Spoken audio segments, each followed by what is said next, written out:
Welcome back to another Murdaugh Tuesday. We are awaiting Alex Murdaugh's sentencing hearing, which is scheduled to begin in a little over a half an hour at 10 a.m. Eastern Time in Beaufort County. Beaufort County Judge Clifton Newman will be presiding over the sentencing hearing. He has pled guilty to all of the remaining charges for the state grand jury. So that is what we are doing today. Does anybody have any questions they want answered ahead of the sentencing hearing? It has been a wild Murdaugh week over Thanksgiving with the arrest of Colleton County Clerk of Court's son, Becky Hill, on a felony charge of wiretapping. So it's been, there's a lot going on. Hey, Karen.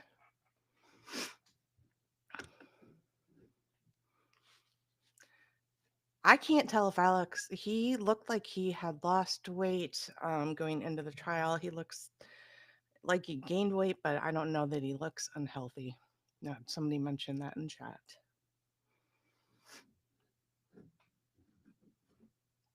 So this hearing, Alex has pled guilty to the remaining charges that were filed against him at the state. It was over 100. That included all of the financial crimes, the drug crimes that were filed in June of 2022, everything except for the roadside shooting charges that are venued in Hampton County. This includes all of those. And according to the hearing last week, they agreed to 27, the prosecution and the defense agreed to a 27-year sentence. And of that 27 years, he will have to serve 22 years, and that will be served concurrent with the 2 life sentences that he has already been sentenced to during for the murder of Paul and Maggie Murdaugh, his wife and son. Hey, Sue. Um, from my understanding, Judge Newman, I'm and somebody, if there's a lawyer watching that wants to correct me, but my understanding is that Judge Newman has to either accept the plea deal as it is. He can't adjust the sentencing. But I could be totally wrong. He's got to accept it or reject it. He can't go outside of the sentence that they agreed upon. How is Alex paying for his legal counsel? Asked Drew. I think there are a lot of people trying to figure that out right now. There have been some subpoenas sent out trying to figure out um, who made what in terms of the Fox News documentary that Buster and Alex appeared on in September. So people are actively trying to figure out how he is paying for his legal counsel. Um,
Am I back?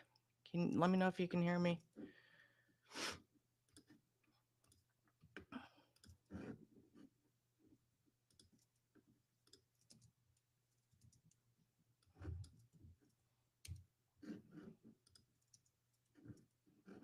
Okay, I guess I am back. So what to expect from today? So we will hear we're going to hear from Creighton Waters again. I think probably what he says will be similar to what we heard last week. And we will also hear victim impact statements. So likely, I would expect to hear from Gloria Satterfield's sons. Tony Satterfield typically speaks on their behalf, and he usually keeps his remarks very brief. And they're always impactful. He seems like such a nice guy. We'll also likely hear from their attorney, Eric Satterfield, the Hannah and Elena Plyler, who were victimized by Alex in the aftermath of a horrific automobile accident in 2000. I believe it was five, that killed their mother and brother. And I won't rehash all of the details here, but yeah, we'll likely hear from some of these victims that were so affected by Alex.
Okay, Dylan says I'm back. Hopefully, I am not talking to myself. Sorry about that. It is early. We are still getting used to the live streaming technology, but we will get better at it. I promise.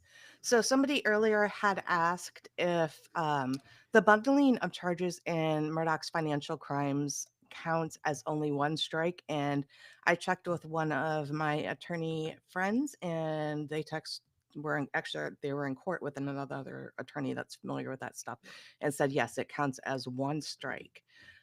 So there is your answer. So what we are looking forward to today in about 25 minutes, Judge Newman typically starts very punctually. He might be a minute or two late, but one of my favorite thing about him is he starts when he says he's going to start and stops when he says he's going to stop. It's very nice. So what we can expect to hear today is we'll hear from Creighton Waters. We'll hear, the judge will confirm that Alex's intent is to plead guilty. And then they will hear victim impact statements. We'll hear from likely the Satterfields, the Plylers, all of these individuals that have been victimized by Alex Murdaugh over the past 20 years. They're usually very impactful. The Tony Satterfield statements always, just get right to my heart because he's just so forgiving for of you know everything that's happened to him. So, and it is their opportunity to speak in court. I just, yeah, I love that part of the process for of the criminal justice process, the justice process in South Carolina. Oh, so that is what we are doing today. We had a lot of news over the past 2 weeks, over the past week about Colleton County Clerk of Court Becky Hill, um, who was the clerk of court during Alex Murdaugh's murder trial. Her son was arrested on a felony charge of wiretapping last week, just before Thanksgiving. We were told, and sources confirmed that as part of that arrest, at the same time they executed a search warrant for Becky Hill's phone. Um, we were told that this investigation isn't directly tied to the juror tampering allegations. So it has been a wild week in South Carolina in the Low Country. So it'll be interesting to see how that plays out. The details, I think Will Folks, our founding editor, did an update report to that yesterday, and it confirmed that there are two ongoing um, ethics investigations going into Becky Hill, one related to her book, and then one related to funds for the clerk of court. So how this ties into, the allegations, we'll have to see. We'll have to see, of jury tampering. We'll have to see how that works, but definitely is going to be one we will be following closely. That's what else is happening in Murdaugh land. Yeah, so I think the other big thing everybody's talking about is the 48 Hours episode that aired on Saturday regarding Stephen Smith and the update into the investigation, where they talked about the findings that their experts had from the independent autopsy. So yeah, I watched that. I was very interested. It mirrored our reporting from, I believe, a month or two ago that we reported that sources had indicated that the independent autopsy found that he, died on the road where he was found, and was struck by something. It sounds like they think that Stephen was struck by a mirror of a vehicle, or a ladder hanging off of a vehicle, something hanging not directly by the vehicle, but something from the vehicle. It is I watched 48 Hours on Hulu. I think it might be on YouTube, but don't quote me on it. It was definitely an interesting episode. It was, good to hear from all these experts that have been working so hard on this, and that there's progress being made. um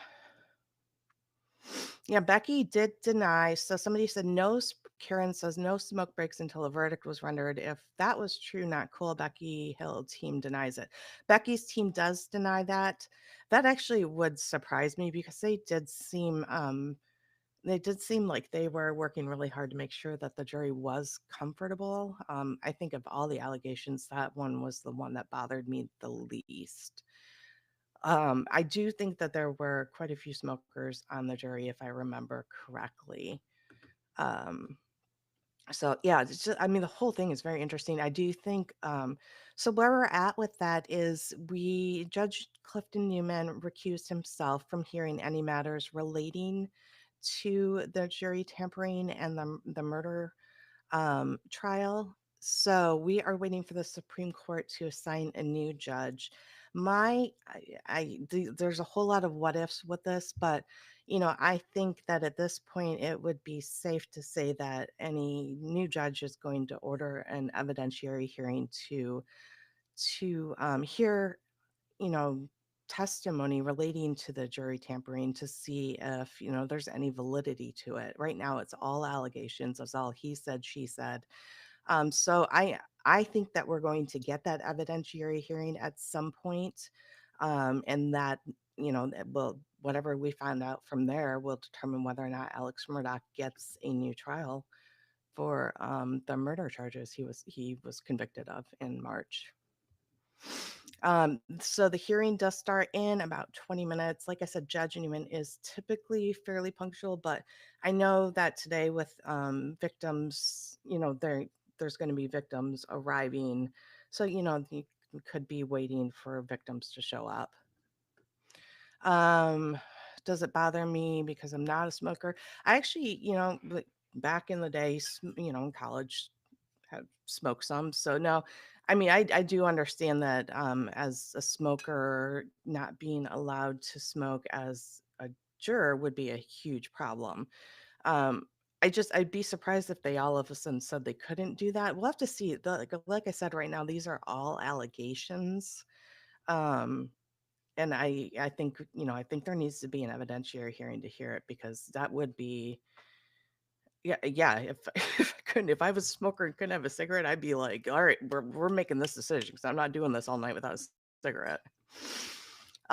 Yeah, and hey, if you're watching, hit that like button, hit that subscribe button. We try not to like over notify you of things. We don't go live all the time. But it does help us out, bring you the coverage. We're working really hard to look at corruption and crime all throughout South Carolina and the Southeast. So, oh, here we go. Let's see, we are in the courtroom. I see Mark Tinsley there. Um, I'm going to try and identify some of these individuals for y'all. I did see Gloria Satterfield's family. That's Creighton Waters.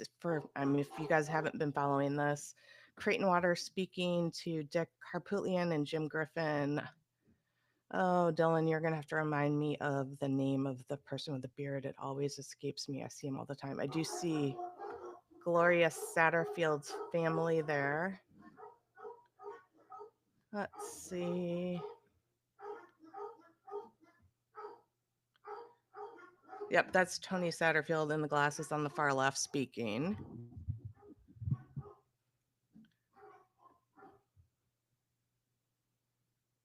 Uh,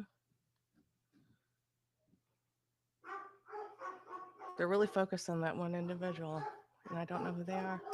I'm so sorry about my dogs. They just got home from the kennel. I'm guessing all my packages from Thanksgiving are getting delivered right now, of course.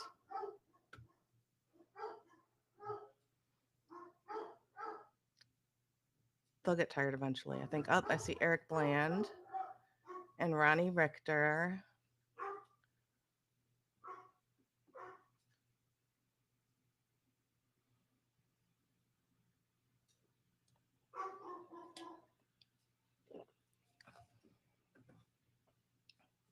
My dogs are obviously Team Bubba.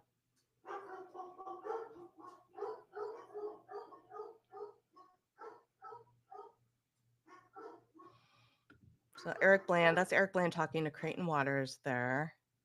and that is Mark Tinsley in the kind of khaki colored tie talking to Dick and Jim. And people always remark to me how surprised they are, how friendly the attorneys all are with each other. They are friendly, like they will go to bat with each other in court, but they've all been practicing law against each other and they're familiar with this stuff. They, are familiar with, you know, they leave it at they leave it at the door. It's really interesting. It always cracks me up. Creighton Waters does play mean guitar. He always impresses me. That might be Hakeem's family. In the blue purple jacket there on the left.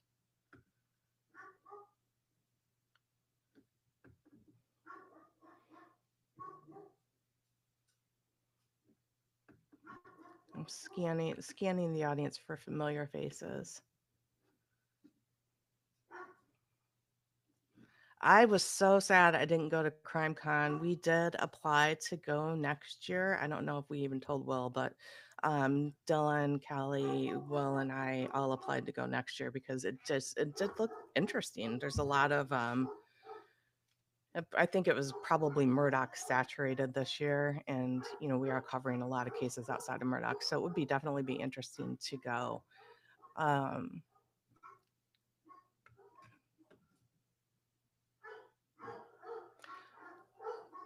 Yeah, that's Sue said, I think it's like a chess game to them and they're still friends regardless. I think that's 100%. And with this case, I feel there's Jill McCulloch in the back, white hair walking up the center aisle with kind of a lavender tie. I feel like this case in particular, it feels like 3D chess where you don't even like sometimes I'm like that they've had that playing forever. It always surprises me. How intelligent some of these lawyers are.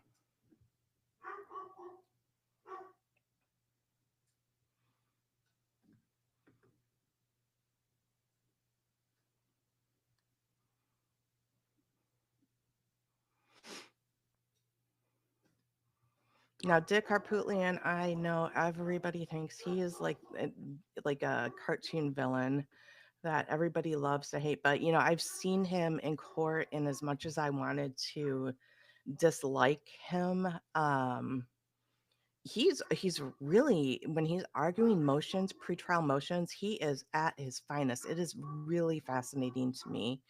I went in and wanted to dislike him and just I found him very fascinating to watch, very engaging, and it annoyed me, but yeah, no, he's a very good attorney.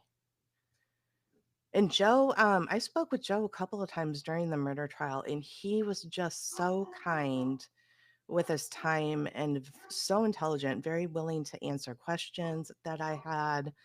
When he gave me answers, it felt really balanced to me, which I always appreciate because I feel like everybody with legal perspectives has a motive or slant. And with Joe, I felt like, you're one of those people you talk to and you're like, wow, that is one smart guy.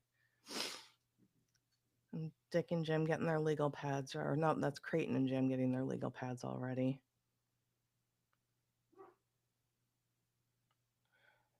So again, they are in Beaufort County, which is different from where the murder trial occurred. They are in Beaufort County, which is where Hilton Head, Beaufort, Bluffton, and that all those areas are located. Beautiful part of the state. So I always get a lot of questions. Is Becky Hill there? Becky Hill is not the clerk of court in Beaufort. She's the clerk of court in Colleton. So she would not be there today. As for the photos on the wall, I don't believe Alex family's on the wall in Beaufort. So that's not a point there. Um,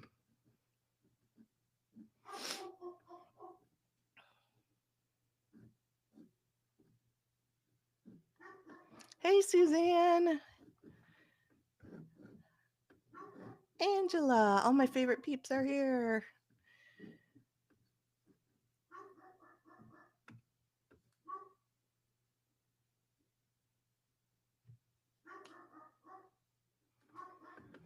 So the sentencing hearing should start in about 10 minutes. It's scheduled to start at 10 a.m. Eastern time in Beaufort County. Um, so the trial that Alex was supposed to have it was supposed to begin yesterday. It was for the Satterfield. Um, it was for the theft of the Satterfield settlement, and that occurred in Beaufort, and it was venued in Beaufort. And when he struck the plea deal, that occurred in Beaufort as well. So I believe that's why that everything's going on in Beaufort right now. Um, the thefts were venued all over the state: Orangeburg, Hampton, Colleton, Beaufort, Jasper. I think, yeah, lots of counties. And so the grand jury indictments would have come from the county in which the theft occurred.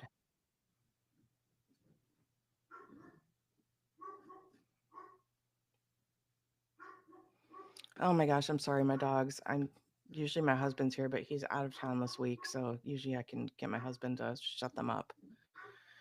Yeah, Will knows Laura Loomer brought him up yesterday. I know too.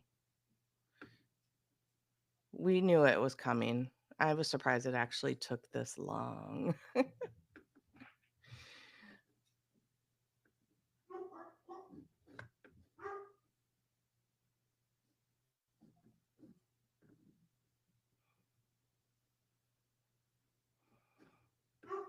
Yes, so yeah, Love Jesus Lee says Dick, Joe McCulloch, and Jack Swirling once had a law firm together in Columbia. That is absolutely true. And actually, so Dick Harpootlian prosecuted Pee Wee Gaskins, and Jack Swirling was his defense attorney. So their Seton Tucker, Impact of Influence, and Matt Harris, their podcast just interviewed Jack Swirling regarding his defense of Pee Wee Gaskins. I think it was last week. I listened to it on my way to Alabama for Thanksgiving. It was fascinating. Okay, so I'm gonna clarify. Oh my gosh. If they're chasing a chicken, it's a neighbor's because I don't have any. So I'm gonna clarify my statement regarding Alex's guilt and innocence after I shut my dogs up. I will be right back. 1 second.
Well, I got one corralled. Let's see. My crazy dogs, I tell you. So last week I had mentioned that I wasn't convinced of Alex's guilt. Here's how I feel about that. I'm not 100% certain that Alex pulled the trigger of both guns. I think Alex was there. I think Alex was involved. I think he knows who did it if he didn't do it. But I also think there were other people involved. I think there are people that helped him clean up, and I'm concerned that they're not. Um, I'm concerned that they're not pursuing these additional people that were involved. That's my only thing. I do think he is where he should be relating to the murders. I think he was, if he didn't pull the triggers, I think he knows who did, and he's not speaking up. So, but interesting, right? I don't know. Um,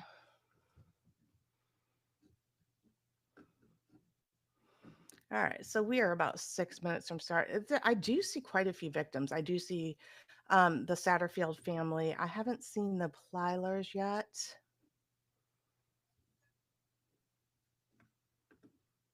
I think that's the Pinkneys, maybe.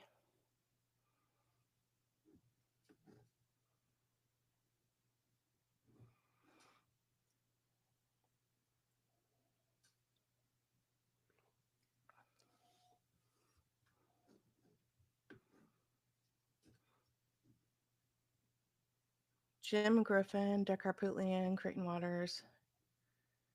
And then I see Eric Bland sitting in the background.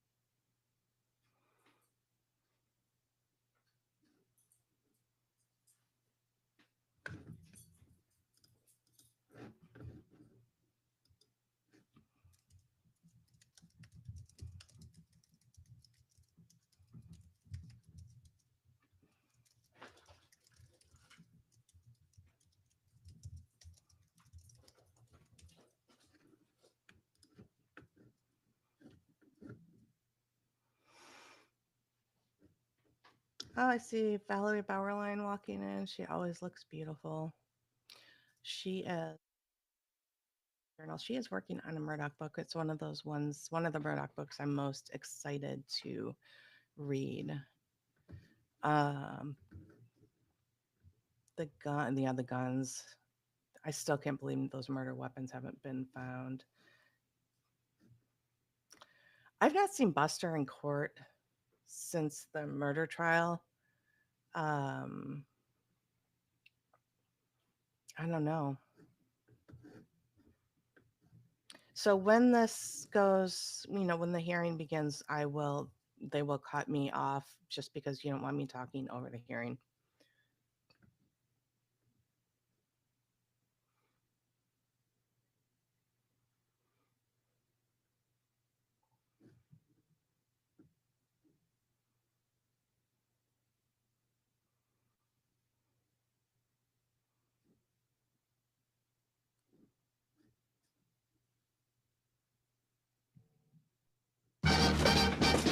This holiday season, it's gonna be Probably. He seems like he is over those calls.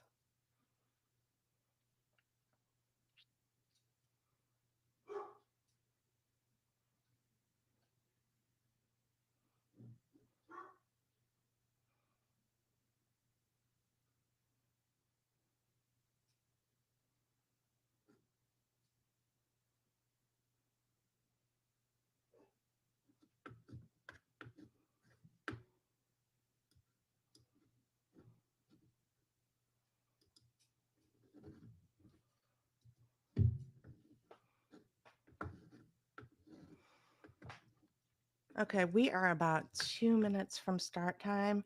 I'm going to go ahead and let Dylan pull me off, and just to make sure that we can, we, when the hearing starts, that we can hear everything going on. And I'm going to see if I can get Will to hop on and discuss with us what happened during the hearing.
Thank you. You may be seated.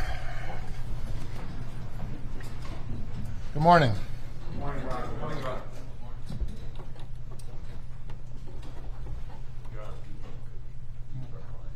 Okay, Mr. Murdaugh. Or Murdaugh.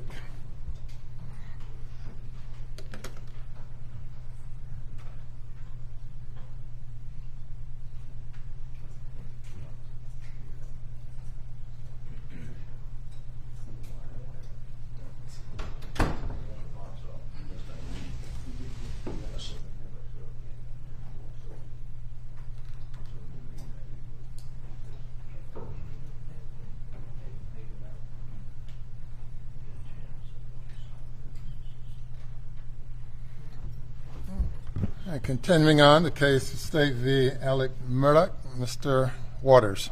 Thank you, Your Honor, and may it please the court. Yes, sir. Your Honor is aware, of course, that as we showed up for a pretrial hearing for a trial that will be going this week for the set of financial crimes as it related to the Satterfields, ultimately the parties agreed to a plea agreement to resolve the various financial crimes against Mr. Murdaugh in return for a negotiated sentence of 27 years in prison, that being 85% time that would have to be served before the possibility of any release. And obviously those are independent of the two existing life without parole sentences currently Mr. Murdaugh is serving for the murders of his wife and son. At that time, because that plea negotiation developed during the course of pretrial hearings, we deferred final acceptance of that negotiated plea until here today so that all the victims could be properly notified and be present and address the court if they so desired. And we have notified all the financial victims of the various indictments against Alec, and those who wanted to attend are either here or their representatives are here and will address the court at the appropriate time. But Your Honor, I think it's important because we ultimately did the factual basis sort of on the fly, and I did go into great detail, but I said at that time that I wanted to spend a little bit more time sort of laying the table, setting the table, and putting a little bit more meat on the bones since we are here post-Thanksgiving about the nature of the schemes that Alec Murdaugh conducted. And I will kind of walk through those to not only reset the plea agreement, but also to provide, Your Honor, some of the paperwork so you can see how this scheme ultimately went down. One of the things I would say again is that this is a negotiated plea, and as Your Honor is well aware, what that means is, of course, is that Your Honor, after hearing everything, of course, will, and that includes hearing from the defense and the victims, would either accept the 27 years or reject it, depending on, obviously, Your Honor's view of all that information. But, Your Honor, to begin with this whole morass, again, I think the easiest way for me to walk back through it would be to go in chronological order and to, again, talk about not only the counts that are being pled to and what's being pled to, but also kind of remind Your Honor of the facts. And I do have some exhibits that I'm going to hand up to Your Honor as we move through this, and I've, of course, already provided copies to the defense. Prior to proceeding, Mr. Harputian, do you have any introductory comments? Your Honor, only to note that at a juncture after Mr. Waters finishes, we're going to hear from the victims, and I'm told this morning some of the lawyers. My concern is that the Victims' Bill of Rights guarantees the victims the ability to make a presentation. I have no problem with that whatsoever. There's going to be, I'm sure, extensive comments by them. But I'm concerned from what I read in social media about some of the lawyers making comments today. Some of them are they're going to express anger against me and Mr. Griffin and Mr. Murdaugh. Some of them are nakedly using this as an infomercial to sell coffee cups or T-shirts or bobbleheads in an effort to maximize their economic return on this process. I would ask the court either to have the victim speak or the attorneys, but not both, And if the attorneys do speak, they address their comments to you and not to us, and their comments should exhibit the demeanor of this courtroom, not some sort of marketing ploy. Thank you.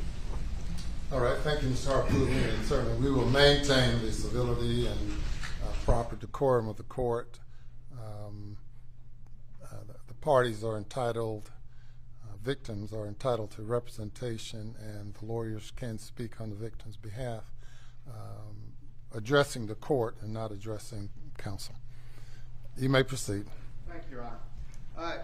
And again, just to kind of set the table, we all know through this entire process, through the murder trial, through my comments from the initial proceeding we had at this plea, the power and the influence and the family legacy that was exercised, that was so important to Alec Murdaugh, and the trust that his family name and that law license on the wall had in that community and in the state in its entirety. And it was, and with the staff at the firm and with the people at the bank.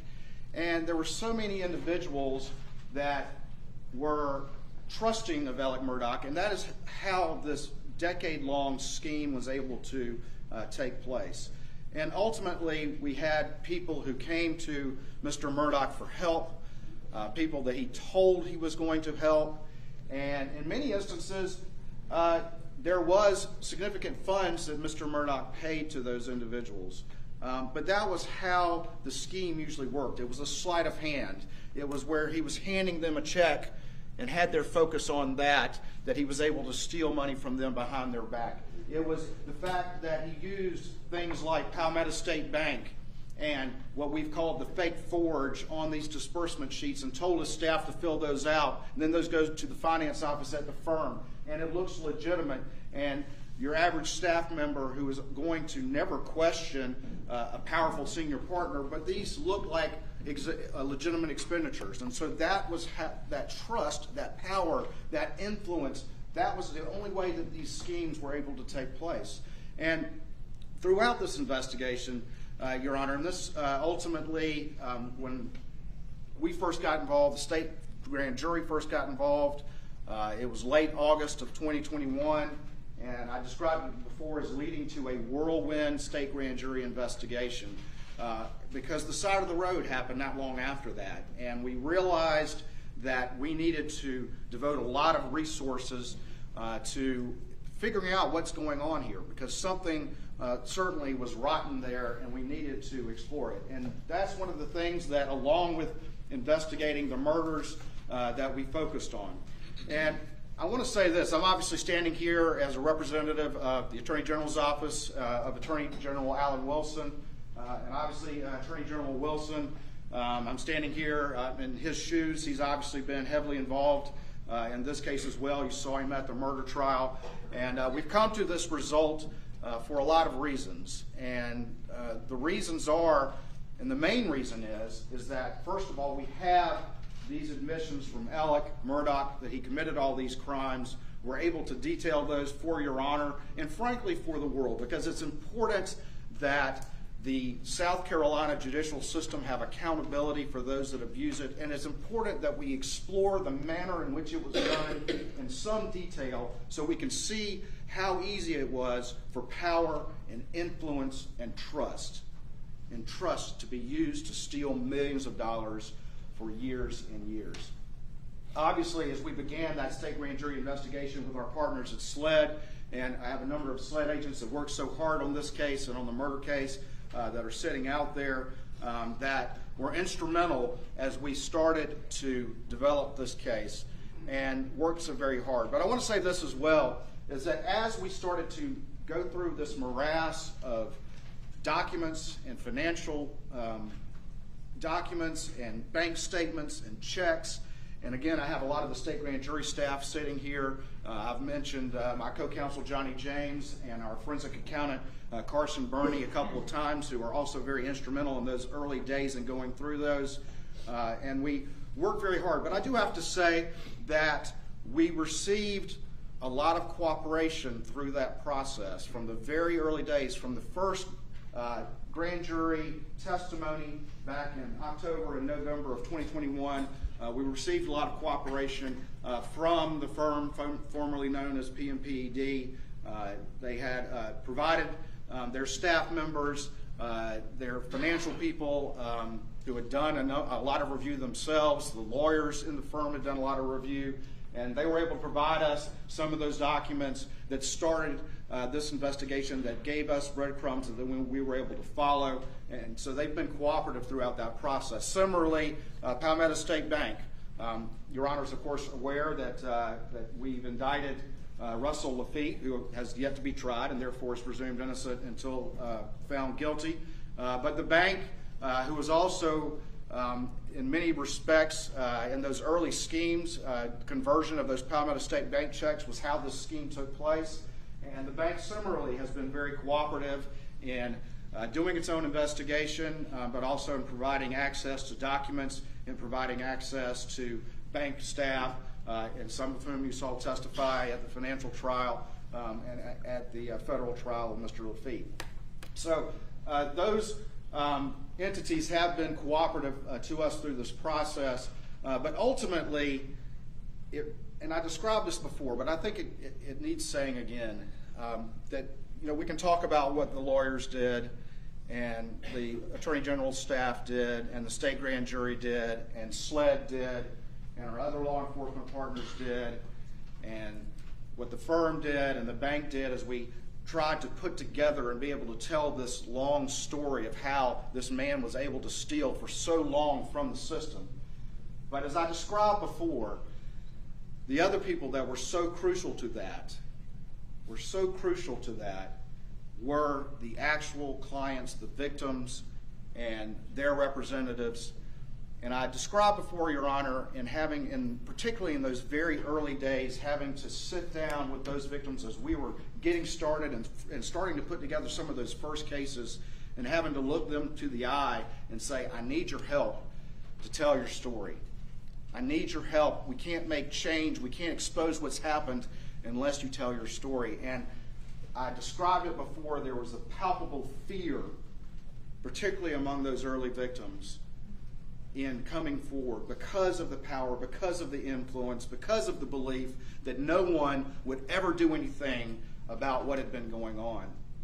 And I told them that we would see this through to its conclusion, that we would be committed to it, and again, to a man or a woman, those individuals that I sat at a conference table much like this, looked them in the eye, and they ultimately agreed to come forward knowing full well their name would be out there, and they came forward knowing full well that they would have to go testify in front of the state grand jury, and they knew full well that they would have to testify. And that, Your Honor, again, was true courage, because I heard over and over again, Mr. Waters, again, you don't understand. I have to live there. You don't understand who you're messing with. But they still came forward, and that really was crucial to development of all these financial crimes, which ultimately not only exposed this long-standing scheme of how a lawyer can abuse the system, but really put in context everything else that happened through the course of Alec Murdaugh's life. Your Honor, I have what's been marked now as State's Exhibit 1 that I will hand up, and this is just a timeline of how the financial crimes developed throughout the course of this scheme. And as I described before, and again, I'm going to try to walk through this as quickly as I can, but the first thing that we had was that Alec ran into some financial trouble in 2008, 2009. We all know the recession happened. And after that, he had a number of early large recoveries. And it caused his partners and people around him, because the legitimate fees from those cases were so extensive, to believe that he ultimately had righted the ship. And he did take those legitimate fees, but he was also borrowing so much money, and he then started to steal from those large recoveries.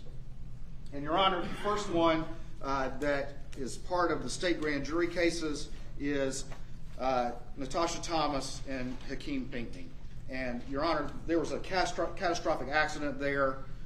It left Hakeem paraplegic. He ultimately passed away. And Mr. Murdaugh came to the hospital to offer to represent them. One of the things that he had done was had Russell Lafitte at Palmetto State Bank appointed as a conservator. And that became crucial to this particular scheme. And ultimately, when those recoveries came in, and they were quite extensive, he was able to steal some of those. And the next exhibit I have, Your Honor, that I would hand up.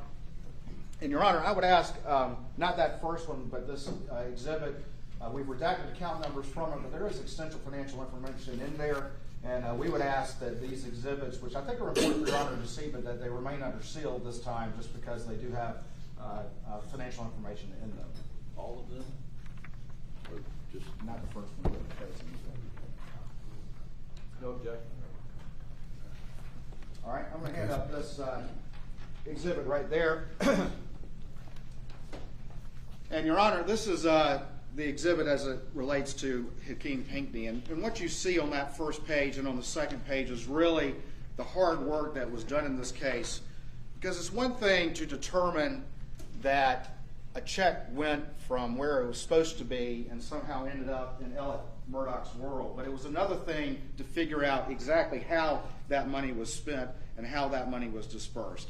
And ultimately, you can see here on that page that when Alec Murdaugh, and this would be on December 20th, 2011, stole the $309,581.46, that when we looked and traced how that money was spent, a large portion of it went to go to pay back a personal loan from Charles Lafitte, to pay his father, to pay the Hannah Plyler conservatorship, which is another conservatorship that Alec Murdaugh had set up in a case that he had where he had Russell Lafitte named as the conservator. And then ultimately he started to have, and Russell started to lend money from that conservatorship to Alec to keep Alec afloat, to keep him afloat on those many loans that he had with Palmetto State Bank that Russell Lafitte had given him. There's another conservatorship, Malik Williams, that substantial monies went to. But Your Honor, if you flip over to the last page of that exhibit, you'll see a disbursement sheet right here. And these are very indicative of how easy it was ultimately to steal. These disbursement sheets have the recovery amount at the top. They have the various sources, the insurance companies in there. And then they have the legal fees, which tended to be anywhere from 33 to 40% of, in this instance, a very, very large recovery. Costs and expenses and loans and medical bills. And then down at the bottom, there's just a simple thing that says disbursement to client, and it has Palmetto State Bank, $309,581.46. And based on those disbursement sheets that Alec Murdaugh would cause his staff to prepare, then the finance office at the firm would have those checks cut, as they were told to do by this man right there. And once he had that check cut to Palmetto State Bank, he would take it to Russell Lafitte at the bank, and then Russell, having a check in his hand made out to Palmetto State Bank, would then convert that money to Alec's benefit in the manner in which he said. And in many instances, it was to pay back loans that Russell Lafitte had either given Alec Murdaugh to keep him afloat from the Plyler conservatorship or from other actual bank loans, to the point where Alec had gotten so much in hock to Russell Lafitte that Russell Lafitte was in hock to Alec Murdaugh. And many instances, these loans, particularly early on, were used to stop Alec Murdaugh's financial situation from falling apart and from all of those loans going into default, much less the fact of being exposed that Mr. Lafitte and Alec together had been loaning themselves money from a conservatorship meant for the benefit of two minor girls. Did you say in hock or? In hock, H-O-C-K. In hock. Yes, sir. Okay. Your Honor, the first one, that being the Hakeem Pinckney, that is Alec is pleading to a representative count for each victim, but that was 2022 GS 4702 count 1, breach of trust $10,000 or more, and he's agreed to a 10-year penalty for that particular one. Your Honor, the next one that I'll hand up deals with Natasha Thomas. And this is Stage 3 for purposes of this proceeding.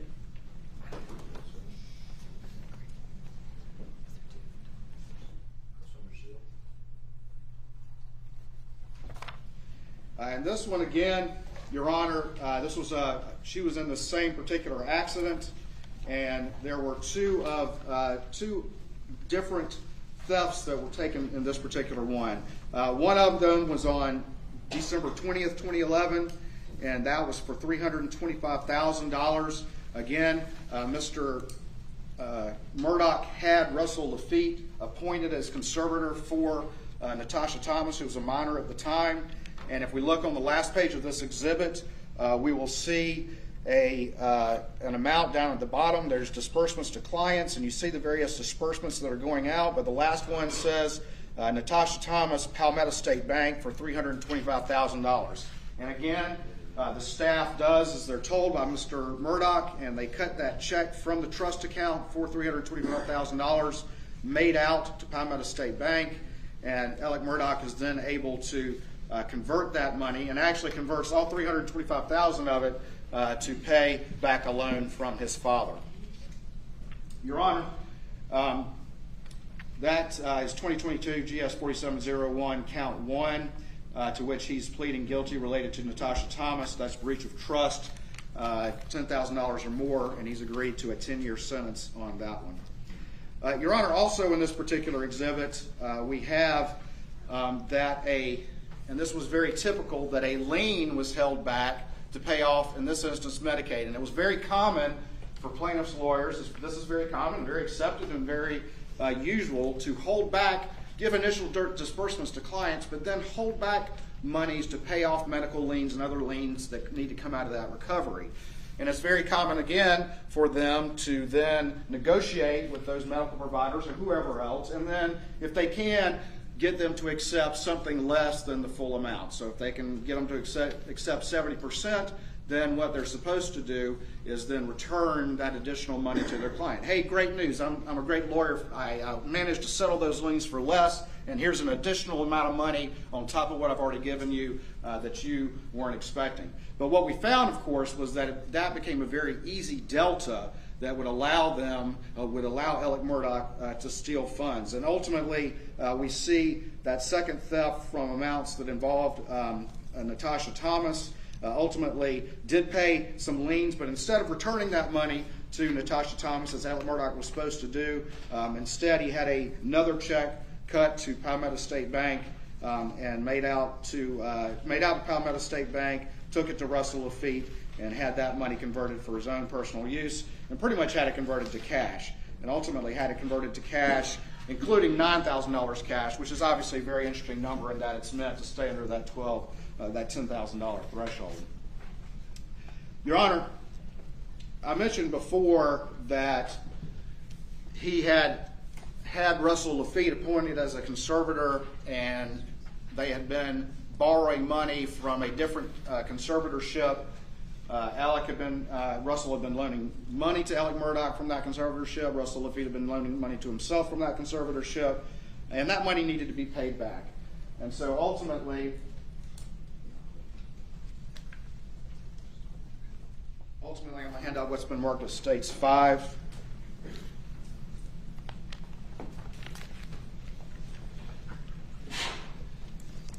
And ultimately, he had yet another huge recovery, and that involved the case of Arthur Badger, whose family was in a catastrophic accident, severely injured his children, killed his wife.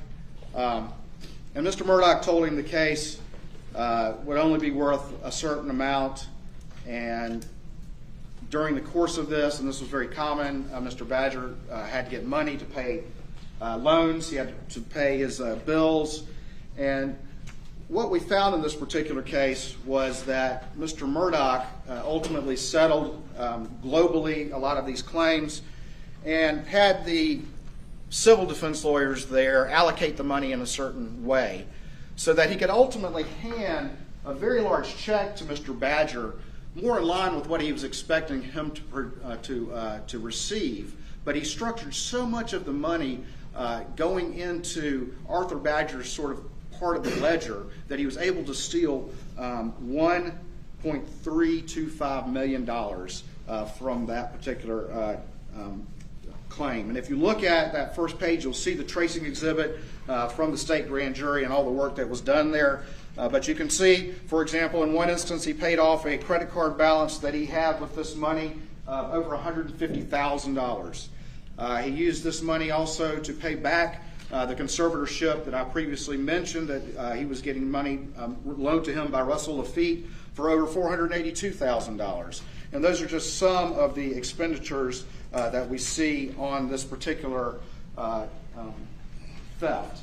The other thing is very interesting is you'll see at the very back, you'll see an email, and this is from Russell Lafitte to Alec Murdaugh, and he says, Alec, can you get Jeannie, who is the CFO at the law firm, to recut the check as follows? And then you can see some amounts that are down below there that were cut that way. And they were cut that way so that it could break up that money, and then that money could be used to give the illusion of regular payments, to really to fuse out a huge amount, like $1.325 million, in order that slowly, over a period of time, Alec could convert that money, and again, in large measure, to pay back loans that had come to him from that prior conservatorship. And again, throughout that, there were a number of loans that were cut to Palmetto State Bank, and they were essentially cut in a manner that Russell Lafitte had Alec cut them that way, and then they were ultimately stolen all the way from February of 2013 through May of 2014. And so ultimately, it was a very involved scheme. Because it was such a large amount, they had to cut it up. They had to make it look like it was coming at different times from different sources. And that is how, over the course of that long period of time, Alec was able to steal that money through use of Palmetto State Bank. Your Honor, this is 2022 GS 4703, count 1. To which Alec is pleading to breach of trust over $10,000 and has agreed to a 10-year sentence.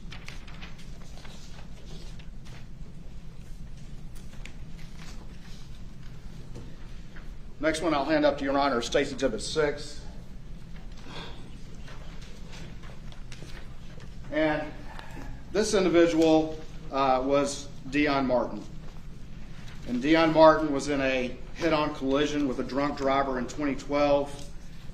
He was on life support for a number of weeks, and a month after he was released, Alec Murdaugh called him and said, I'm going to help you, I'm going to represent you, and ultimately ended up settling the case without talking to him, ultimately covered up the paper so he couldn't really see what he was getting, but ultimately, like all of these, still gave Dion Martin very, very sizable funds. But if we look at this particular one, ultimately he was able to steal on October 7th, 2015, $338,056. $338,056.14. And if you look on the back page of that exhibit, you can see that there's a disbursement there. It says disbursement to Forge, and it has that very amount on there. And again, this is where we see the scheme start to change a little bit. After the Badger theft and how much detail had to be engaged in with those checks to Palmetto State Bank, with Russell Lafitte sending emails asking Alec to cut it up different ways, to have that money dispersed in different manners, that got to be very, very difficult. So what Alec Murdaugh changed his scheme, and what he did was he went to Bank of America and again opened up a account in the name of Richard Alexander Murdaugh, doing business as Forge, and ultimately was able to get those checks cut to what we call the fake Forge.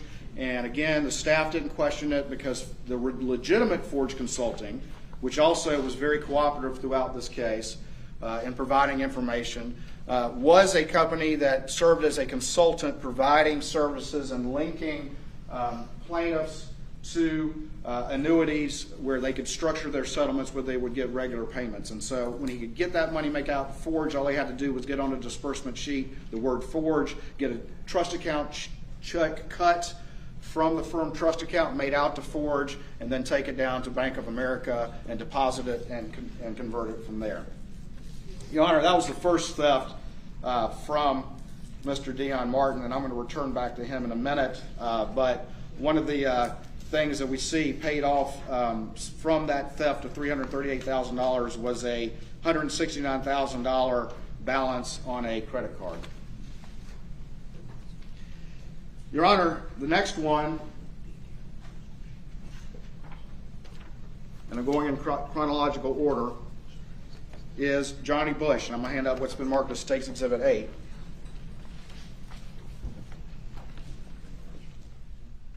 I'm going to come back to Dion Martin in a minute, but this particular one was on June 9th, 2016, and Mr. Murdaugh is pleading guilty here for 2021 GS 4736, count 2 to computer crime, and he's agreeing to a 5-year sentence. And in this particular instance, Mr. Bush was a long-time friend of Mr. Murdaugh. He was in a car accident. He trusted Alexander Murdaugh. He mentioned that over and over again because Mr. Murdaugh referred to him as a brother. And anyway, Mr. Murdaugh settled the case without talking to Mr. Bush. And Mr. Bush signed the documents because, like he said, he trusted him. And ultimately, Mr. Murdaugh was able to get him to sign a disbursement sheet that had on it a disbursement to Forge for $95,000, and you can see that on the last page of this particular exhibit. And ultimately, again, that was in June of 2016 that he was able to steal that money from Mr. Bush. Going to the next one, this is Exhibit 9.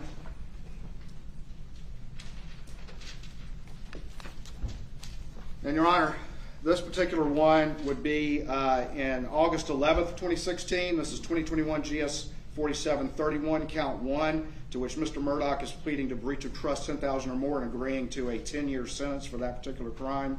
And in this particular instance, again, he had a case where there were disbursements, but he had a lien put on the disbursement sheet. The lien just said the word Forge for $70,000. And ultimately, again, he was able to take that $75,000, deposit it into his fake Forge account, and then convert it to his own use. And a lot of that was cash. A lot of that was payment to employees that he had, payment on credit cards that he had, including a payment to on a credit card of over $21,000.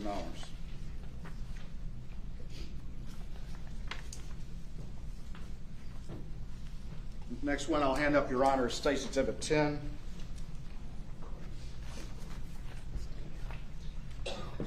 And this one is the case involving Jamie and Risher. And in this particular instance, Mr. Murdaugh is pleading to 2021 GS 4737, count 1, breach of trust $10,000 or more, to which he's agreed to a 10-year sentence. And in this instance, he had been in a wreck.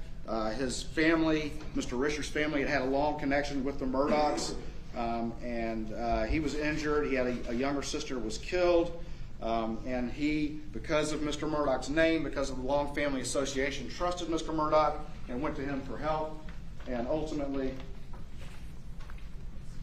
Mr. Murdaugh again was able to get him to sign a disbursement.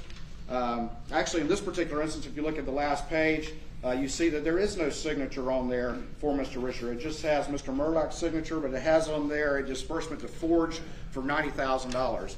And in many instances, that's what would happen. Sometimes Mr. Murdaugh would get the clients to sign these disbursements, and they didn't realize that those disbursements were on there that he was going to steal. Other times, the records would reflect a disbursement that was never signed by the client. But ultimately, Mr. Murdaugh gets, based on this disbursement sheet, the staff to conduct, to cut a check from the trust account for $90,000 made out to Forge. He's then able to take that money, put it in his fake Forge account, and convert it to his personal use. On top of that, Mr. Murdaugh also misappropriated $5,504.94 in case expenses, which he billed to Austin Aviation for a trip to New York, a private plane service, limo service, and meals that ultimately he was able to bill to Mr. Risher as if they were legitimate case expenses for this case, when instead that was a personal trip for Mr. Murdaugh, a luxury trip, which he then billed to a client and stole that money. All right, we're going back now to Mr. Martin. I'm going to hand up State's Exhibit 7.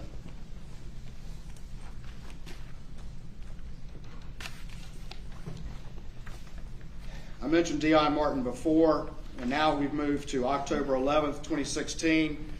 He had already stolen, as I said before, over $338,000 from Mr. Martin over a year earlier, but now he's back, and in this instance, he gets a check cut from Fake Forge, made out for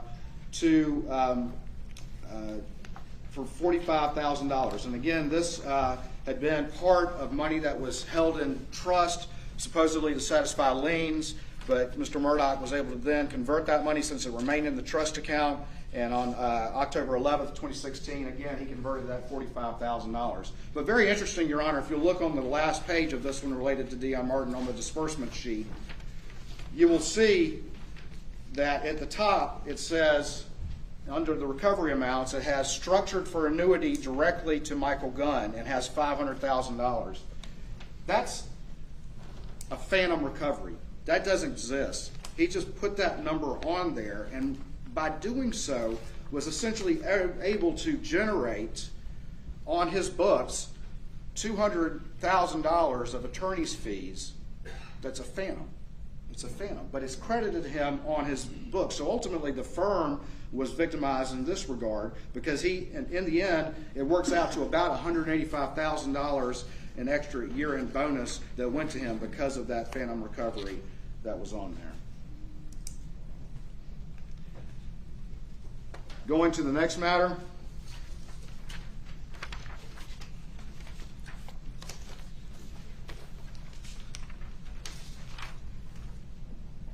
We'll hand up States 11.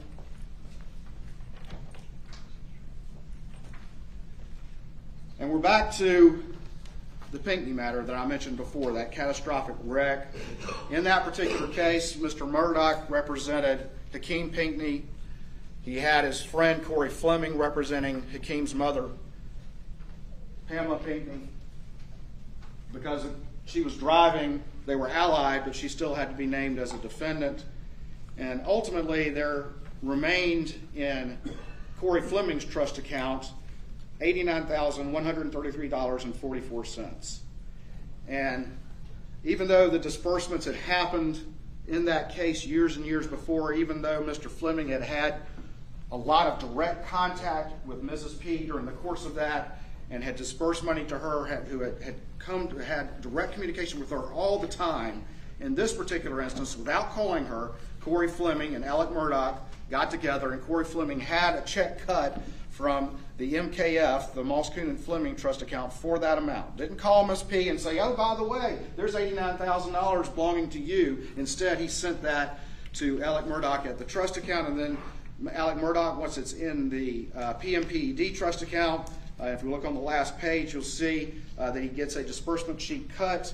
There is no signature for any client or anything like that, but gets that check cut for $89,133.44, made out to Forge, puts that in his Fake Forge account, and ultimately converts that to his personal use. And one of the things that we see on this one that's interesting, we have a $23,000 and change payment to a credit card that he used with the stolen money. We also see over $20,000 of money that he took to a check cashing service to turn into cash. Your Honor, that particular one, again, was accounted for in 2022 GS 4702, count 3, to which I previously mentioned, to which he was pleading and agreed to a 10-year sentence. Your Honor, the next one is on May 16th, 2017, and this was the first check of what we call the double dip. And this is the one where Mr. Murdaugh is pled pursuant to Alford for stealing the repayment of the firm, from the firm, of money loaned by his brother Randy, and ultimately he pled under Alford to 2022 GS 4723 count 3 to money laundering $100,000 or more, to which he's agreed to a 20-year sentence. I think it's very interesting, though, that we look at the date that first double debt check goes in, and it's May 16th, 2017, which is the same day that also we have the check cut from the PMPED trust account check for Ms. P's money for the $89,000. Those both occurred on May 16th, 2017, and ultimately were converted for his personal use. Handing up the next exhibit is Exhibit 12. And the victim in this particular case is Randy Drawdy. And again, Mr. Drawdy was in a slip and fall accident. He trusted Mr. Murdaugh because from what he heard, Mr. Murdaugh had a good reputation. Ultimately, Mr. Drawdy felt like he needed more medical treatment, but he couldn't afford it. And he did receive some disbursement, but years and years and years go by. And ultimately, in this particular one, we see here a check, and this was money that was held to pay for a potential medical bill that remained in Mr. Murdaugh's trust account for years and years. But ultimately, he had $9,569.30 on October 3rd, 2017, cut to fake forge, and then converted that money to his own use, including money to cash, to the check cashing services, and other expenditures. And ultimately, it appears that this money, again, was withheld in liens. It stayed there for a long period of time, and I'm sure at some point someone came to Mr. Murdaugh and was like, why is this money still here? And so even though it was still less than $10,000, Mr. Murdaugh ultimately converted that to his own use. And to that, he is pleading to 2021 GS 4732 count 1, breach of trust, $2,000 to $10,000, and agreeing to a 5-year sentence.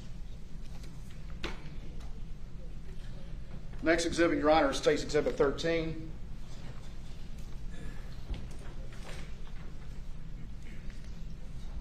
And this involves Jordan Jenks.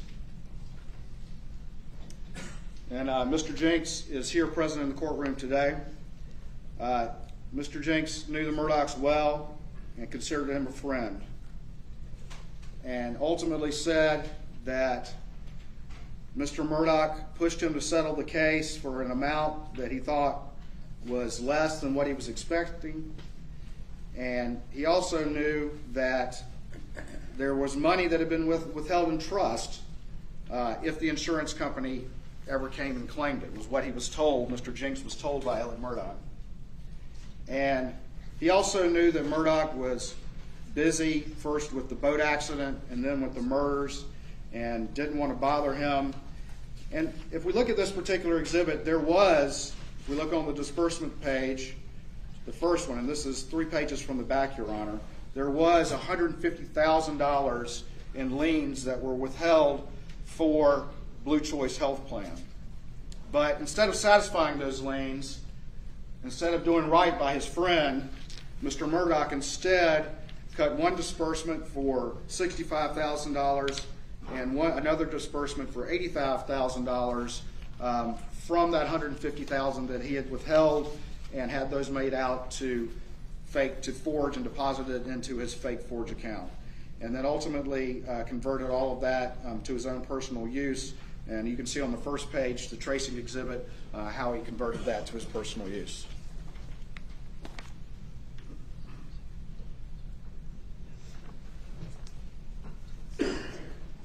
Your Honor, for that particular one, he's pleading to 2021 GS 4735, count 5, to forgery for a 10-year sentence. With regard to these various exhibits, including number 13, the disbursements to C.E. Smith, Eddie Smith, can you explain those? Yeah, there were a lot of monies, as Your Honor has heard about, that were dispersed through Curtis Eddie Smith. And ultimately, and I'll get to that particular count, but he's pled to a conspiracy count involving the amount of money that had gone through that Mr. Murdaugh ultimately, from converted funds, then had cut to Eddie Smith, and those monies were ultimately converted for narcotics and other purposes. You can see, though, that Mr. Murdaugh would often have those checks cut to Eddie Smith using different names. There would be, and that's why you can see on the tracing exhibit, you can see that there's different mechanisms or different names in which that's listed. There's C.E. Smith, sometimes it would be Eddie Smith, sometimes it would be Curtis Smith.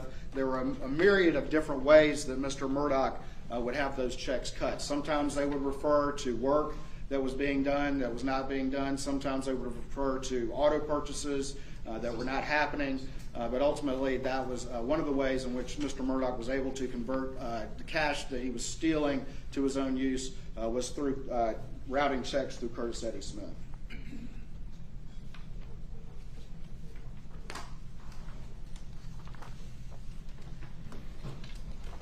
Your Honor, next exhibit I'll hand up is Stage 14.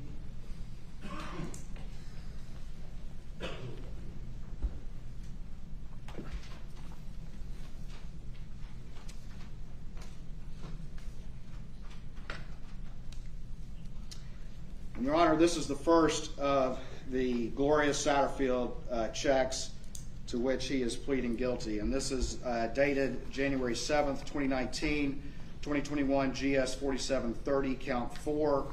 He's pleading for this false pretenses and agreeing to a 10-year sentence. And there are 2 other charges he's pleading that I'll get to here in a minute, but I'm doing these in chronological order. I detailed at the prior proceeding how Gloria Satterfield was the longtime housekeeper for Mr. Murdaugh and his family. Ms. Satterfield's family, her sons trusted Mr. Murdaugh. There had been a long-time family relationship there. Ms. Satterfield, in February of 2019, not of February 2019, but Ms. Satterfield had fallen at the Murdaugh home and ultimately passed away.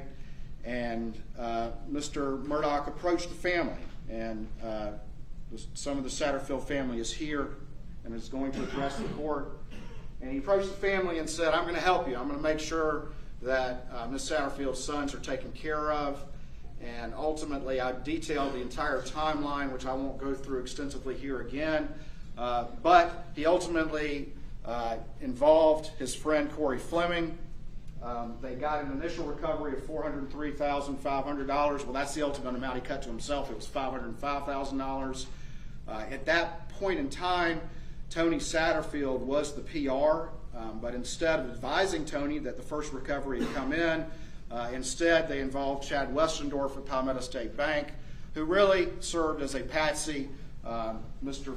Fleming and Mr. Murdaugh dealt with Mr. Westendorf and told him they would take care of everything, they would handle everything, they would make sure that the money went to the boys, that this money was being set up for a structure with the boys. Don't worry about communicating with the Satterfields. We've got this. But of course, the Satterfields were kept in the dark throughout the entire process. And unlike many of the other schemes where Mr. Murdaugh was able to successfully steal because he had handed a big check to these clients, so therefore they're paying attention to that life-changing money and not realizing what's really going on. In this particular instance, as I will detail, Mr. Murdaugh stole every dime of what ultimately was a very, very large recovery.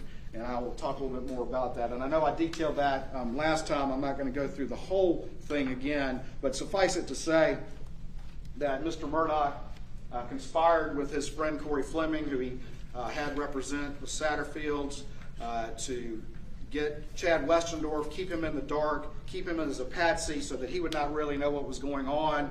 And ultimately, Mr. Murdaugh was able then to convert sizable portions of this money. And this is the first exhibit right here. This is the first Satterfield one. Again, this is January 9th, 2019.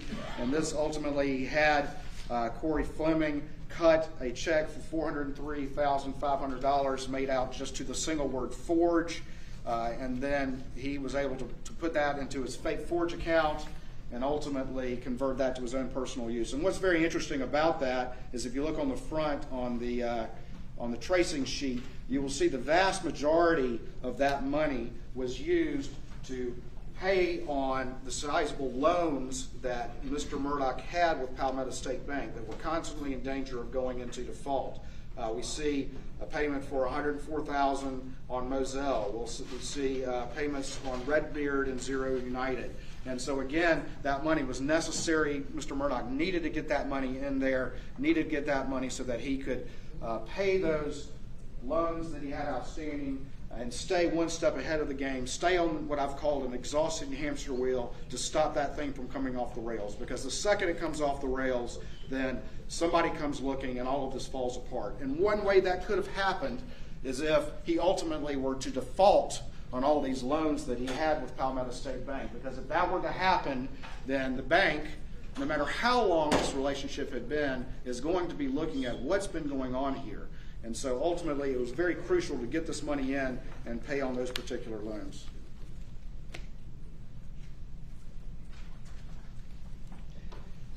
All right, going in order here, Your Honor, I'm going to come back to the Satterfields.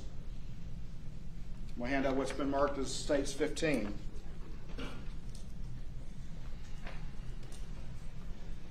And Your Honor, this was the case of the estate of Blondell Gary. And in this particular instance, and had testimony from her survivor. Her mother, who was Blondell Gary, had passed, and she met with Mr. Murdaugh a week later, and he ultimately settled the case without talking to her. And ultimately, there was some money that was being withheld to determine whether or not another individual was an appropriate beneficiary under this particular case. And that was why it was explained to them that they were withholding this money, but instead of Mr. Murdaugh doing what he said he was going to do, when he was able to withhold that money, he was able then to get it converted to a fake forged check. And we can see on the last page, we can see that forged structure. It says $112,500. And again, and Ms. Gary is sitting there. She's being explained that's why that money is being withheld, but ultimately Mr. Murdaugh was able to convert it to his own use. And again, he had a lot of that to go for his own expenses, for his own cash. Money went to Curtis Eddie Smith. Sizable portions of it went there, as well as a myriad of personal expenses that you can see on the first page of that tracing exhibit. Your Honor, for that particular crime, he's pleading to 2021 GS 4733, count 2, money laundering, $100,000 or more, for which he's agreed to a 20-year sentence.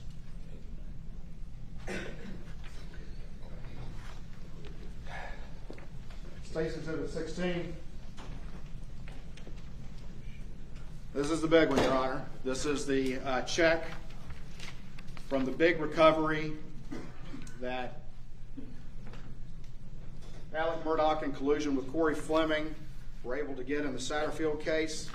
And ultimately, after Mr. Fleming took his sizable legal fees, had a check cut from the Moscoon and Fleming trust account for $2,961,931.95 and made out to the single word forge, and then had that personally delivered to Alec Murdaugh, who then was able to convert every dime of that money for his own personal use. And again, throughout all of that, and so all of this came to light till after the side of the road and people started looking, ultimately the Satterfields had never saw one thin dime of that money. They never received one thin dime of the money that went through Corey Fleming, that went through Alec Murdaugh.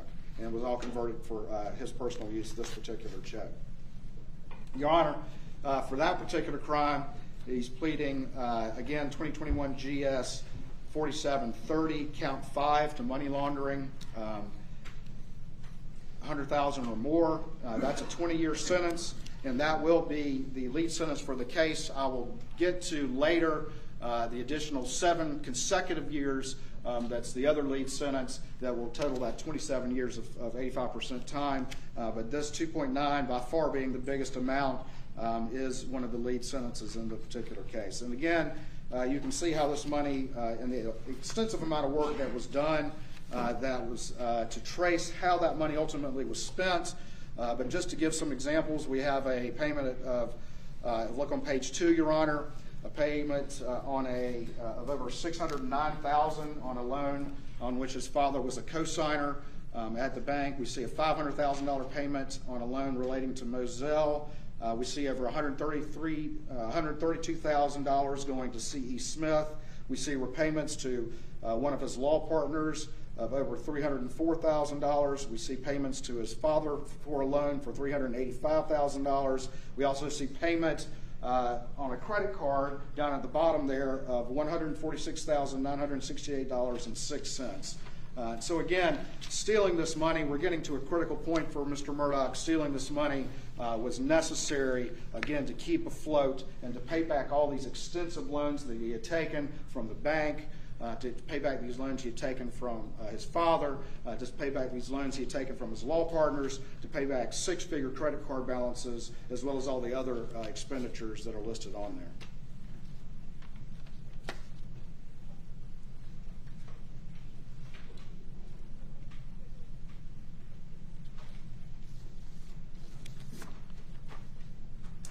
Next one I'll hand up to your honors is State 17. And the victim in this particular case is Christopher Anderson. And your honor, he's pleading to 2021 GS 4734 count 2, money laundering $100,000 or more, to which he's agreed to a 20-year sentence.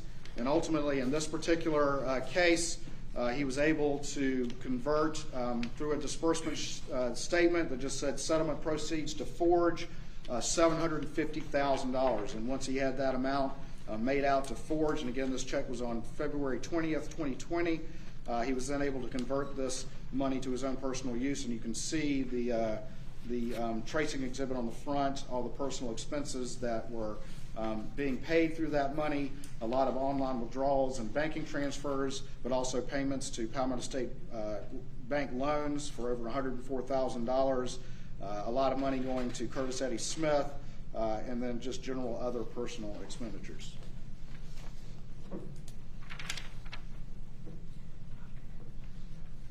Next one I'll hand up is States 18.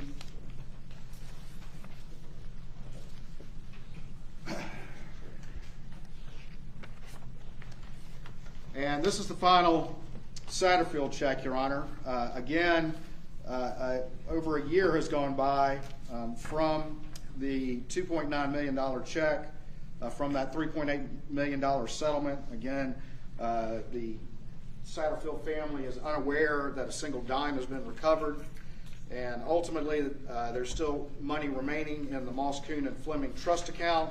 And so Alec Murdaugh, in October again of 2020, has a check cut by Corey Fleming from the Moss, Kuhn, and Fleming trust account for $118,000 made out to just the single word Forge and delivered to him, which he then converts to his own use. You can see cash withdrawals of over $22,000. You can see over $28,000 to Eddie Smith, as well as other expenditures. And this, of course, is around the time also that they then have the stipulation of dismissal signed in the Satterfield case that doesn't have the caption. They do not advise the attorneys for either Nautilus or the prior insurance companies. Instead, Corey Fleming signs it, and he has Alec Murdaugh, the defendant, not the defense attorney, but the defendant himself, sign that stipulation dismissal in conjunction with having this forged check cut to Mr. Murdaugh for $118,000. Your Honor, that is 2021 GS 4730 count 8, to which he's also pleading to money laundering $100,000 or more and agreeing to a 20-year sentence. Next one is States 19.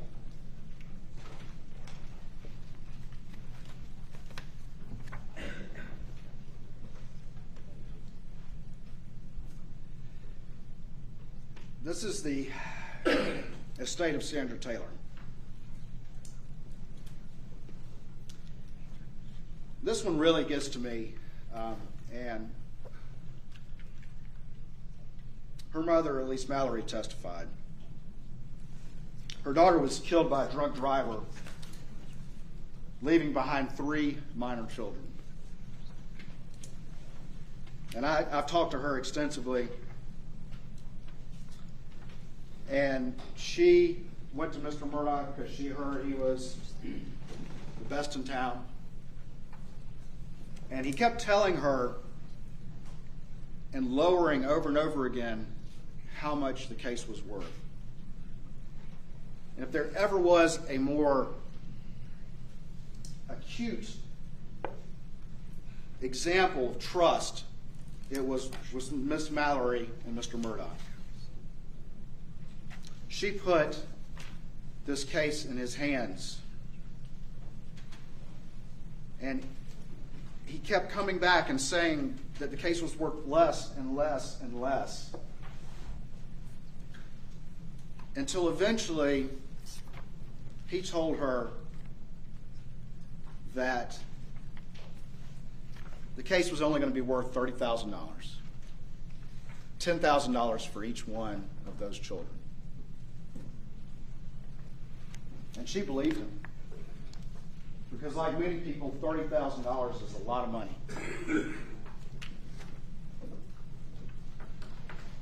The reality is that Mr. Murdaugh, with his insatiable need for cash, settled that case for $183,528 because he needed the money.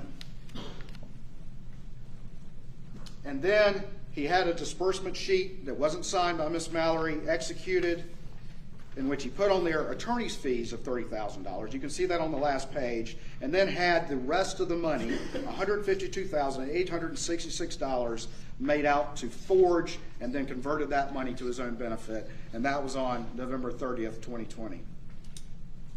$23,500 of that was cash withdrawals for his benefit. $29,000 went to C.E. Smith, and then more went to other versions of that name. Paid $20,000 on a credit card. And Miss Mallory, those children, like the Satterfields, who were also the most prime example of trust in this case, the people that trusted him more than anyone, the Satterfields and Miss Mallory, like the Satterfields, she didn't get one thin dime of that money. And Mr. Murdaugh even went so far as to go back to the firm and say, hey, I feel bad that I wasn't able to get that much from Miss Mallory. Can we refund the $30,000 to her? Because he told her that. He said, I can only get $30,000 in this case, and because, out of the goodness of my heart, I'm not going to take a legal fee. That's what he told her. Out of the goodness of my heart, I'm not going to take a legal fee. I'm just going to get you that $30,000. But the problem was he'd already dispersed the money. He'd already dispersed the $30,000 to the firm. And he went back to the firm and said, and telling them a different lie, telling them, hey, I would like to just refund that $30,000. I don't want to take a fee. Just refund that to her. Obviously what he was going to do was then give her that $30,000, which is what he had promised her was going to be the recovery all along. But the firm was like, no, the fees are paid. No, we're not doing that. And so Miss Mallory never got one dime. For that crime, Mr. Murdaugh is pleading to 2021 GS 4738, count 2, money laundering $100,000 or more, and he is agreeing to that, to a 7-year sentence that is consecutive to the 20-year sentence of 2021 GS 4730, count 5. And those would, again, be the lead sentences for the total of 27 years at 85% time as a result of this plea here today.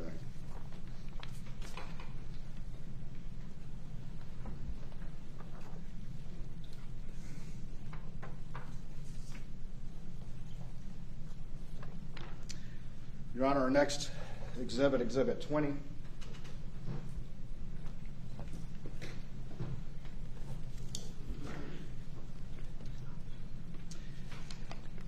In this particular instance, this was another instance in which Mr. Murdaugh was able to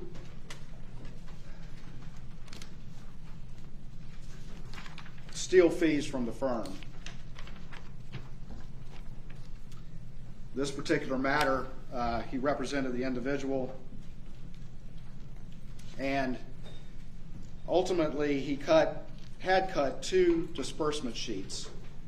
Number one, at the very last page of this exhibit in the disbursement sheet, he had the MPED attorney's fee, and then in parentheses the word forge for $83,333.33. Your Honor, that was from May 12th, 2021.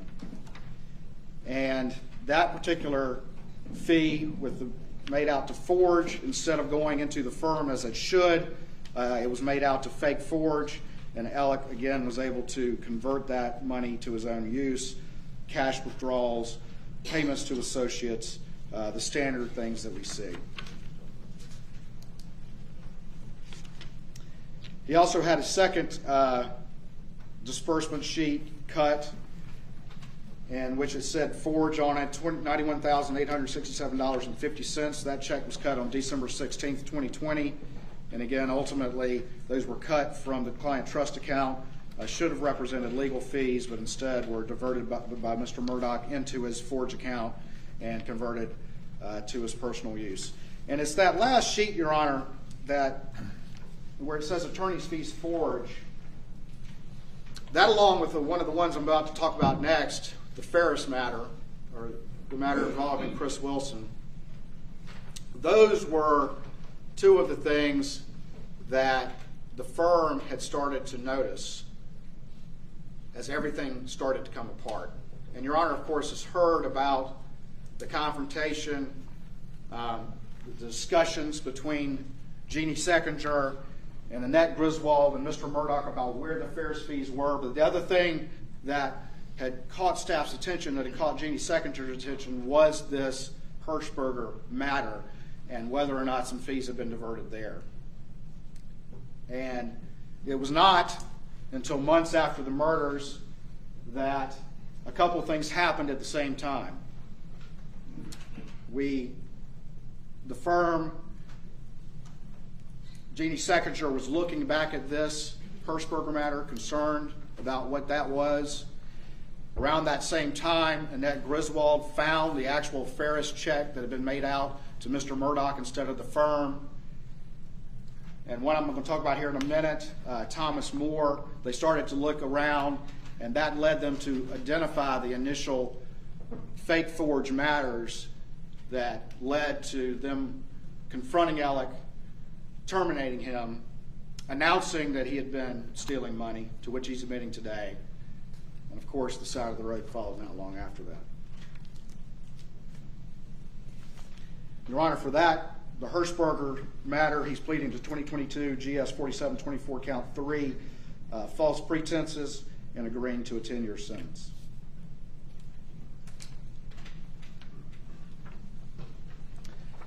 Next exhibit I will hand up is Exhibit 21.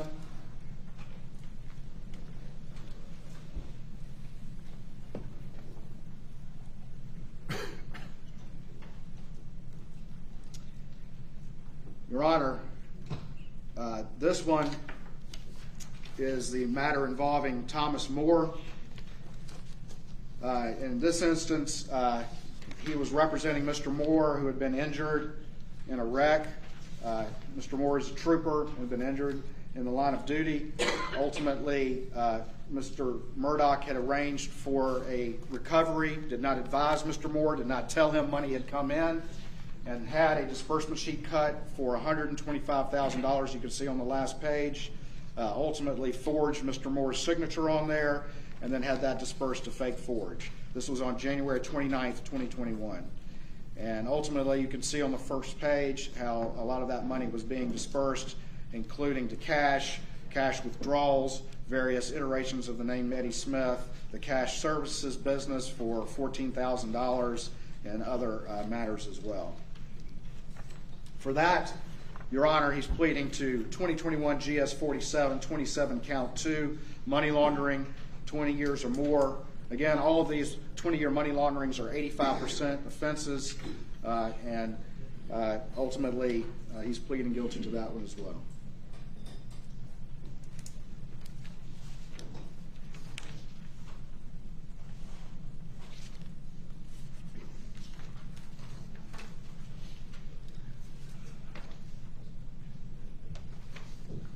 next hand up State's Exhibit 22.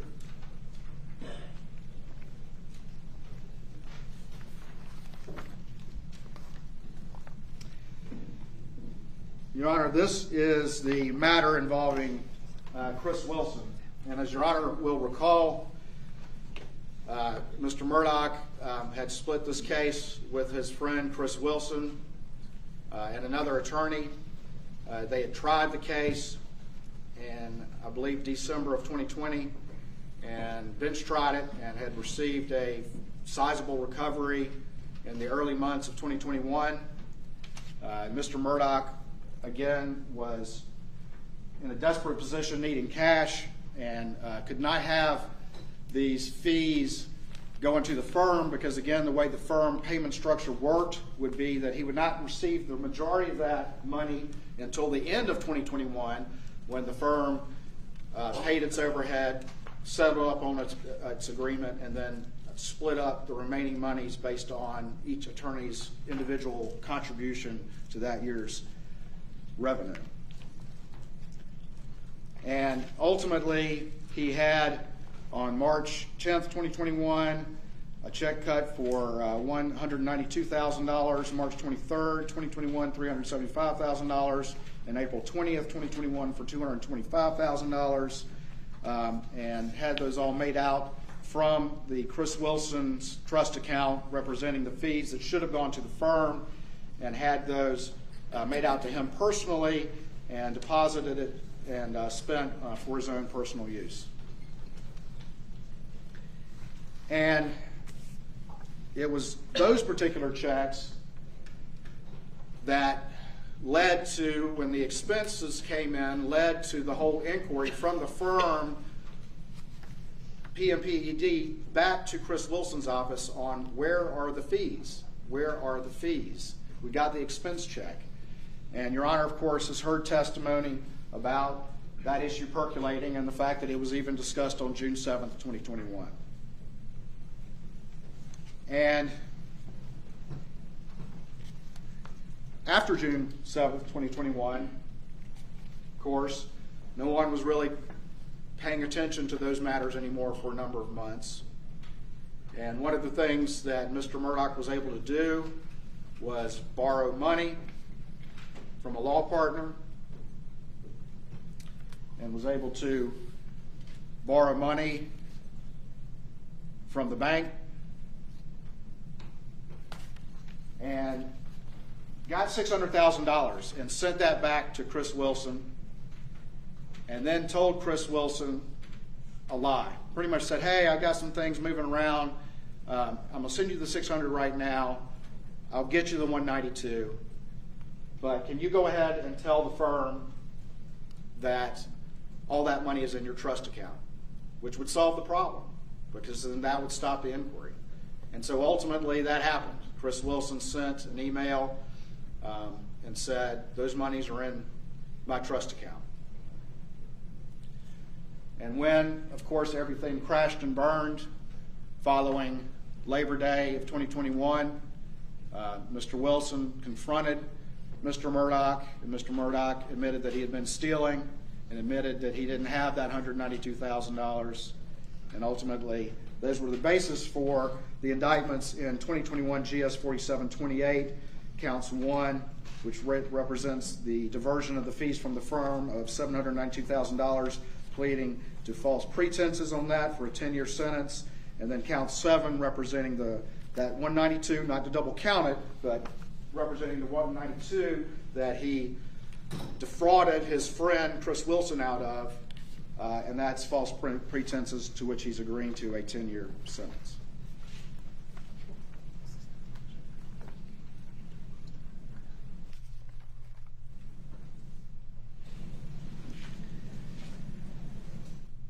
Your Honor, additionally, Mr. Murdaugh is pleading to 2022 GS 4710, count 1, and that is a criminal conspiracy, Your Honor, between him and Curtis Eddie Smith. And the dates are from October 2013 through February 2021, and ultimately those deal with the conversion of a lot of these funds from whatever source through checks to Curtis Eddie Smith. They're related to a lot of illegal purposes, including narcotics.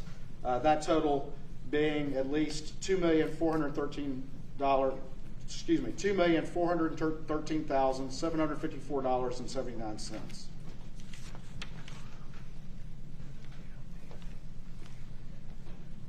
Finally, Your Honor, Mr. Murdaugh is pleading to 2022 GS 4734 count 9, and that represents his willful evasion of taxes for all of this ill-gotten gains, and that total from all those years is $619,391.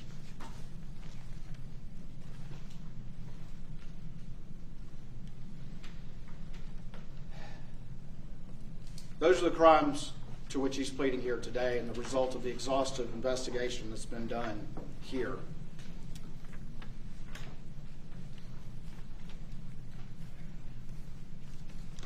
And Your Honor,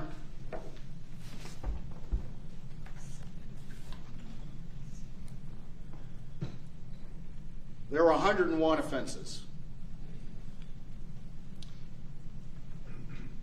And people might say, why are we resolving this in this manner? And the reason for that, there are a lot of reasons for that. Ultimately, we're having here a guilty plea in which Mr. Murdaugh is admitting his guilt, and we have gone and been able to detail the manner in which the system was abused. Mr. Murdaugh is waiving his appellate rights, and within the law, his post-conviction rights, which means for this plea here today, there is certainty, as much as the law will allow, that he will serve at least 85% of that 27-year sentence if Your Honor ultimately accepts this result. Whatever happens with any other litigation, we ensure with this result here today that Mr. Murdaugh will stay in state prison for what is most likely the remainder of his life. And that's aside from the 2 life sentences that Your Honor previously imposed upon him. But we have to remember that this result here today is not for the murders. This result here today is for those white-collar offenses. And 27 years at 85%, Your Honor, is more than anyone can think of, state or federal, that someone has received for white-collar offenses. It's more than Enron. It's more than WorldCom. It's more than Carolina Investors.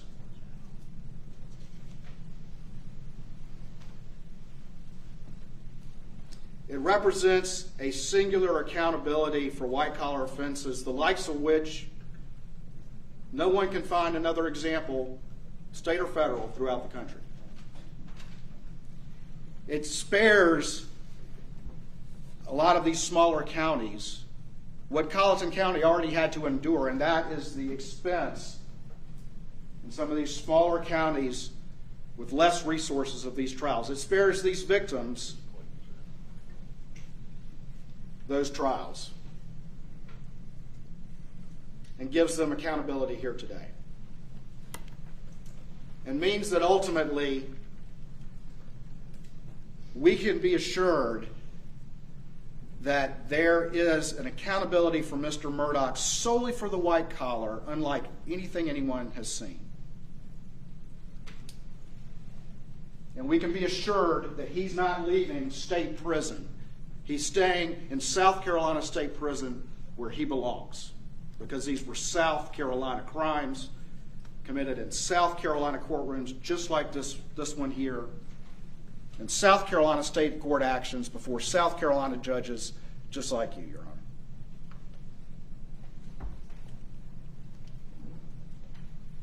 Those are some of the reasons why this is a unique result, an appropriate result. Because although Mr. Murdaugh is facing an accountability just for white-collar offenses, unlike perhaps anyone ever, the course of conduct that we've identified through all of those exhibits, lasting for all that time period, involving so many victims in amounts that may have been insignificant to him but were massive to them, the wreckage that he has left through the legal system, the distrust of the legal system that he has caused, deserve a singular accountability more than anyone has ever heard of. And that is why this sentence is appropriate.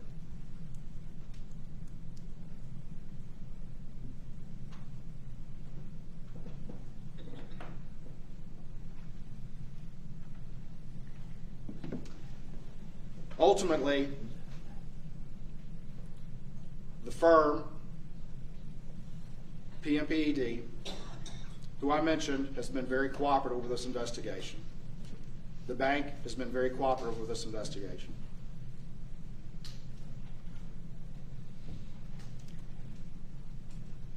And we've indicted, in investigating this case, we've indicted the individuals that the grand jury found probable cause that there was criminality, which is a different thing from civil liability. And Your Honor knows there's all kinds of civil actions and civil matters that still remain associated with the wreckage and the morass that this man has caused.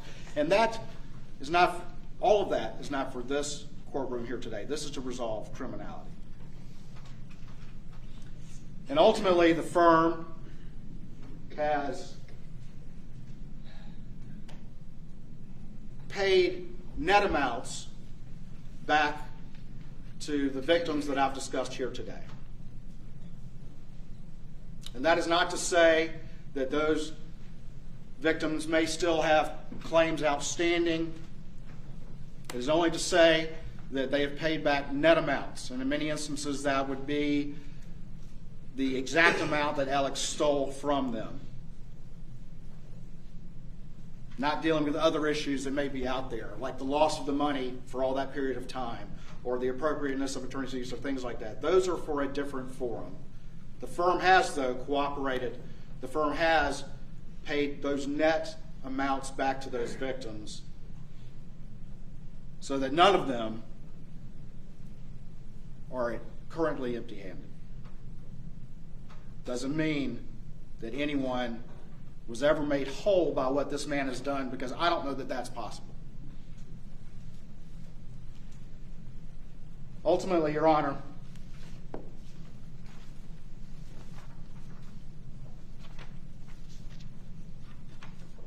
want to hand up a couple more exhibits.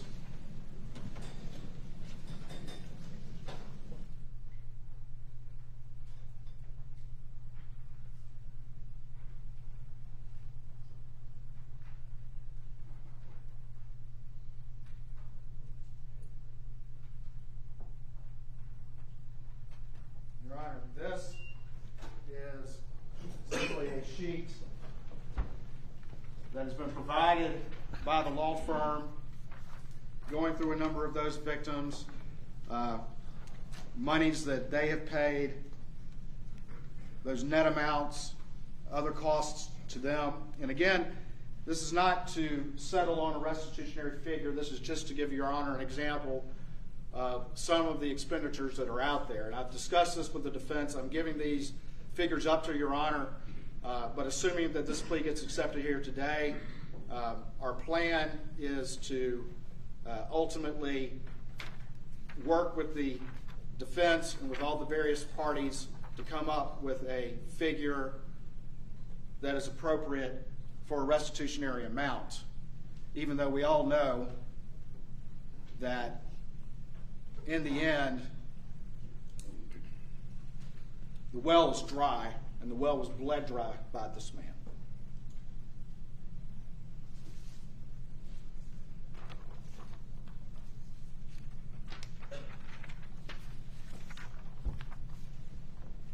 This next exhibit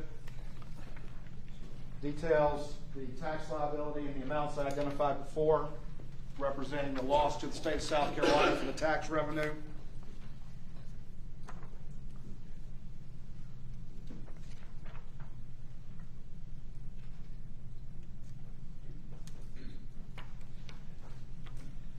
This next exhibit, which was an exhibit at the murder trial as well, Exhibit 25, represents the confession of judgment to the Satterfields for $4,305,000.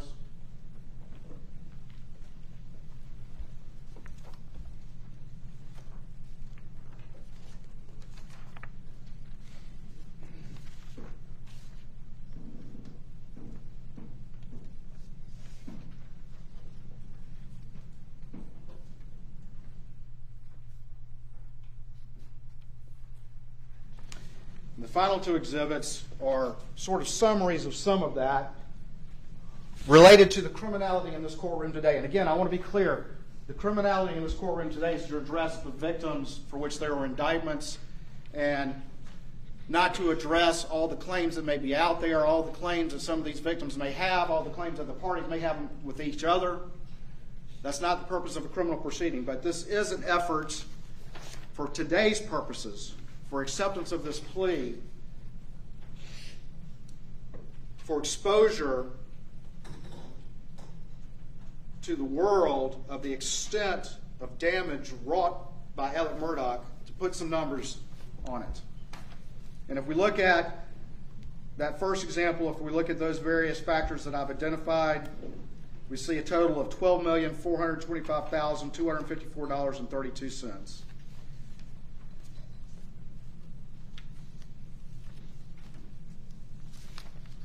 There have been some offsetting claims as it relates to the firm, and if you account for those, we're looking at $8,548,488.26.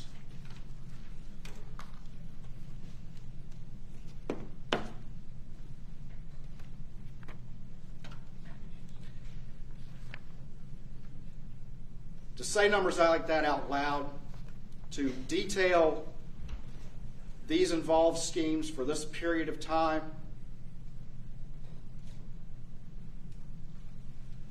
is unique and unprecedented and calls for a unique and unprecedented sentence of 27 years. Your Honor, I do have a number of victims and their representatives who would like to speak, and I believe our first one would be Eric Bland. I believe the mic right there is working, and this time I would, with the court's permission, allow these victims to address the court. Prior to proceeding, we will take a 10-minute recess.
Well, we are on a 10-minute break from court, and next step is we are going to be hearing from victims and their representatives or attorneys.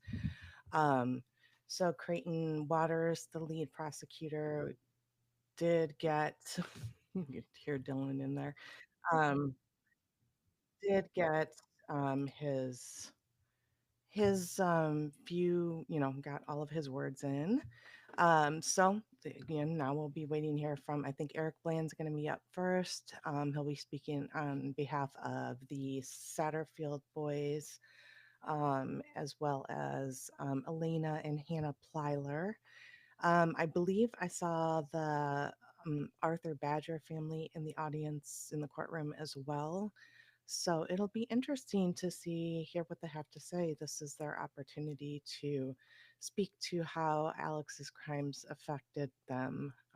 And, a lot of these individuals have, the crimes Alex committed against them changed the trajectory of their lives. So definitely it's an opportunity for them to get that out. Does anybody have any questions as to the process thus far?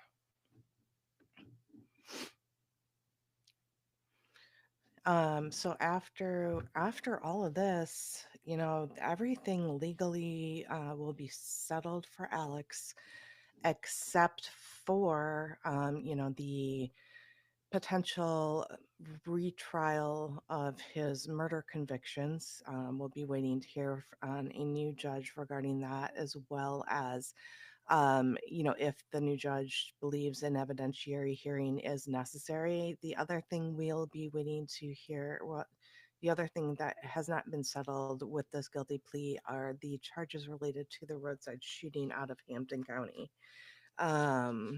So those are the things that still remain in Alex Murdaugh land. We haven't heard, obviously, with this guilty plea, not the end of it. Um, the years. So I think the earliest financial crimes that I have seen, somebody asked, do I know the year span of his financial crimes? I believe 2004 to 2021 was the time frame of his various financial crimes. I did do an article breaking down, where the money went in terms of, the money that he stole, the money that he paid. I've done a lot of articles. The money that he paid to Eddie Smith, also known as Cousin Eddie. I will throw those into the comments here, because I did some graphics along with it, just to give an idea of when he stole the most, how much he stole, where he stole it from, where we think it went. We will be doing some additional FOIAs following this guilty plea, because the evidence, evidence, it's not an open case anymore. So hopefully we can get some more insight into where all of that money went. Um, I I'm also anxious to hear Eric Bland's statement. I think he is an advocate for his clients, and he in that role he does a good job. I know, like Dick and Jim, he takes a lot of heat for what he does, but in terms of whether, in terms of Eric Bland, he's advocating for his client. That is his job. I am looking forward to hearing from him. Let's see. So yes, Murdaugh appeared in his prison orange garb with his typical, restraints on, which is always interesting to see.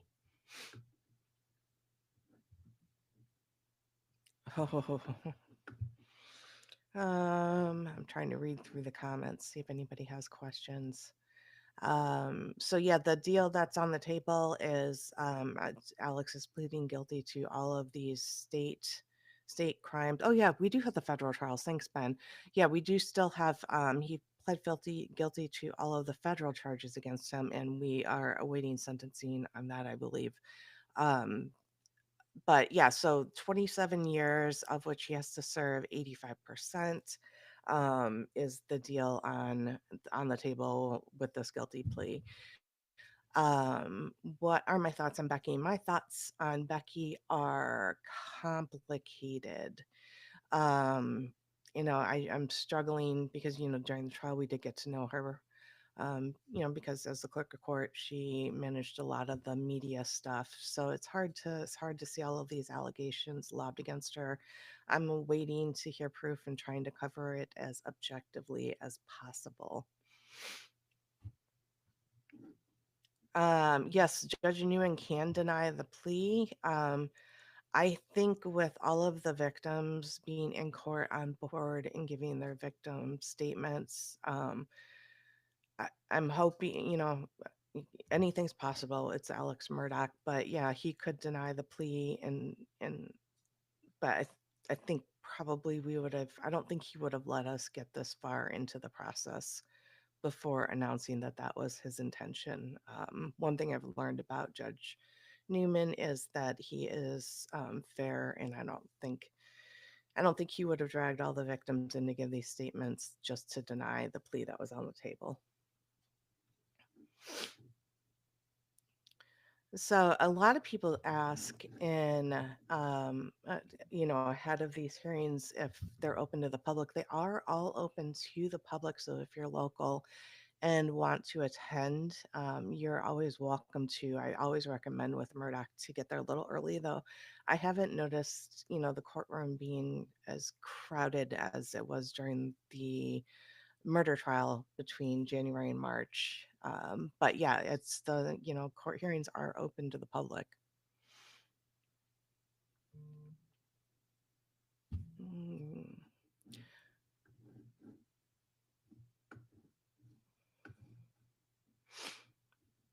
So Alex Murdaugh's attorneys are Jim Griffin and Dick Harpootlian. Most people are very familiar with him, but when you see them sitting on the table, Jim Griffin is the bald gentleman, and Dick Harpootlian, very recognizable state senator, gray hair. I believe he has a tie. Oh, here's Dylan. Hey, Dylan. Hey, Jennifer. What's up?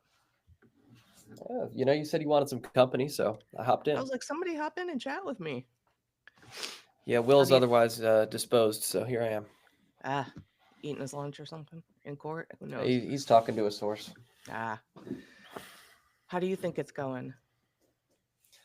I mean, I was texting my mom, actually, and I'm like, I think that Creighton does this speech in his sleep at this point. I mean, what is this, the third, fourth, fifth time we've heard pretty much this exact rundown? He gave the abbreviated version last time we saw him. I'm putting that in quotes because I think the abbreviated version took like an hour. Yeah. He's taking the opportunity to detail all of the crimes that he did not get to try. Right. And he's clearly, I mean, it would have been brutal if he tried them, especially because Alex had pled guilty in federal court and all of this stuff that he had admitted to on the stand in the murder trial would be admissible. Right. You have any thoughts on all of the other breaking Murdaugh news over the past week? I can't wait for that evidentiary hearing, which we talk about it like it's a given, but at this point, there's obviously no evidentiary hearing scheduled. So right, we don't have a judge yet. I did see Ann Emerson. I think is she with Live 5? I believe so, but I don't want to get that wrong. She tweeted that she spoke with Dick Harpootlian, and he indicated that if there was an evidentiary hearing, he believed it would come in February of 2024. So who knows? At this point, we don't. Well, I think we reported pretty similar about a week or two ago. I guess the defense is pretty open in sharing that belief of theirs. And I think that if anybody would know, I mean, Dick's very connected within the legal community, so I wouldn't. Yeah. I don't know why he would have a reason to be untruthful about that. Yeah, that'll definitely be interesting. I don't even know. I have to do a little research on that because I don't even know what those would look like, in terms of, are they open to the public? Are they closed? Because they're going to be questioning, jurors and other people under oath, which. Yeah, it's interesting. I mean, we've gotten used to Judge Newman and we've gotten spoiled, if I'm being honest with you, because he's one of the most pro-media, pro-transparency judges in the state, from what I can tell. We know about this, but the folks at home don't know. You submit these rule 403, 405, what are they? 403B, I believe. Oh my gosh. We submit these 403 forms. Oh, no, 605, Rule 605. 605. Okay, we submit Yeah. these forms, and some of these judges will check them like very scrupulously. They'll have they'll basically bounce you if you haven't submitted your form on time. Newman's like, come one, come all, submit a form, don't submit a form. He truly believes in an open courtroom, but that's probably, I mean, there's a very slim chance that the next judge on this case is going to be as committed to having an open courtroom as Newman has been. Yeah, and I've had to even negotiate terms of 605s. Some will say, yeah, you can bring a camera, but you can't live stream. You can bring a still camera, but you can't bring a video camera. You can bring, notepad. And it depends on the judge. There's no blanket rule. Would the evidentiary hearing take place in Colleton? As of right now, I do believe since the trial was venued in Colleton, that the hearing would also take place in Colleton. The judge would be whoever the Supreme Court assigns. I'm not sure though. I mean, we've seen these circuit court judges in South Carolina ride the Yes. circuit, so to speak. So we've seen Murdaugh hearings in Richland. We've seen them all over the place. Yeah, yeah, definitely. It's going to be up to who the Supreme Court assigns to preside over that hearing. It'll definitely be interesting if that hearing. I mean, there's so many what ifs. I get so many questions on that, and it's like a what if. We're waiting to hear if there's a new judge assigned, waiting to hear if that judge, thinks an evidentiary hearing is necessary. Then when that hearing gets scheduled. So yeah, so many what ifs in play, and in the meantime, there's things happening simultaneously. So it'll be interesting. Yeah, something that I've heard a lot of people talking about as far as the most recent developments are Becky's credibility or her perceived credibility in this evidentiary hearing. Even if this wiretapping investigation, if it ties to her, even if there's no direct Murdaugh tie, obviously it's going to be difficult for her to have a lot of credibility on the stand if she's currently charged with wiretapping and for abusing her office, basically. I know. Yeah. I mean, that's. People are like, well, the wiretapping isn't even related to the jury tampering, but when you pull the lens back and look at it, the state's response is heavily related on what Becky said happened compared to what a handful of jurors said happened. And the more her credibility comes into question, the more I get concerned that there is going to be a new hearing. And what's Becky's, once things start getting weird here, what's Becky's motivation to lie versus what's a juror's motivation to lie? Right. Clearly, she has something to gain from coming out of this thing clean.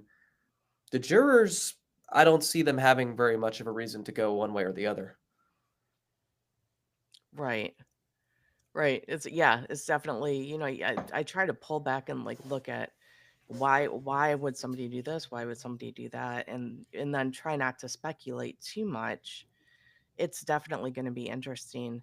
Seize the Day just asked Dylan, does Alex look as flushed in person as he does on screen? He's always lobster red. Yeah, he's a red man. Yeah, as a fellow redhead, I have a tendency to blush, and he definitely has that redhead complexion. His skin tone is pink. They don't call him Big Red for nothing. Big Red. It's funny. I talked to an attorney that went to law school with him last week on a completely separate matter, and he said that none of their law school classmates were even remotely surprised by any of this, which is, I hear that over and over again.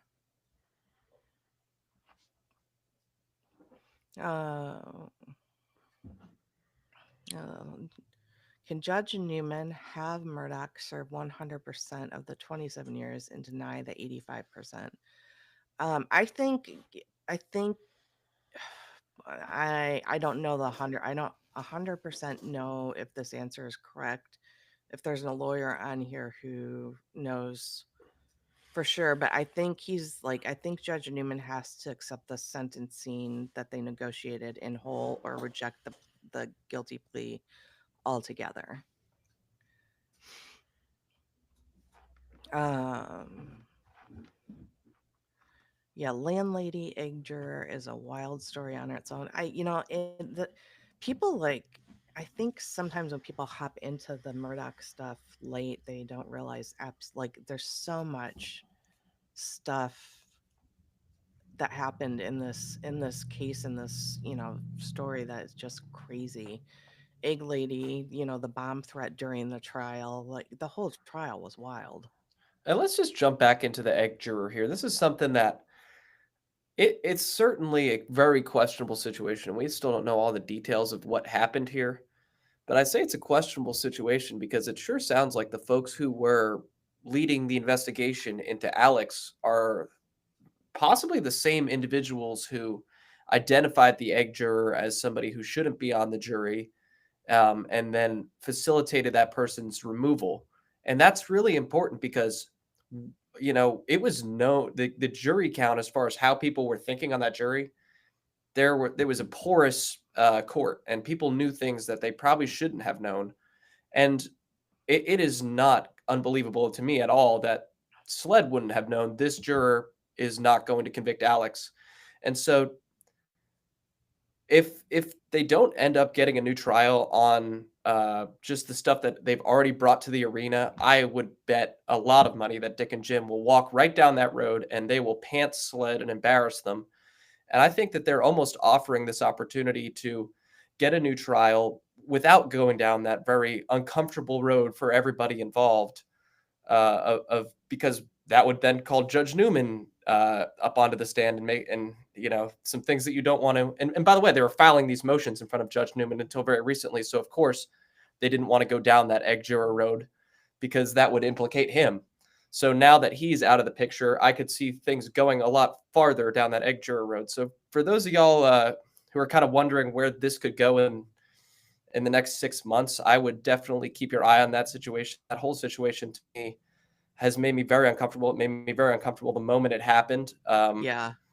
And I think there could have been some improprietous things that happened there.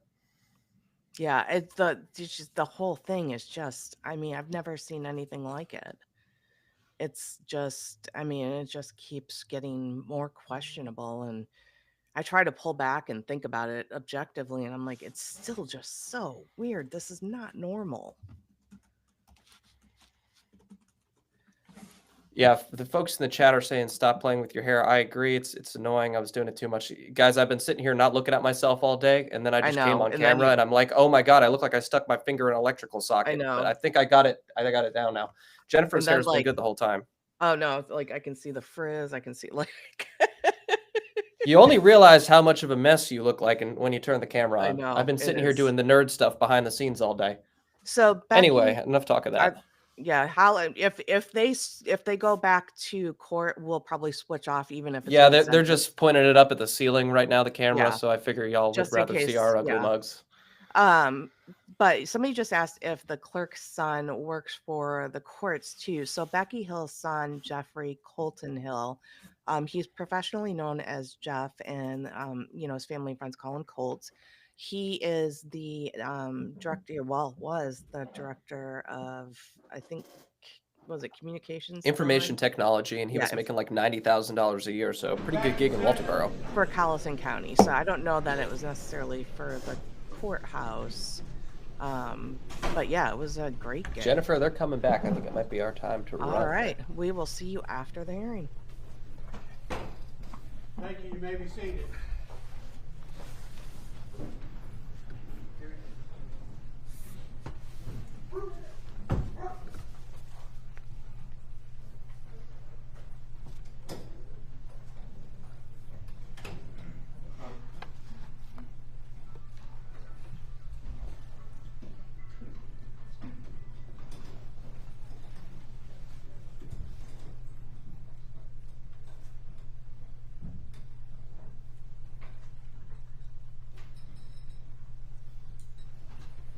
Mr. Bland? May it please the court, Your Honor. Yes, sir.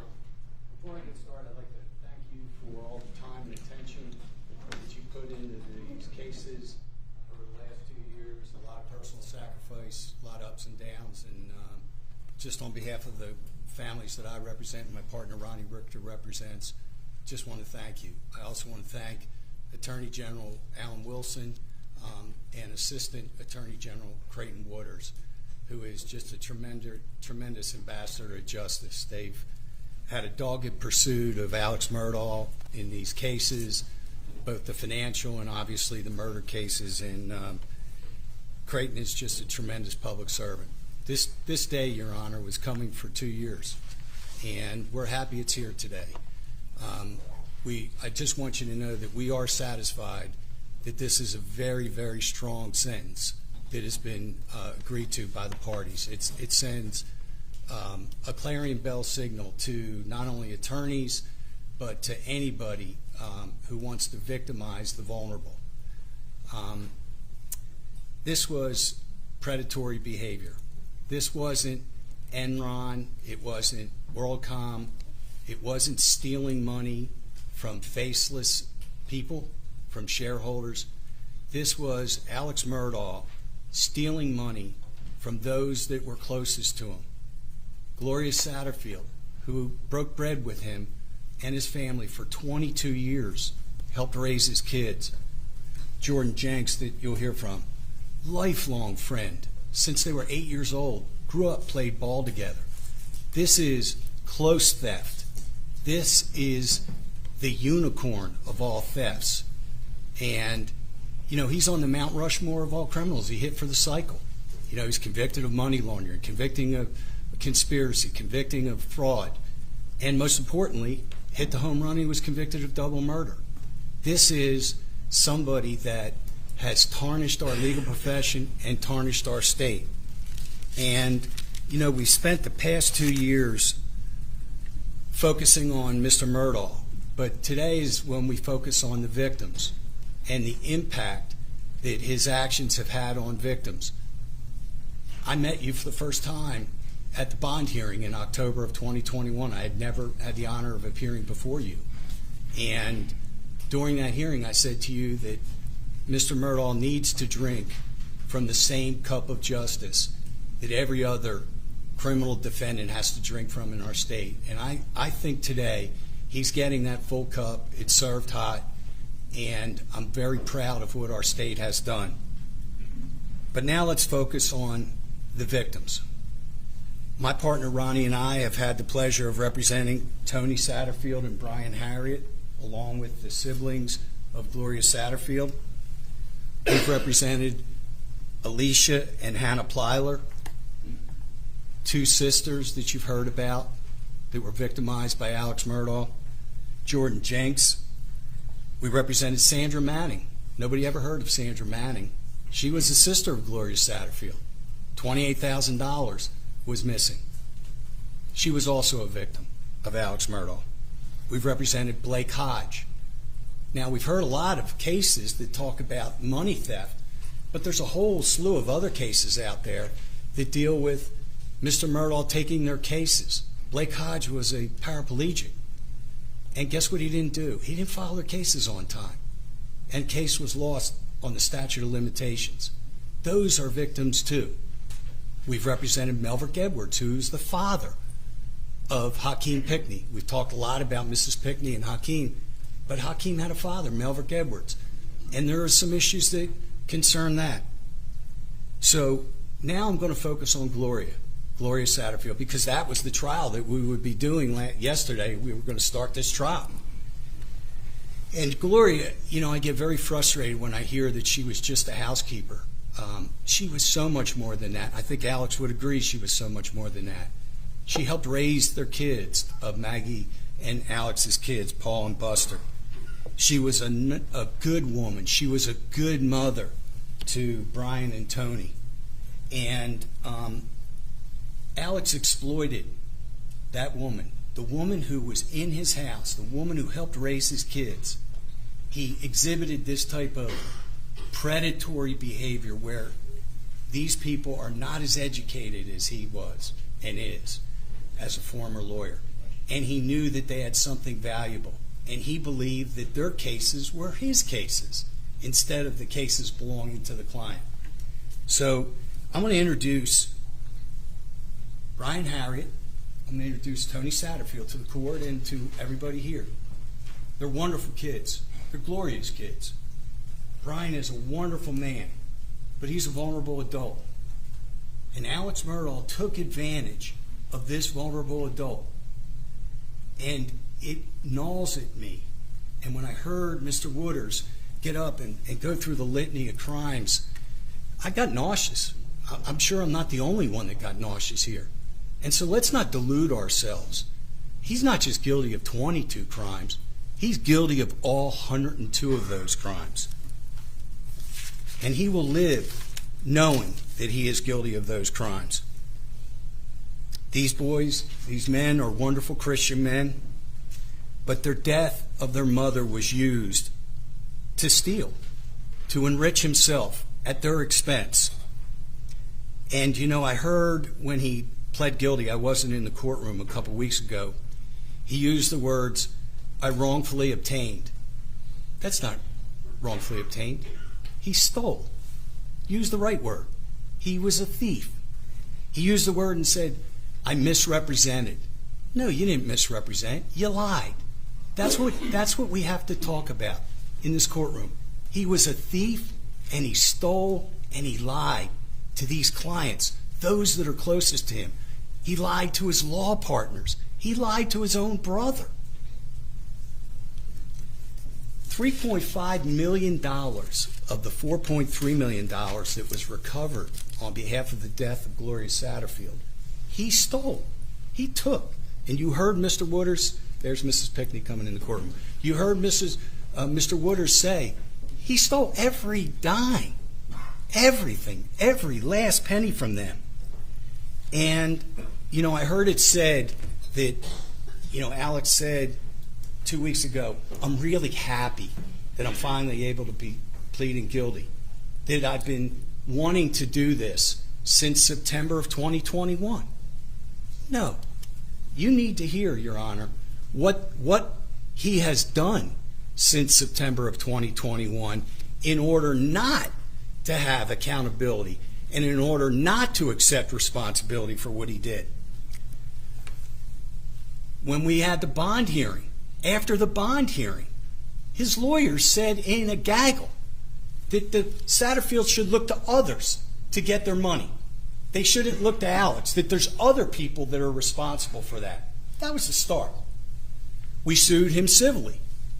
He didn't answer the complaint and accept liability and deny damages, which he could have done. He denied liability. From 12/21 through May of 22, we, my partner Ronnie Richter and I, negotiated a confession of judgment, the same confession of judgment that was introduced as, I think, Exhibit 23 by Mr. Wooders, for $4.3 million. The money that he stole. He accepted responsibility. Did he? You'll hear in a second. He did not. But that took 6 months to get a simple confession of judgment that should have been signed immediately. The murder trial, Mr. Harpootlian, who's a wonderful lawyer, probably one of the best our state has ever produced, denigrated this guy on cross-examination, Tony Satterfield. Disrespected him. That's not a man that's accepting responsibility. That's not Alex Murdaugh accepting responsibility. After the trial ended in March, Mr. Murdaugh tried to add these two men to the federal court Nautilus action as party defendants. And it was said that if Nautilus wants any money, don't get it from Mr. Murdaugh. You got to get it from these guys. Because Mr. Richter and I, we recovered money, more than $7.5 million for them, but from other sources. If that wasn't enough, and Judge Gergel denied that motion, that wasn't enough to stop him. In the summer, they filed a motion to vacate the confession of judgment that he gave to them in May of 2022. He signed his name. He had two really good lawyers help him negotiate the terms. It was notarized under penalty of perjury.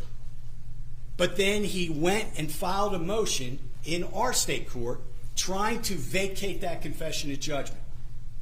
Judge Price denied it in August. Wrote an order that said, not happening. You gave it freely, voluntarily, without coercion or duress. You're a smart man. You knew what you were doing. Did it end there? No. They appealed it. They appealed that. Did it end there? No. We were supposed to have a trial, but for his plea 2 weeks ago. What happened next? They attacked the jury pool in Beaufort County. Incapable of being objective and fair because of all of the publicity, the pretrial publicity. They didn't end it there. They attacked you. They filed a motion to recuse you from hearing the Satterfield case, saying that you, who was giving your time, your sweat, and your blood, that you were conflicted, that you made any appropriate statements out of court. So the answer is no. He didn't want to do that in September of 2021, like he said 2 weeks ago, or was said in the courtroom. They did everything they could not to do it. But the calendar forced the plea. The 102 charges forced the plea. And there was all this about pretrial publicity, that somehow I caused pretrial publicity and others and people who wrote about it and podcasters or whatever. Boy, is that rich. The defense attorney himself's a podcaster. He started a podcast after the murder trial. They went to CrimeCon and they talked for 2 days about the case. They've done press conferences. They've done documentaries. They've gone on TV. If there's any pretrial publicity, it's caused in part by them. And they still came before you to say that Mr. Murdaugh couldn't get a fair trial.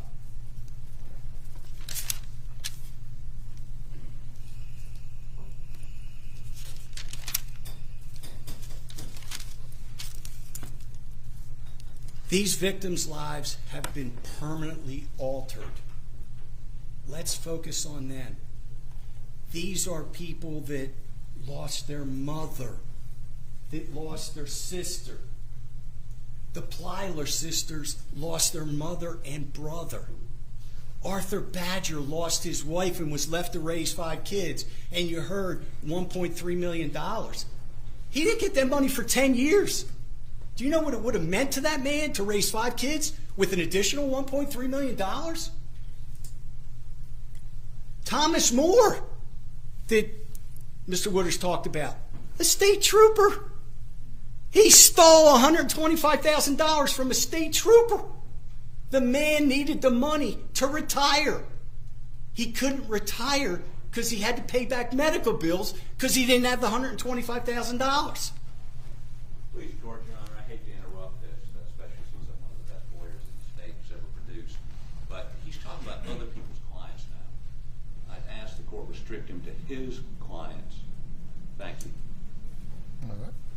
Mr. Bland? These clients couldn't assess risk. These 2 men couldn't assess risk. They couldn't navigate their way through the system. Even though Jordan Jenks is a council member in Hampton County, he couldn't navigate his way through the system. He was best friends with Alex since 8 years old. Alex would have been the last person that Jordan would have thought would reach into his pocket and steal from him. He preyed on them like a wolf does a rabbit, Your Honor.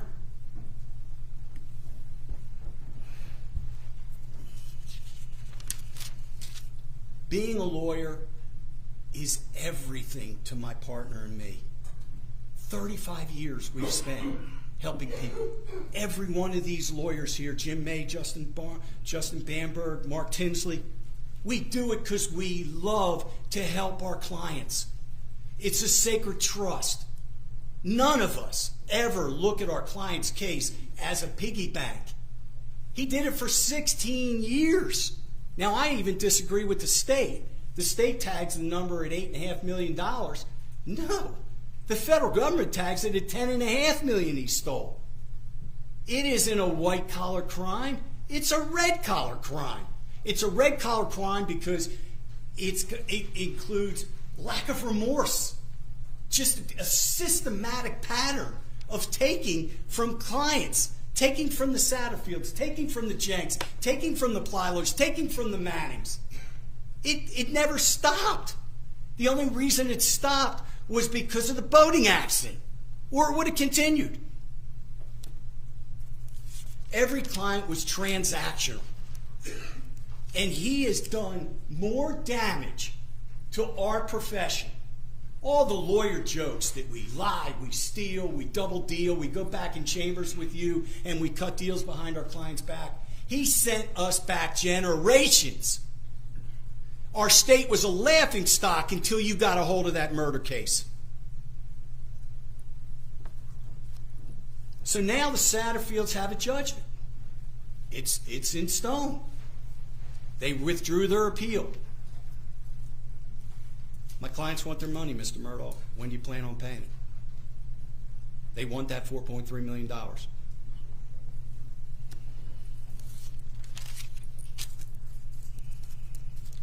I will never forget the words you used at the end of the murder sentence about how he will get visitors at night.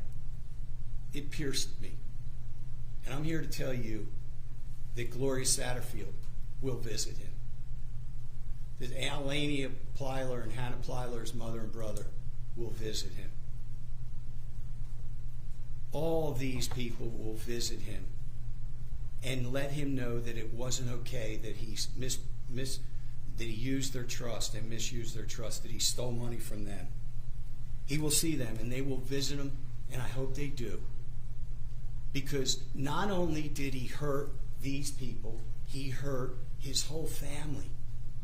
There's good in his family. Not everybody's bad in his family. He hurt his son. He tarnished his son. His father's a thief, a liar, a conspirator, and a money launderer.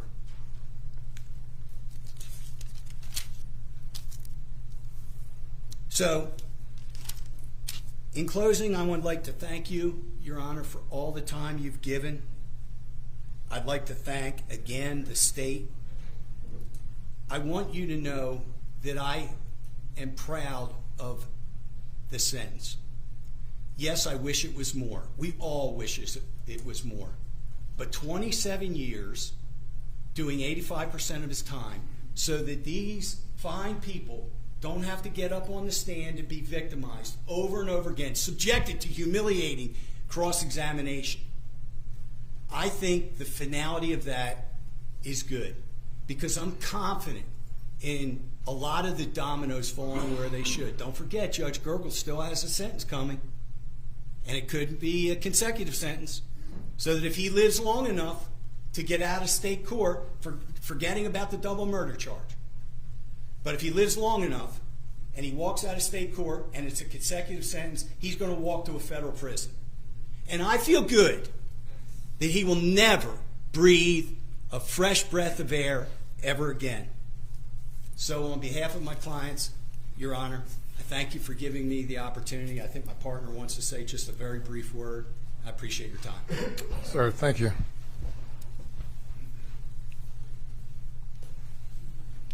May it please the court, Your Honor. Yes, sir. I'm Ronnie Richter. I've been a lawyer in good standing of the bar of this state for 30 years now, Your Honor. I'm also a lifetime South Carolinian. What I want you to know about the clients that we represent is that they are the very best of us, that they are humble, that they're God-fearing, that they're honest, that they're hardworking. I've had a great career, but this has been the highlight of my career, to try to restore some faith that was destroyed by that man in the clients that we serve. I want you to know this too about the clients that we serve. None of them are victims. And I've heard the word said over and over. I'm even going to disagree with my partner. We don't have a victim in this courtroom.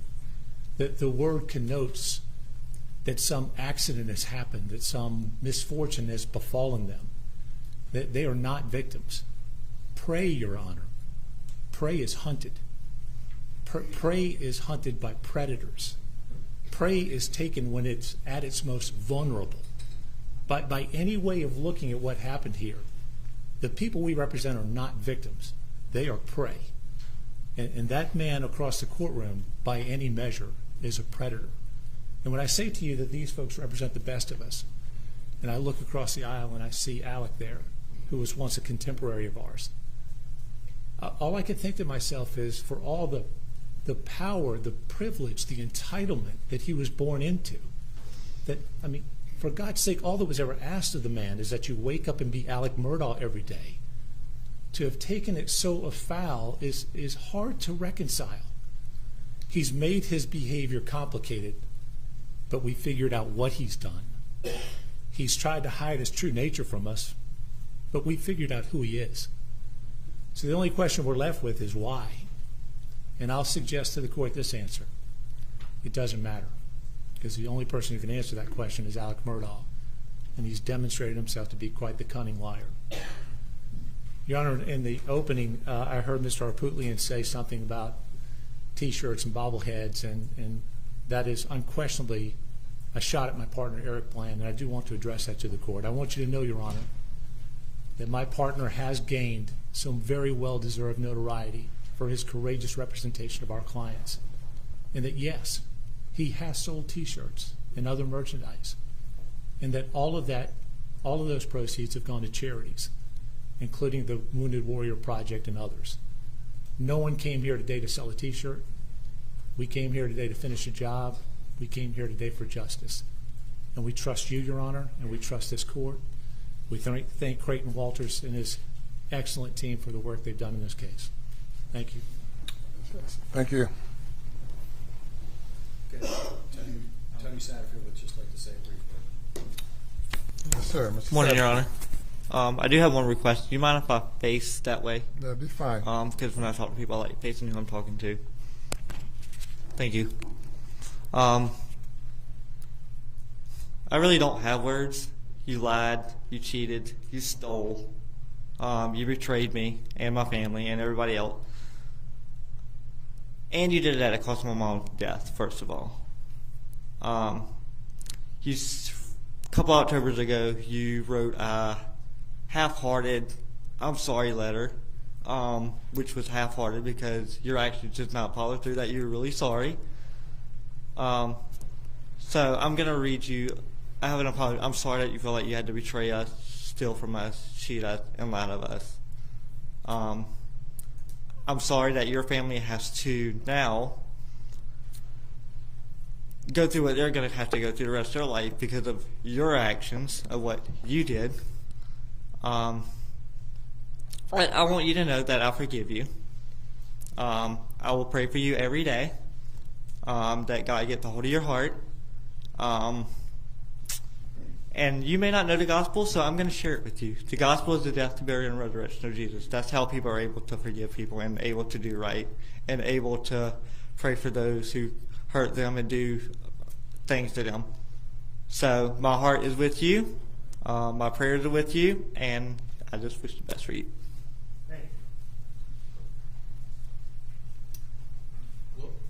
This is Gloria's sister, Ginger Hackett. Yes, ma'am. Hi, Your Honor. If you allow me to speak, and again, I'd like to address it to Alec, if that's okay. Okay. A little louder, please. I would like to speak and address it to Alec if you don't. That mic adjustable. Can you speak? Do you hear me? I don't know. Speak in it, please.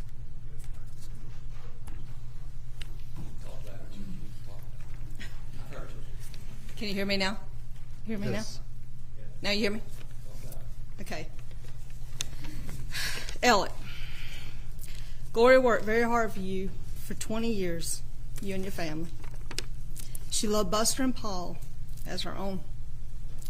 She loved Maggie, and she trusted and loved you wholeheartedly. She considered you and your family as her own family.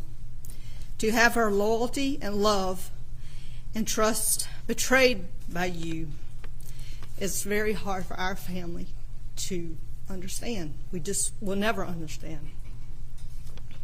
And how you are able to profit from her death is especially hard for us to understand and cause unimaginable hurt to our family. The fact that if only you had given Tony and Brian just a very small portion of the money you stole from them, they would have appreciated it and been very happy while thinking that you had kept your word, done your legal duty, and looked out for them and their best interest. Instead, you chose to break the law that you had sworn to uphold, be greedy, and look out for your own best interest. Alec, in time, the wrong you did to so many people may be forgotten, but in hopes that Gloria, in her pure heart, full of kindness and love, will not be forgotten, we started the Gloria's Gift Foundation in honor of Gloria and her memory by providing gifts to some needy children during Christmas, so that Gloria will be remembered forever. And my heart goes out not only to my family, but today to hear all these families that you did wrong by, those children that you stole from, everything. They lost a mother, and you stole every dime from them. I just don't understand. Did you not have a soul? I don't get it, Alec. I can't understand it. And I thank God maybe that I don't understand it, because then I might be in the same situation as you. I just don't get it, and I guess I never will get it. So hopefully God will forgive you, because you're going to need forgiveness. I just don't know. I'm lost for words, Alec. You are not the person that I thought I knew. And you come from a good family, but you wasted your life. And I hate you did your family the way you did, because you do come from a good family. And I'm sorry you threw your life away. Thank you, Judge, for allowing me to address. Yes, ma'am. Thank you. And thank you for the state for everything y'all did for us to find justice. That's on behalf of the Satterfields. Thank you. Your Honor, I believe next person to address the court would be Justin Bamberg, who represents a number of the victims here, including Miss P, Sasha Thomas, Angel Gary, Jamie and Richard, Johnny Bush, Christopher Anderson, and Randy Drawdy. Mr. Bamberg. May it please the court. Yes, sir. Thank you, Your Honor. Beside me is Miss Pamela Pinckney, and she would like to say just a couple of words. I'm reminded of a quote, and I think it's very fitting for today. It's that fairy tales don't tell children that dragons exist. Children already know that dragons exist. Fairy tales show children that dragons can be slayed. This process, from the beginning of the investigation through the state grand jury process, as Attorney Waters said earlier, a lot of people were afraid to participate, and it took courage. That grand jury process, this entire criminal justice process, not even thinking about the civil stuff, the criminal justice process, this has been the fairy tale. The children are the victims. It's the victims' family members. It's their closest friends. It's the people in our communities, whether you're talking about Colleton County, where some of the charges were pending, or Beaufort, or Hampton, or Allendale, or Bamberg, or Orangeburg, those communities, the children. Today is such an important day because these victims, their loved ones, the community members, everyone knew that dragons existed. They've seen it. They watch TV, they read the newspaper. Everybody knew that dragons existed. Today, this sentence, Your Honor, will show all of them that dragons can be slayed.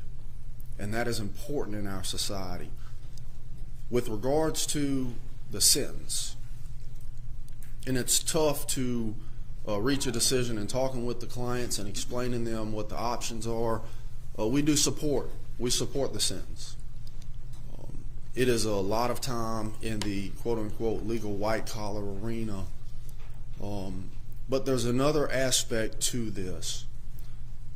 And I understand, I get it. I think my clients, the victims, understand that this entire ordeal for a lot of people, not just in our communities in South Carolina, across the planet, this entire ordeal has been very entertaining to them.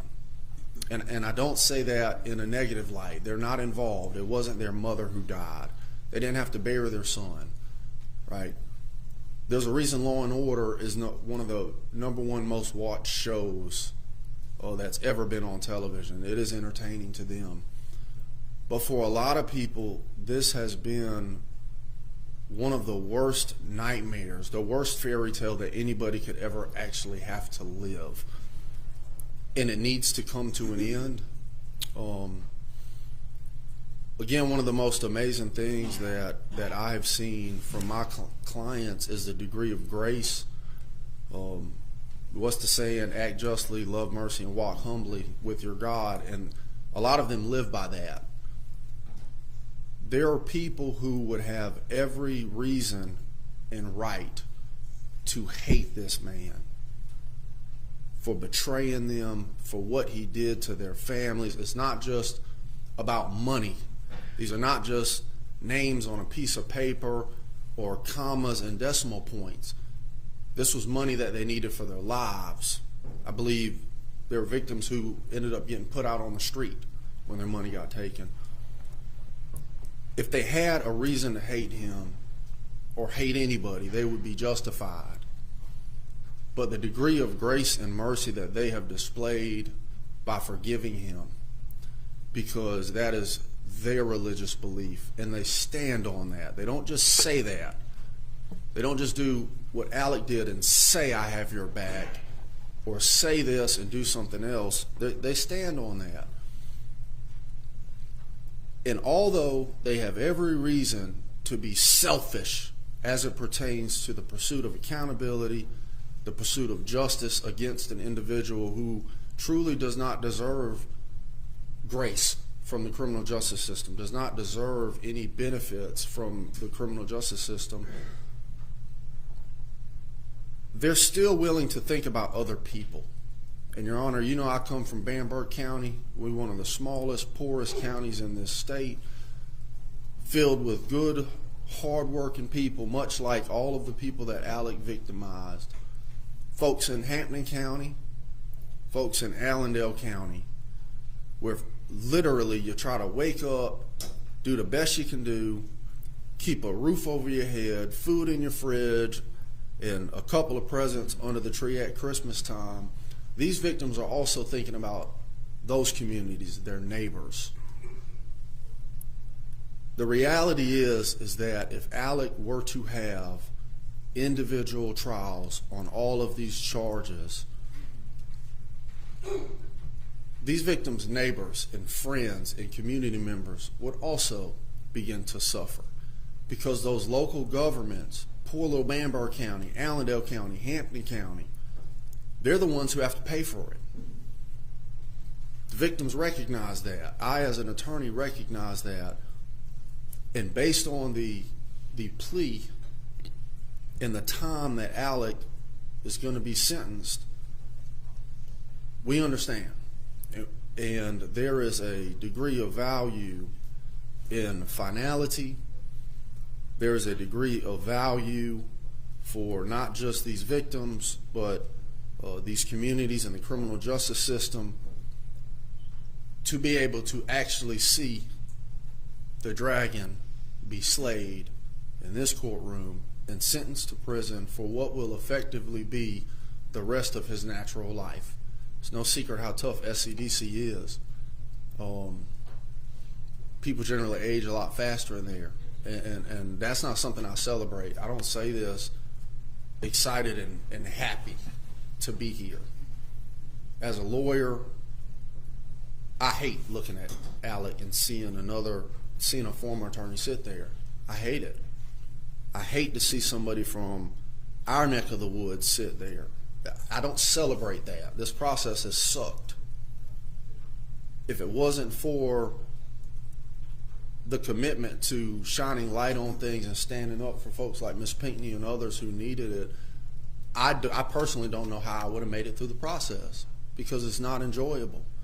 And I don't think any decent person celebrates the downfall of another living, breathing human being, particularly somebody that they knew. But it's necessary. This has been a horrible, tragic, sorrow-filled fairy tale. And I think everybody is ready for it to come to an end, Your Honor. We'd like to thank Creighton Waters and the AG's office. They've done a wonderful job. And Your Honor, if it wasn't for the encouragement that Creighton and his team poured into people to let them know that the state had a true interest in accountability, I think that there would be far less charges, because people wouldn't have wanted to testify at the grand jury or have their name public or their face public.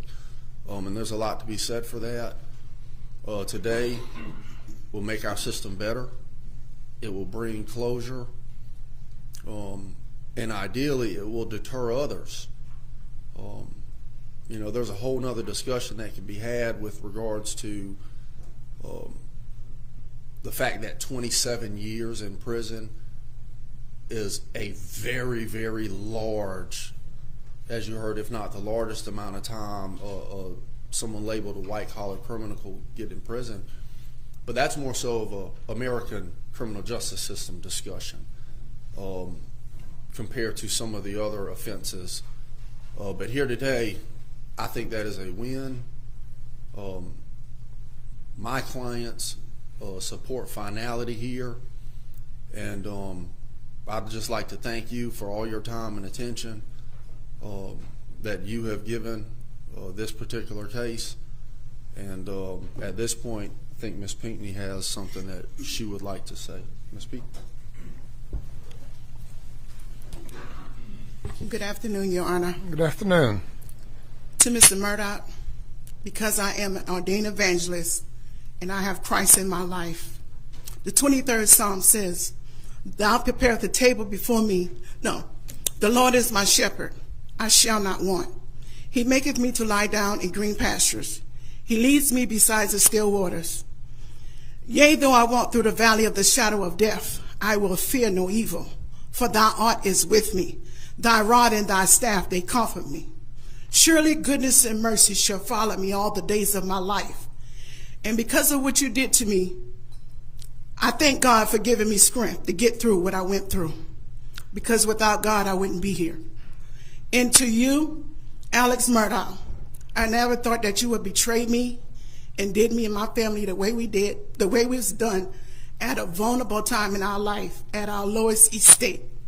We was in a terrible motor vehicle accident, and you just took us for granted. But all I want to say to you is I forgive you from my heart. On this day and forevermore, my prayers and endeavors shall be with you, and God bless you.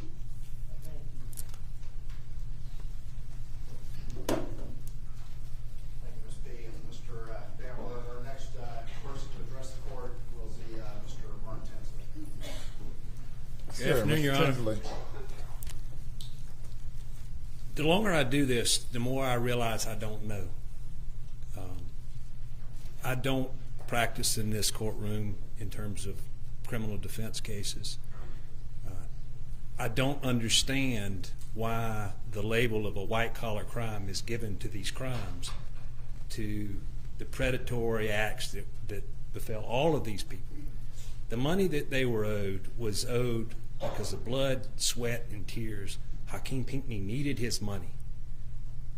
The Badgers, who I represent, 6 children, 2, 3, 5, 8, 9, and 11, are left with a single father, and he stole everything. And so I stand up here to say that I believe in accountability. I don't know that justice is served here, and I don't know that the punishment in this case is justified, and I don't want to be the odd man out. So I'll just keep it to myself and think it. Alec, you're a broken person. I don't think you're going to lie in bed at night and have people come to you. I don't think that those people matter. And I don't know when that happened, but clearly it happened where you matter more. And I feel bad for you as a result of that. I knew Paul and Maggie. I knew you. A lot of people thought they knew you. Clearly we didn't. I don't think you've always been this way, but somewhere along the way, you became broken. And you've justified it, and he's justified it every step of the way. And I stand up here, Your Honor, to simply correct the record. They didn't steal $1.325 million from my clients. The bank didn't help. The bank was complicit in every step of the way in enabling Alec Murdaugh to steal and pull this off. You asked about Eddie Smith. Eddie Smith was a check cashing scheme. Eddie Smith was being paid to cash checks, but that money is still out there, and he knows where it is. He didn't spend all that money on drugs. If he wants to be accountable, he wants to be contrite, he ought to tell these people where their money is. That's not going to happen.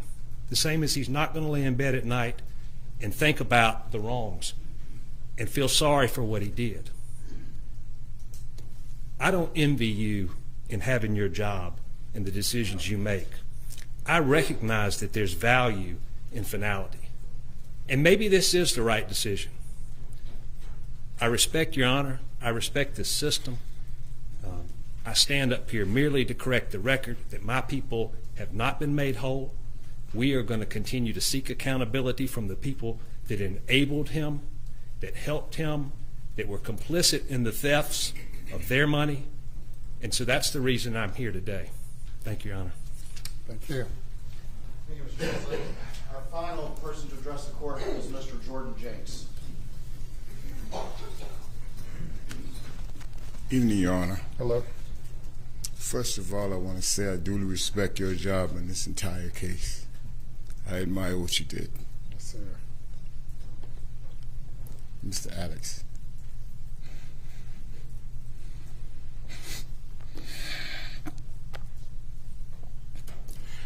I've been waiting on this day.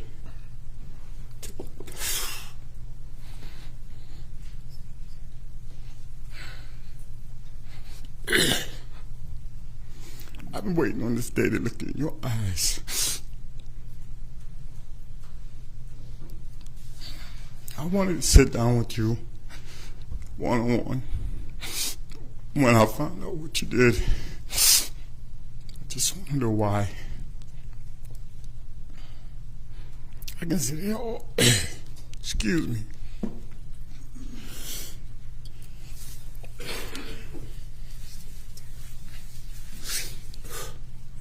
Unlike a lot of these people here, these victims, I got a lot of intimate stuff that I could say.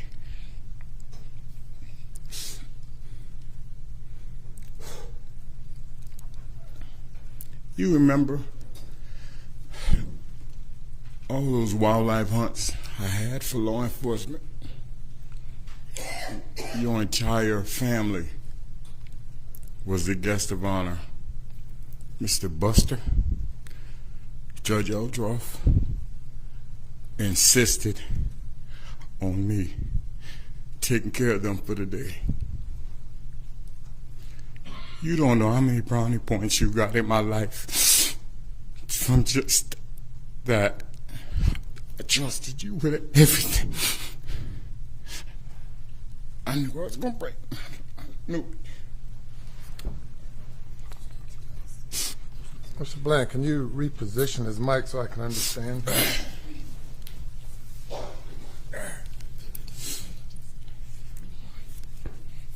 knew I was going to break. Excuse me, I knew I was going to break. But I got some notes here. I don't even know if I can go through. Our family got a deep relationship, man. You remember making a comment to me after I found out, after we discussed the possible amount this lawsuit was worth, and you made a comment to me, and you said, don't spend all this money foolishly. Tell me what you did with $20 million that you stole. Part of it being mine. And you know, I'm sitting there crying, and I want everybody to, Judge, I need you to know. I'm not crying because of what he stole from me. I'm crying for what he did to everybody in the suit. These kids, these people dying. I didn't want to come up here and bash you, but I gotta ask you, what kind of animal are you? I can't even go over my notes. I'm not here to be your judge. Ultimately, that belongs to the good Lord and Savior. But may He have mercy on your soul. I didn't want to see you. When I saw you on TV in an orange jumpsuit, it hurt me. Still wasn't mad at you. But this judicial system put together a system to deal with people that make bad choices. And my friend, you chose to make the choice you made. So I need the judge to know that I am full favor. I am in full favor of the court's recommendation for the 27 years. I can go back to us going to mediation. That you affected my wife. You chose to have Maggie deal with us those 2 days we were in Charleston in mediation. She catered to us hand and foot. You told me where to go and check into my room. We did. From that point, we never drove another foot. Neither did you. Maggie drove us everywhere we went. When all this came about, Paul, and Maggie, I couldn't believe it. I didn't believe it. But after sitting here today and hearing some of the devious things that you did to people, these victims here, changed my mind, bro. Once again, I ask you, what kind of animal are you? Boy, I gave you my all. I would do the money you stole from me. You could have asked me for it, and I would have gave it to you if that's how I felt about you and your family. You didn't have to steal it from me, man.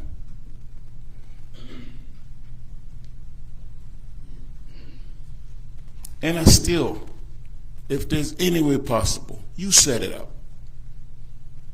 for me to be on your visitation list. I want to sit down with you. I want to look you in your eyes and talk to you when I can really talk to you. We got some intimate things we can talk about. I would like that. But why, bro? Why? Such a talent. Do you know what you just threw away? How talented you are?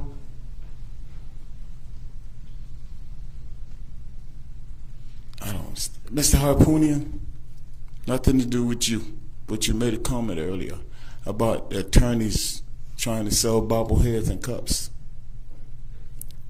Can you represent this man to sell those bobbleheads and cups to repay the victims that he stole from? Thank you.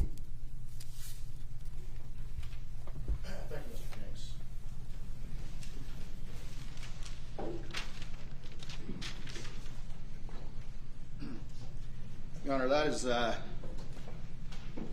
all of the victims that wanted to address Your Honor today. I've obviously already spoken extensively. I know that we need to get to the defense and might have some final closing comments. But I will say this, Your Honor. I appreciate these folks speaking. I appreciate Mr. Bland and Mr. Richter, the passion they expressed. I appreciate and was blown away by Tony and his words. I appreciate so much Mr. Bamberg's words, putting in perspective some of the considerations that we have to consider in slaying the dragon, and having not only Mr. Bland but Mr. Bamberg and Mr. Tinsley having been there at the beginning of this investigation. I appreciate Mr. Bamberg putting in context the effect that these trials have on communities and have on the system. I understand Mr. Tinsley and some people saying, is 27 years at 85% enough? I understand you. I've wrestled with that over and over again as we thought about that. But we also have to realize the real human cost to multiple trials, because while this has become TV, it's not. It's not about that. It's not about trials to generate content. It's not about the notoriety. What it's about is getting justice like it's never been seen before, in a situation like it's never been seen before. And doing that in a manner that doesn't break the system in this county or other counties, and allows the state grand jury and law enforcement to focus on the next dragons that need to be slayed. And there's a lot of them.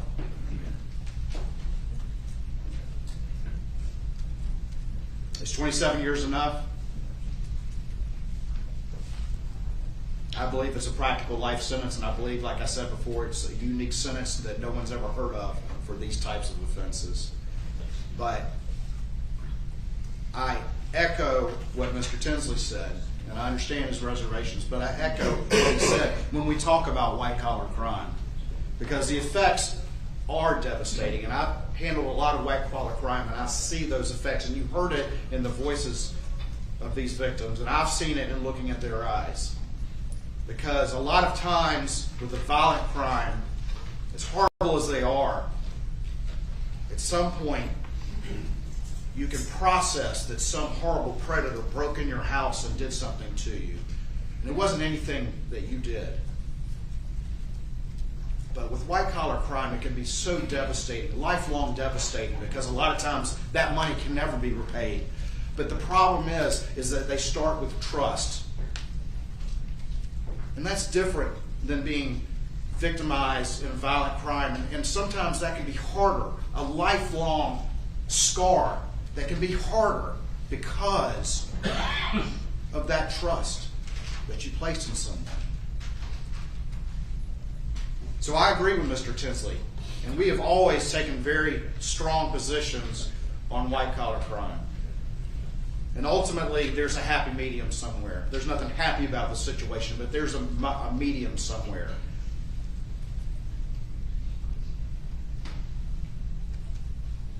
I think that you heard from Ms. P. and Mr. Jenks and Mr. Tony Satterfield and Ms. Haddon. You heard that trust and how devastating that is. And so white-collar crime is just as bad. But Your Honor also knows that 27 years at 85% gets handed out for, less than that gets handed out for, unfortunately, for violent crimes as well. So this is a strong result. It is one that ensures finality. It is one that ensures that the system that has also been abused by that trust that was given to Alec Murdaugh when he was allowed to have that law license on the wall, that the system can start to heal as well. And it can focus on the next problems that it needs to address. Out of the 100+ indictments I was assigned to handle, how many will be left?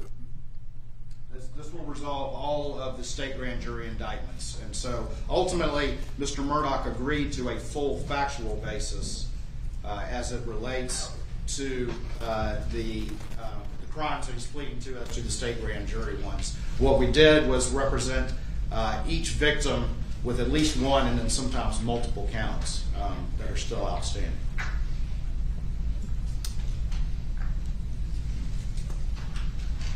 Well, of course, the Chief Justice is not chief of just the state grand jury, but the entire court, unified court system. How many other indictments aside from state grand jury will remain if this plea is accepted against Mr. There will Murdaugh? still be the county indictments for the side of the road that are still outstanding that are not resolved by the state grand jury pleas here today. Unfortunately, I do not have that exact number in front of me. I think as it relates to Mr. Murdaugh, I think there's 4 charges that are outstanding. What's proposed to be disposed of include all the state grand jury indictments only? That's correct, Your Honor. This is a state grand jury plea here today. And aside from the specific one, he is offering to plead guilty to, the remainder will be dismissed? There is no deal on the table for those charges. The defense and the parties will discuss those after today, but this is to resolve state grand jury. Referring the remainder of the state grand jury indictments will be dismissed. Yes, sir. In return for his plea here today, he is agreeing to a full factual basis, except for the offered one that I mentioned before. So even though there are representative charges, he's agreeing to the conduct that's been alleged. Yes, he's pleading to 22, and the remainder will be null-prost upon successful conclusion of this plea. All right, thank you. Your Honor, the last thing I will say before I turn it over to the defense is on behalf of the Attorney General Alan Wilson, on behalf of the state grand jury team, on behalf of SLED and all the law enforcement partners that have worked so hard, DOR as well, that worked so hard on this case, we would ask you to accept this plea and to issue the negotiated sentence of 27 years. Thank you. Okay, Mr. Harpootlian. Please, the court, Your Honor. Yes, sir. We would join the Attorney General in urging you to accept this 27-year guilty plea. It is, as he's pointed out, harsher than any defendant charged with similar crimes has ever received in the state of South Carolina. Alec Murdaugh stood before you and pled guilty, except for the one offered plea, guilty to this course of conduct. He has admitted that he is a thief. He has admitted that he lied about it. He has admitted that he's victimized people that put their trust in him. That in no way entitles him to any mercy, if you will. But what it does do, I think that should demonstrate to the court, is that he's, rather than putting all these people through trials, he wants to put this behind him, understanding that there is a high likelihood on these charges alone he may never leave prison, although he has 2 life sentences without the possibility of parole for the murder charges. He would like to address the court and these victims, if Your Honor will permit it. He has a statement he'd like to read to the court, which should take about 5 minutes, and then, as I understand it, 10 minutes, I'm told. The only other thing we would say is this, that we, subsequent to today's proceedings, will attempt to work, and we believe we can work out a restitution amount, as the Attorney General's indicated to you already. Do you all have an agreed number of days that he's entitled to credit for pursuant to Section 241340 of the South Carolina Code? Your Honor, the amount that we've calculated is 505 days. That would be the time period from October 14th, 2021, when he was taken into custody on those initial 2 arrest warrants, through March 3rd, 2023, when he began to serve his sentence for the double murder. Do you agree with those days as being the proper number that he's entitled to credit for, Mr. Harpootlian? Your Honor, we would say that he gets credit up till today.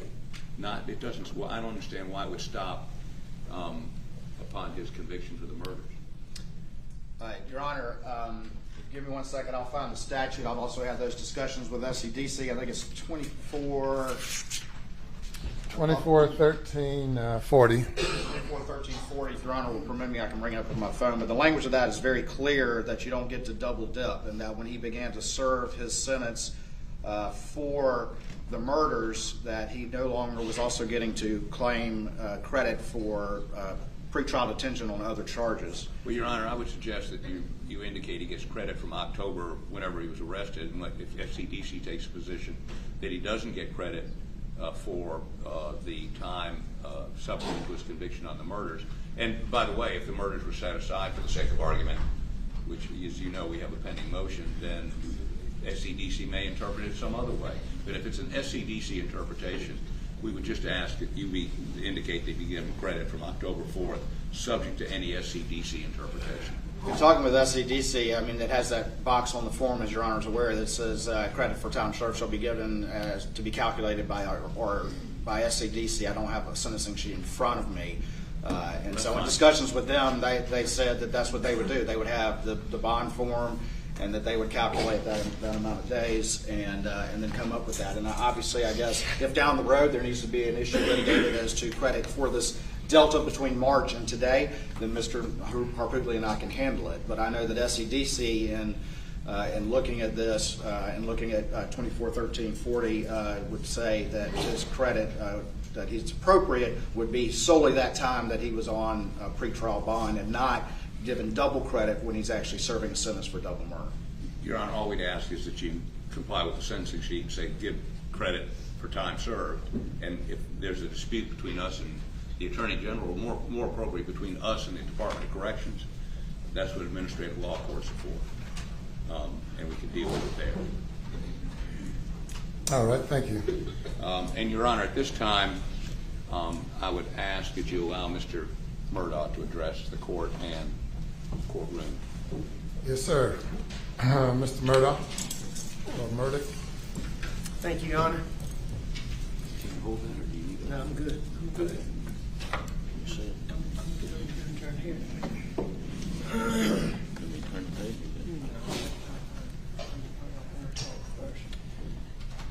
But thank you, Your Honor. I'm going to speak to the victims who spoke to me. You need a hand free, or are you good? Having a hand free would be helpful, but I can handle it without it. Okay. You'll release one of his hands. Hey, hey.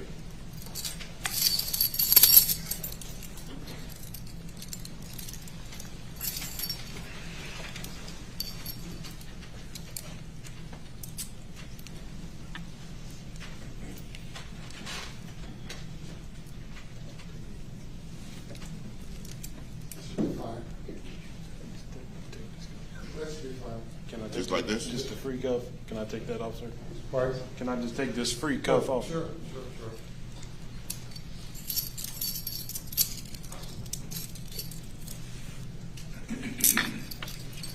Thank you, Your Honor. Yes. I think I'm all right with that. Thank you. Yes, sir.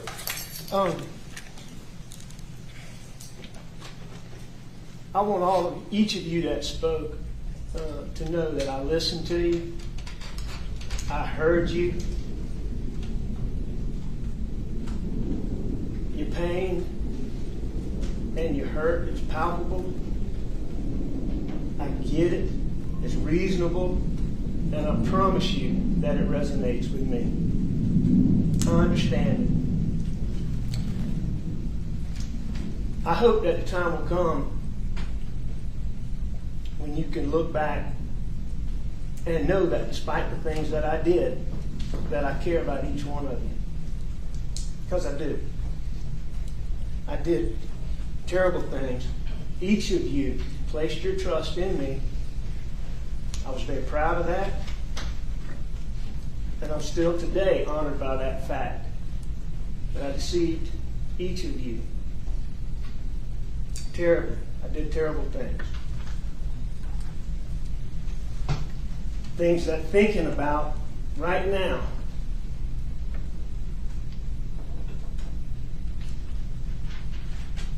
caused me to be hurt,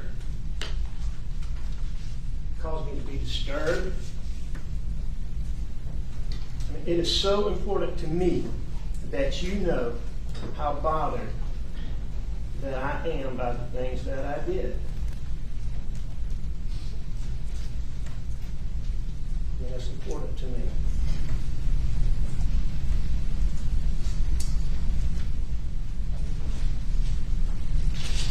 after hours, days, weeks, months of self-reflection, I know now that I took more and more and more pills because I was hiding, attempting to hide from the reality of the things that I was doing to all of you.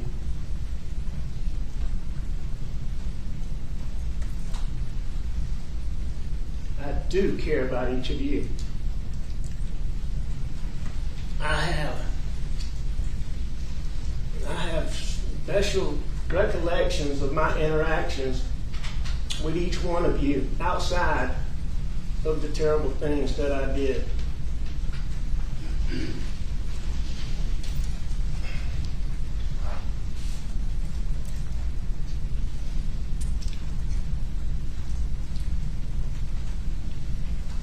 JJ.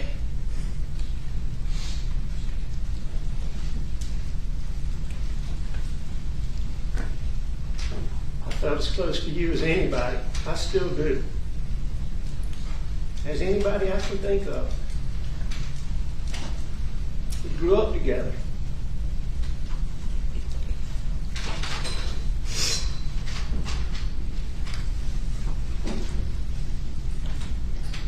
JJ, we hunted and fished together, alone, all over the low country.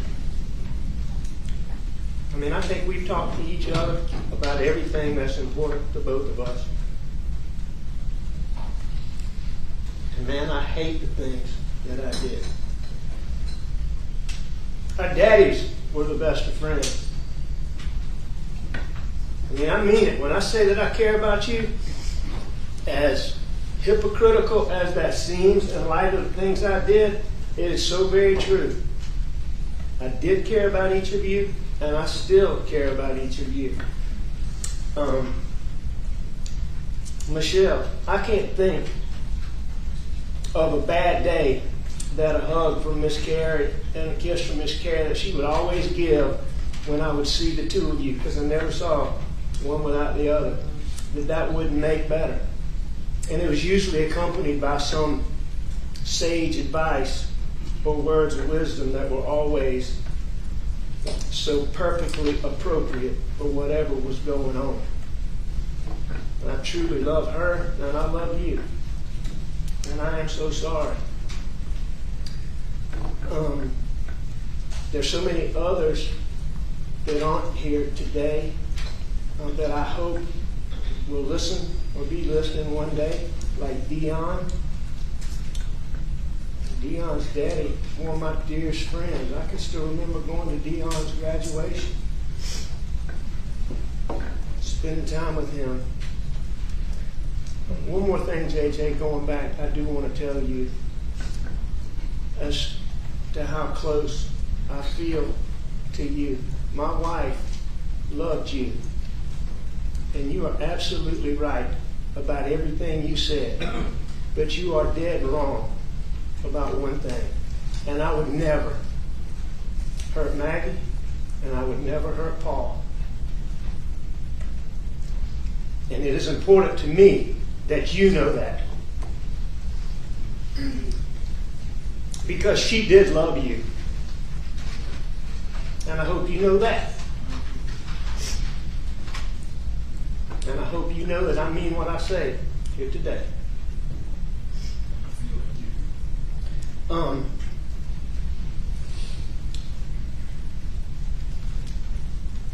Jamie, Richard, man, Jamian's uncle and daddy were as close to me and my daddy as people can be.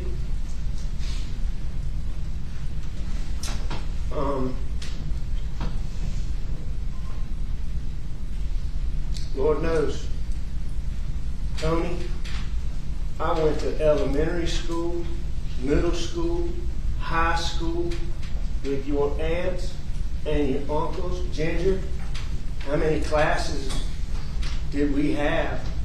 I mean, I've grown up with you guys. I mean, Tony, you, and Brian and Gloria are like a part of my family. And I mean that as hypocritical as that sounds, and me saying it, as hypocritical as it sounds, it is the absolute truth. That does bring me to a point, and I will say that I said to Mr.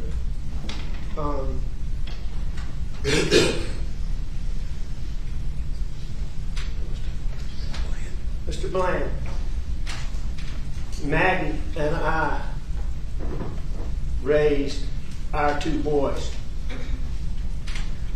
with input from her mom and dad and input from my mom and dad. But we are the people who raised those boys, and us alone. With the help of my sister. Now, with that being said, Eric, with that being said, there is no person, period, that was more important to my family than Gloria was. To all of us. To me, especially to Maggie,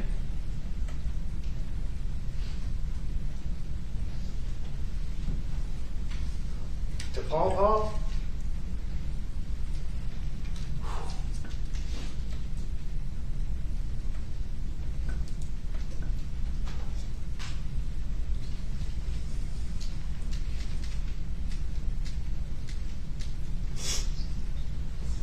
Lord knows he adored her. And I hope you know that. And Buster. And me too. I adore her. And I am so sorry. So sorry for the things that I did. And it is important to me that you know how sorry I am for the things that I did to each of you, all my law partners.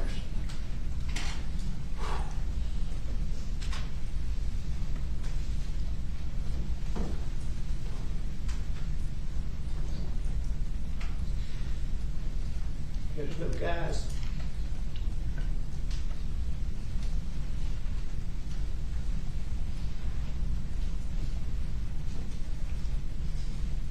And Danny looking at you here kills me, knowing what I did.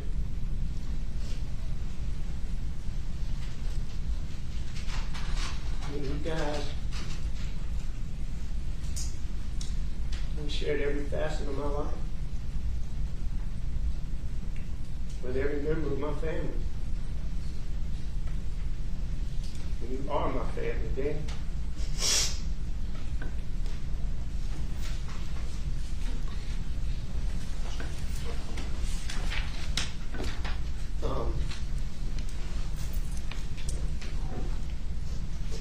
And I have some more to say as we go along. We'll talk in some more detail. But to you people, it is so important. Two things today that are most important to me is making sure that you do understand that I do care about each and every one of you. Number one. And number two, that I am so sorry and that I hate and am so bothered by the things that I did. And this brings me back to the text that came out in trial that I believe I sent to my paralegal, Christy, as I became better and less sick in rehab. One of the things that bothered me was knowing how I hurt the ones I love the most, the worst. And you all are included in that sentiment. I hope you know that. Tony, Brian, when I decided to make up the story and the claim about the dogs and Gloria, I did it with good intentions of helping you. I am so sorry that those intentions very quickly became selfish. And I am so sorry that I continue to involve you in my actions. And I am so sorry for everything that you, and I want to make sure the whole family knows that I am so sorry for everything that you have been through.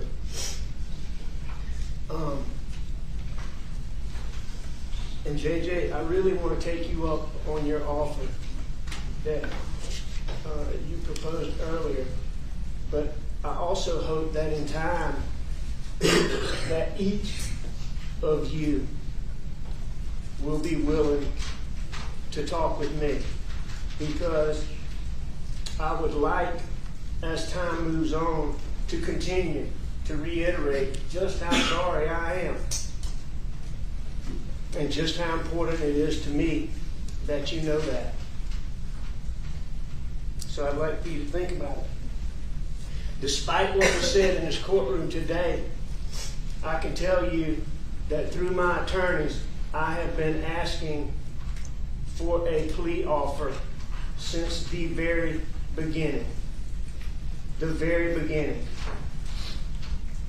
I formally pled guilty within 2 weeks of receiving the very first plea offer.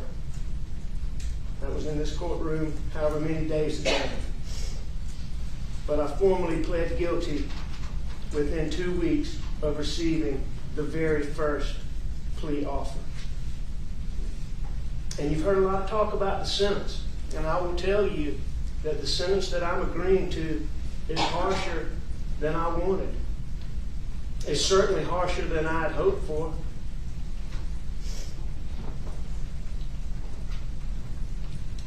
I will tell you that while I am pleading guilty for a number of reasons, all of which I believe are valid, none of those reasons is more prominent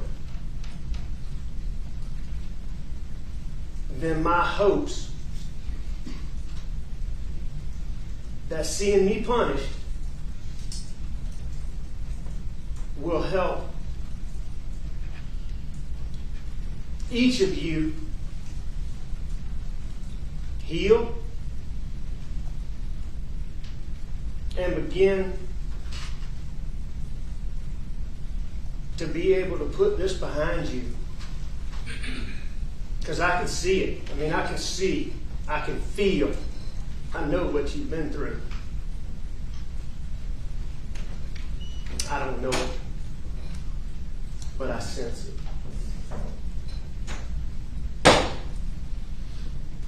And I am so sorry.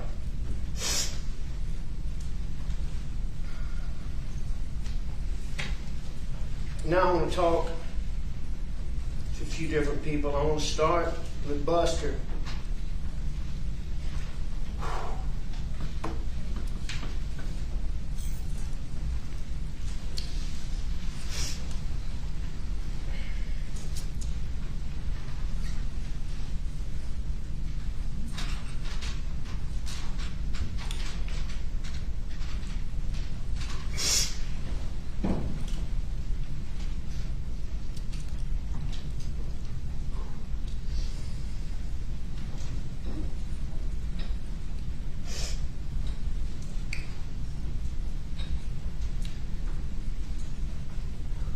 Buster.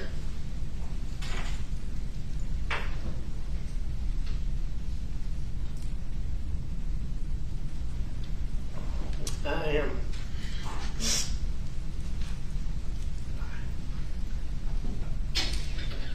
so sorry that I let you down.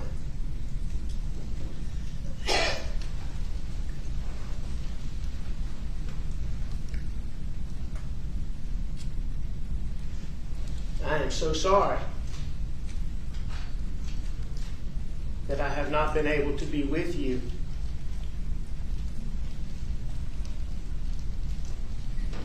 During such hard times.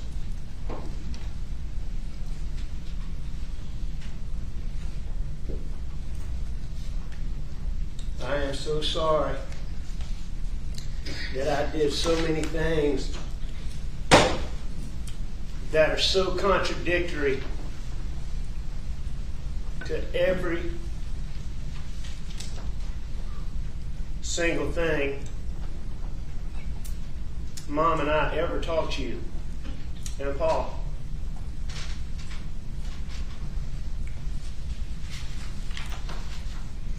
I am so sorry. I am so very sorry that the things that I did and that I am pleading guilty to here today have somehow caused some people, especially people on social media, and some people in the media, to somehow believe that based on the things that I did, that it is somehow okay to make false,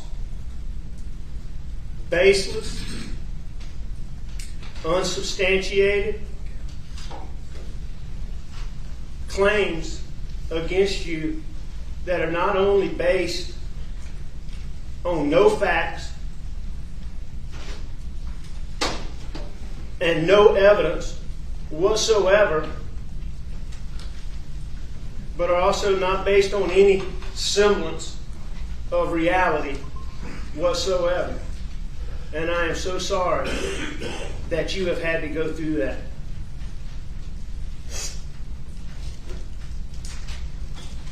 I know, Buster, that you know that I have always been proud of you. I have never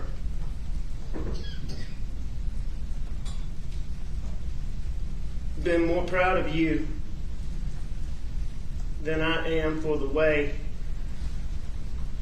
that you have handled all of the adversity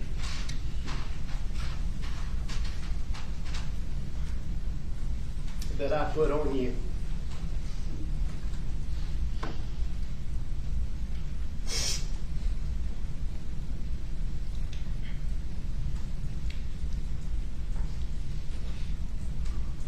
Your whole family is proud of you.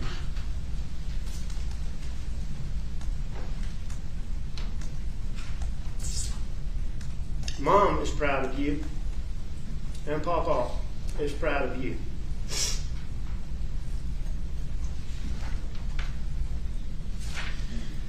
I see in letters, emails, and messages that people give to my attorneys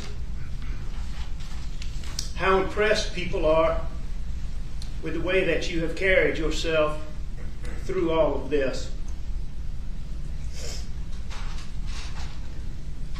I want you to remember that rational, reasonable thinking people never make as much noise as haters do.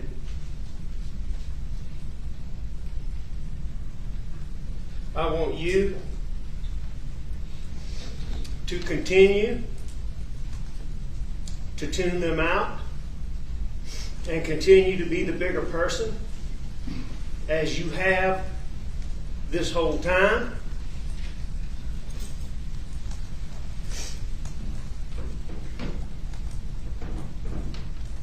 I want you to continue to stay positive.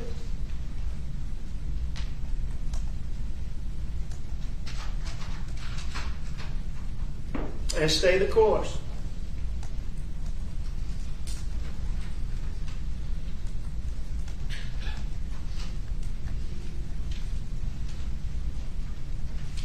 I love you so much. And I am so proud of you.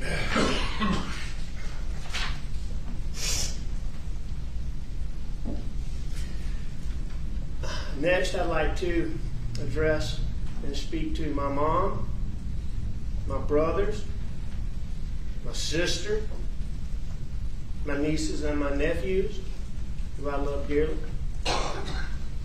my aunts, uncles, cousins, the rest of my family. I am so sorry that I let each of you down. I am so sorry that I humiliated each of you. I am so sorry that I destroyed our family's reputation.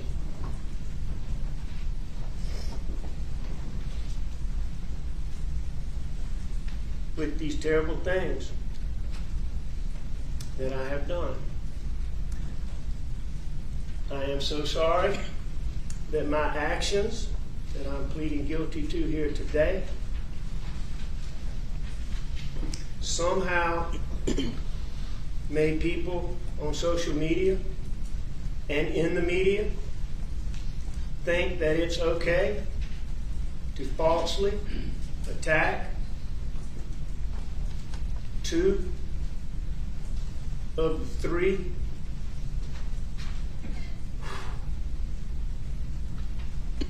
best men that I've ever known.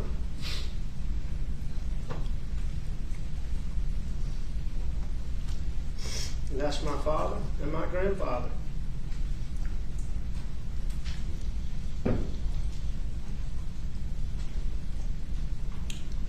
Two men who spent their life in service, helping others.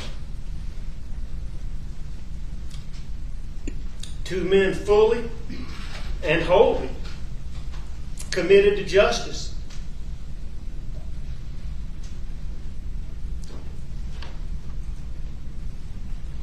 Two men who were most honest and most decent. And if they were here today, two men that would be devastated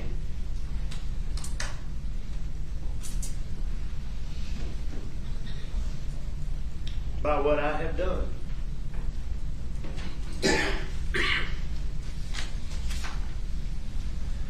And you know that. And you know that.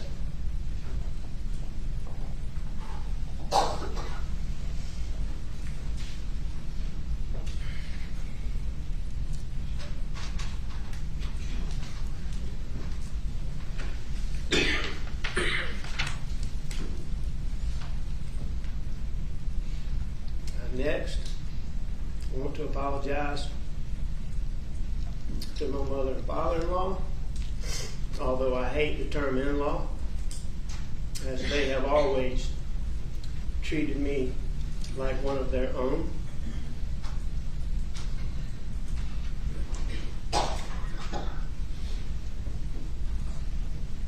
Also to my sister-in-law, Mag's sister, Miriam, her husband, my brother-in-law, my nieces, who I adore.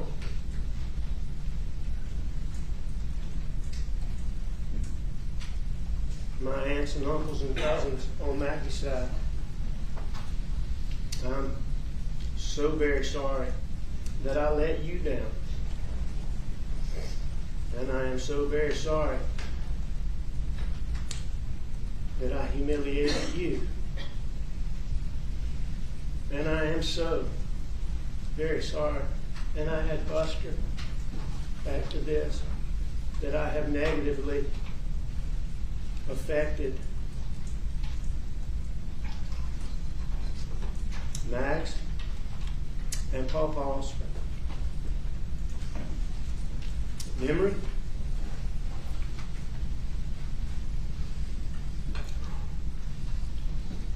And legacy.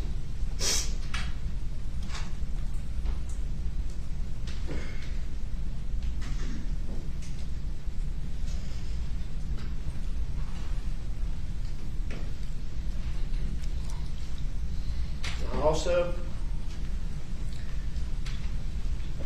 apologize because I know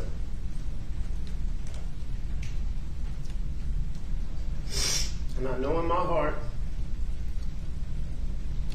the actions that I am pleading guilty to here today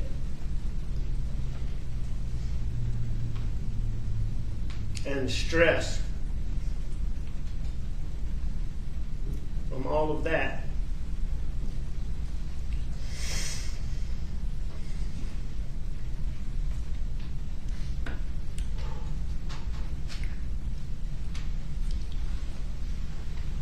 contributed to the health issues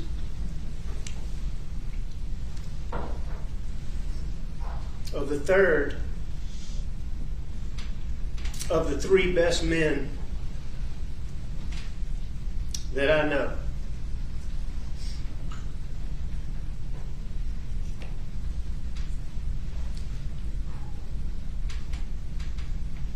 Papa T.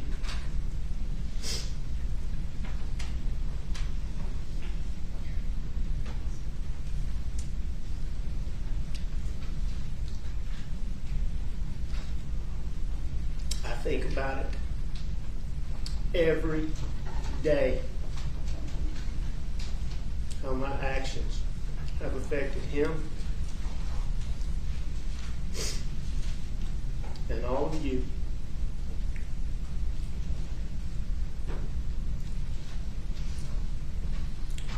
And it eats a hole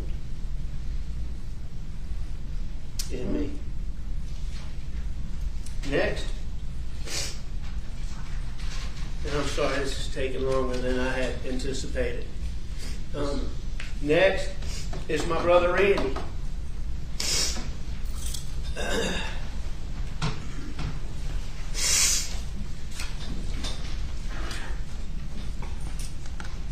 I say that I am sorry to you because I know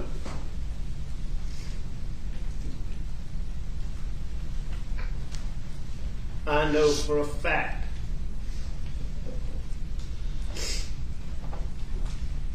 that the actions that I'm pleading guilty to here today have caused you terrible, terrible problems.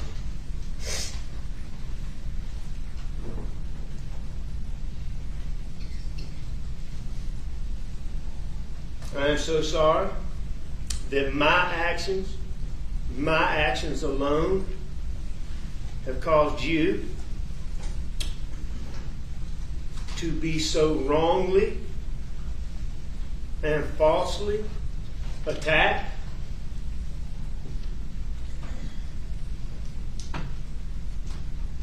And that my actions have caused your integrity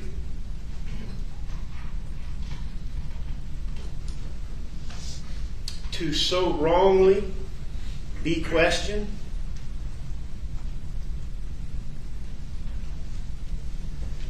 Because I know, and those who know you know, that you are, without a doubt, one of the most honest and high integrity people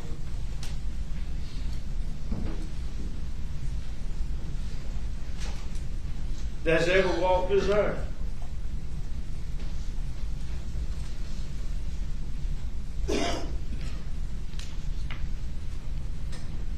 And I hate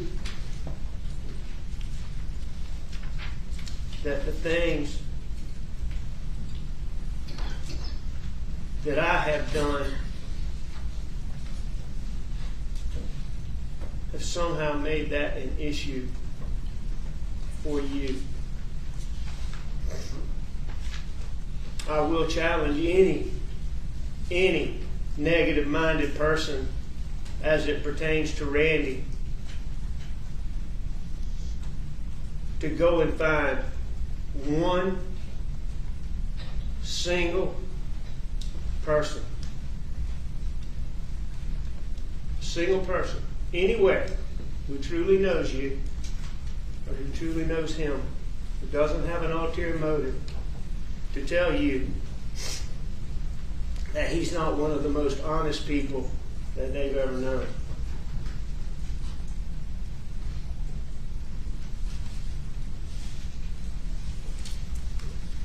And I am so sorry that I went to such lengths to hide my addiction and my criminal actions from you,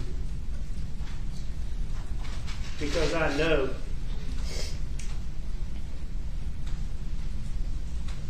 that you would have helped me before things got so out of control.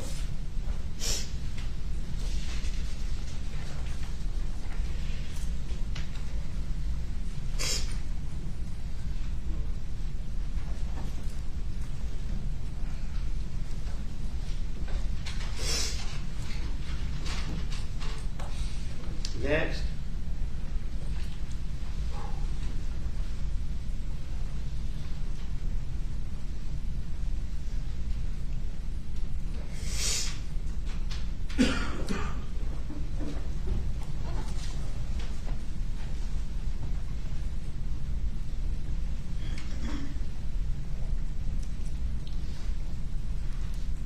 apologize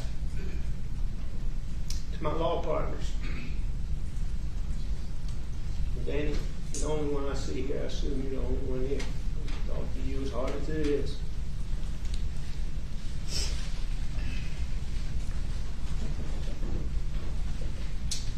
I am so sorry that I have caused so much trouble for people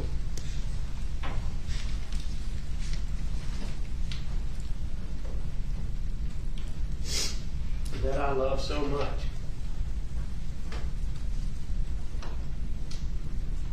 I love you, and I love each of you.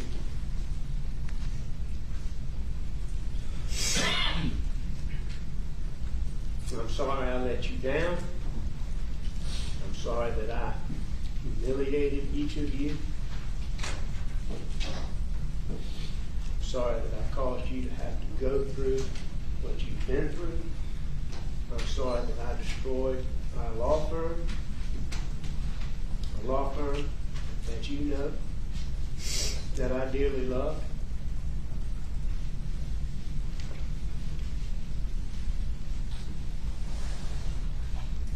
And I'm sorry I let you down.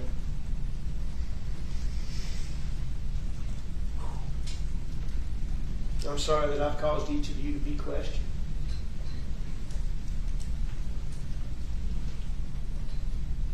Every one of you is not only one of the best lawyers that I've ever been around, but the best people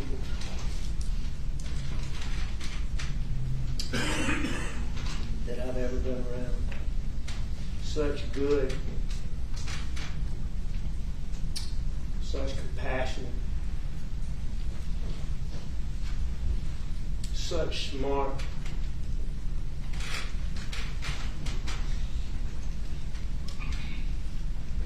such giving,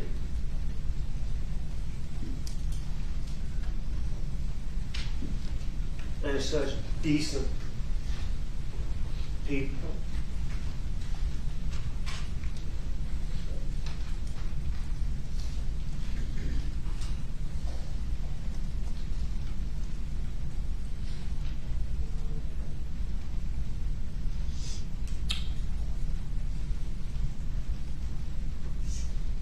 And I, again, am so sorry that I went to such great lengths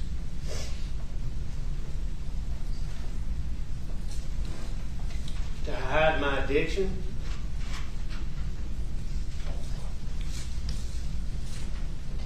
and to hide my criminal acts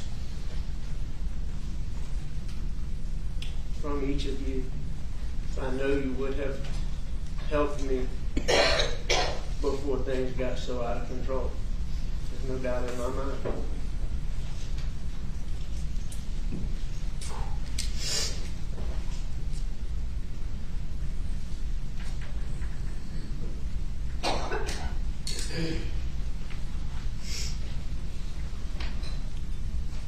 I say to Johnny,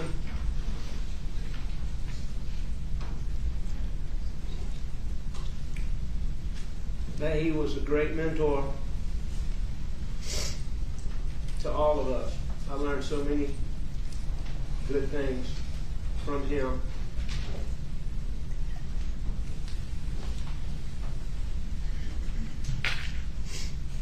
I am sorry that I failed him. I hope one day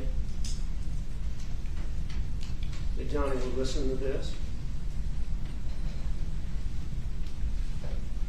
so that he will know how much I miss him and I miss our chats, and he'll know what I'm talking about. Danny?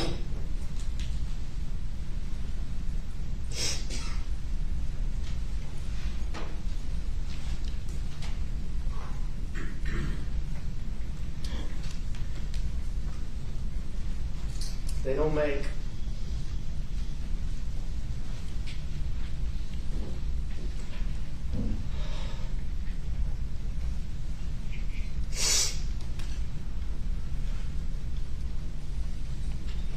enough good words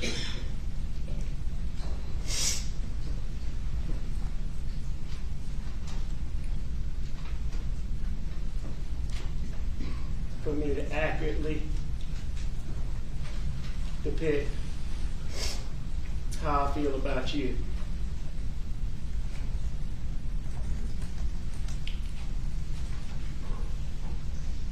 And you know the things that you helped me through.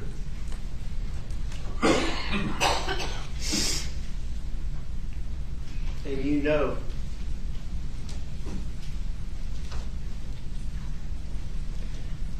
how you helped Maggie.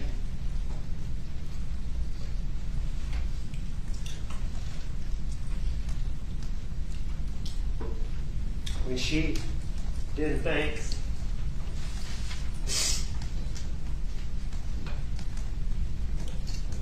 she had anywhere else to turn concerning her son.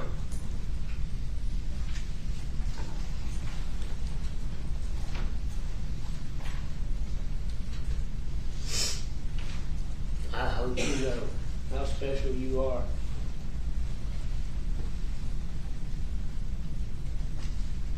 To me, especially.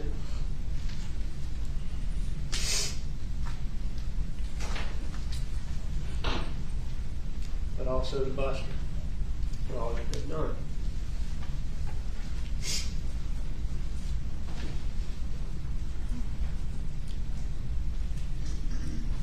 And I mean it when I tell you that it hurts me so much to know that I have disappointed you. And I know that that is an understatement.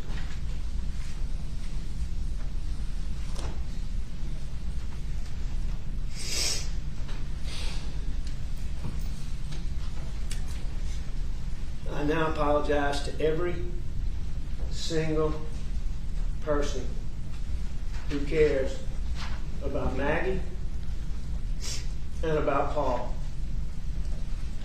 because I know that the things that I did, that I'm pleading guilty here today, allowed SLED and the Attorney General's office to focus on me and not to pursue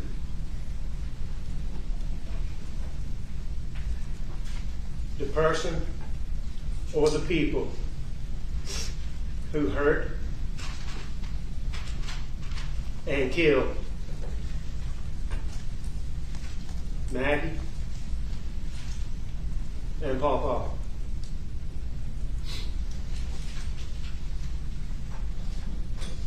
And I am so sorry for that. To each one of you, and to those who might be listening, who are not here, I want to reiterate again just how sorry I am. I want to try to make sure to look at each one of you right now so that hopefully when you leave here, you will know and believe that I was sincere in my hopes that you understand how much I care about you and how sorry I am for the things that I have done.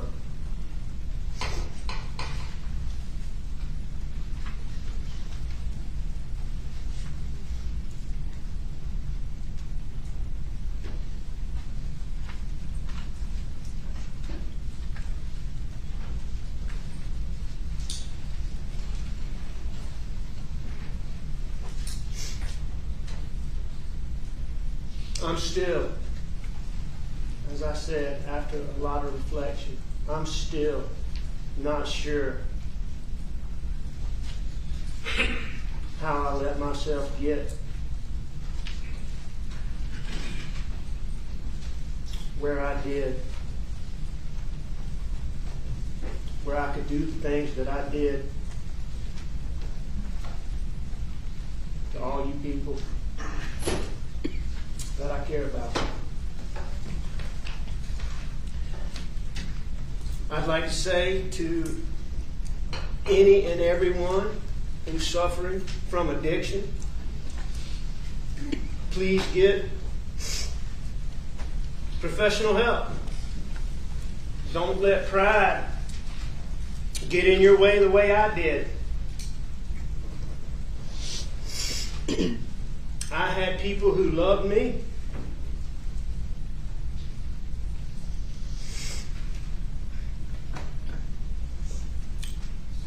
who tried to help me. Many, many more people who I know would have helped me.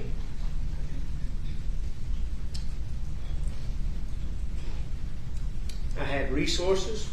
I had access to more resources. And I still couldn't beat it. I tried many, many times. It's just too hard. I say, please get professional help. I'm very proud, as I stand here today, to be 812 days clean. But I didn't do it soon enough. Please get help now. There are so many wonderful facilities out there with professional people who care and who do wonderful, wonderful work. I would like to say a special thank you to the people at Evolve Recovery Rehabilitation Center and at Sunrise Detox for all the wonderful care that they gave me. Every single day, I utilize the processes that they taught me, and I use the tools that they gave me in hopes that tomorrow I can add another day to my total. Lastly, I want to thank the men and women who have sent me letters, emails, and given messages to my attorneys with genuine messages of support.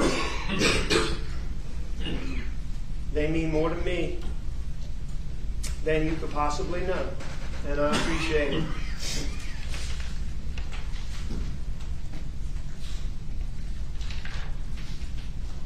Last thing I want to say, Your Honor, is that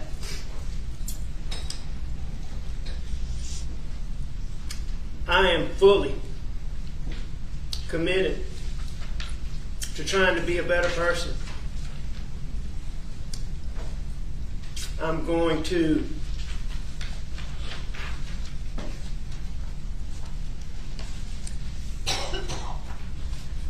do as much good as possible and help as many people as I can while I'm incarcerated.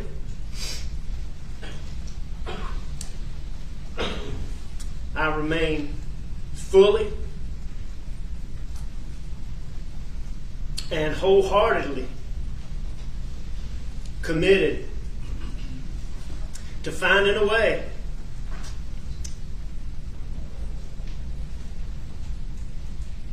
to somehow make those who love me proud again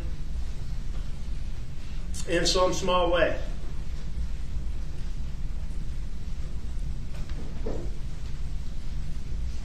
I appreciate each of you talking to me. I appreciate each of you looking at me while I'm talking to you. You can tell that you're listening, and I appreciate it. I'm going to say one more time, I hope you know, I hope you believe that it is heartfelt. And the two things that I hope you take away today are, number one, that I care about you, and number two, that I hate the things that I did, and I am so sorry. And Your Honor, I thank you for letting me address you and for letting me address the victims. Thank you so much. Yes, sir.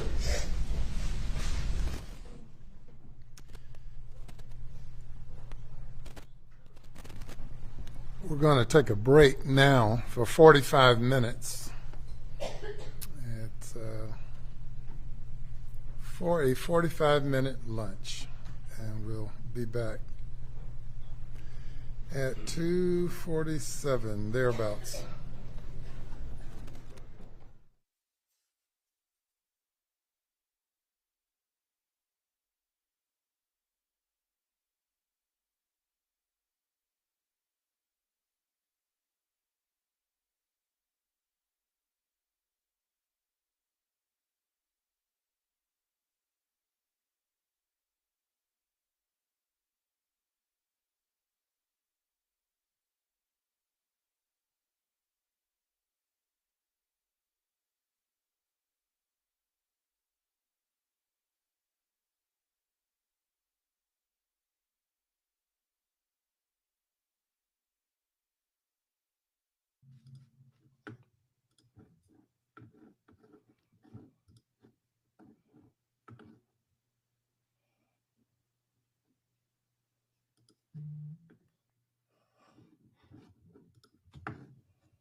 Alrighty, Jen, I think we're on here. I think so. Did you send Will the link? He just texted. Pray for our souls.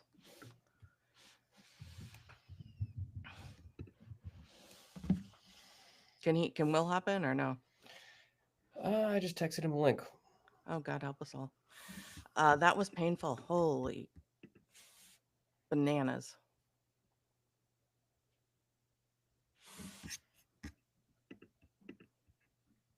That was a whole lot of eye.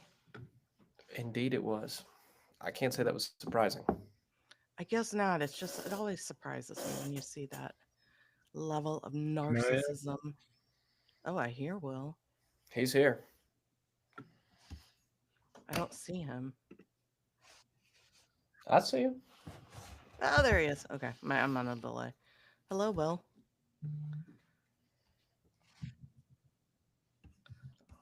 So, thoughts on... Oh my. I don't see him.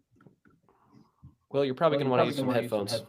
Oh, there he is. Okay, I'm on a delay. Hello, Will. Hey, I guess I'm supposed to get some headphones on. So, thoughts on... Hold on. Oh, damn. Well, you're probably going to want to use some headphones. Yeah, I heard you, Dylan. I'm on a delay. Hello, Will. Hey, I guess. Yeah, you're also going to want to kill the stream. So, hold on. Oh, damn. Well, you're probably going to want to use some headphones. Yeah, I heard you, Dylan. I'm on a delay. Hello, Will. Hey, I guess. Yeah, you're also going to want to kill the stream. So, hold on.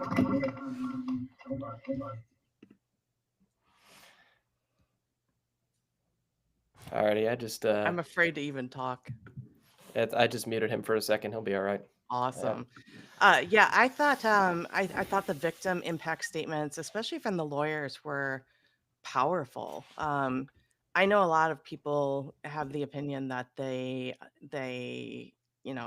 these attorneys are using this for publicity, but I think we have to remember that they're representing people, they're representing clients, and they're advocating for clients, and that's their job. And if it was me, I wouldn't be comfortable speaking in a sentence. It would be scary, it would be daunting. And the fact that they can ask those advocating for them to speak on their behalfs, I think, is nice. And I thought Eric Bland, Mark Tinsley, Ronnie Richter, and Justin Bamberg all did a really good job.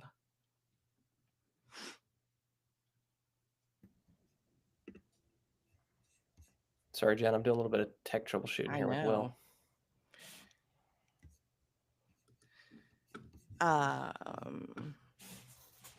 And Judge Newman, as we all know, when he says the lunch break will be 45 minutes, he means it.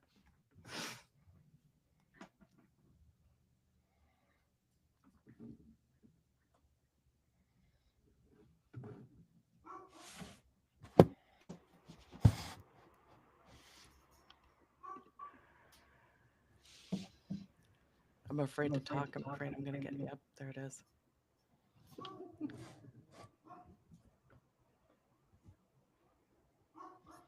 That's all right, Jen. You can talk. We won't have echo here. Okay.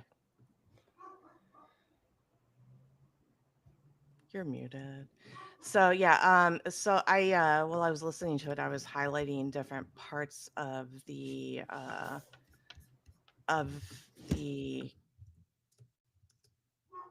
victim impact statements that I thought were most impactful. Obviously, Tony Satterfield always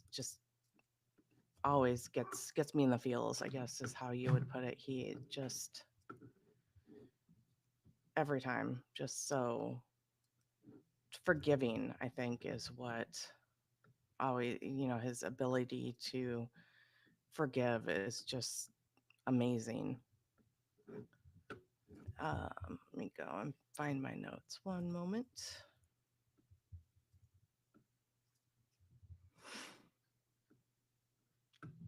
He said, let's see. He was sorry that he felt Alex had to betray us, steal from us, steal that amount from us. I'm sorry that your family has to go through it now. It always, his ability to forgive always just touches my heart. Because, they lost their mom. They were going through it, and in the meantime, Alex is stealing their money. I just thought that was really powerful. And Eric Bland and Ronnie Richter did a really good job speaking on their behalf as well. It always, Ronnie Richter, I thought the way that his analogy where he said that he didn't see these individuals as victims, I thought was really powerful. He said, and I've heard this word over and over, I'm even going to disagree with his partner, Eric Bland, but we don't have a victim in this courtroom. That word connotes that some accident has happened. They are not victims, they were prey, they were hunted. hunted by predators. And that's exactly what he did. That's what Alex Murdaugh did. He found those less fortunate and, he offered them help and stole the money that was going to go help them in the aftermath of terrible things that happened to him. So I really appreciated that approach, by Ronnie Richter. Justin Bamberg's point that he made about, well, this plea deal was hard to swallow. It was saving these communities an immense amount of resources. That's Reading me, always, Jen? yep, I'm hearing you. What's up? Alrighty. Oh, I think Dylan may have gotten Willis. But yeah, I think that's always something that, when we see these plea deals, I think people get frustrated. But it really, I mean, the cost of these trials is astronomical.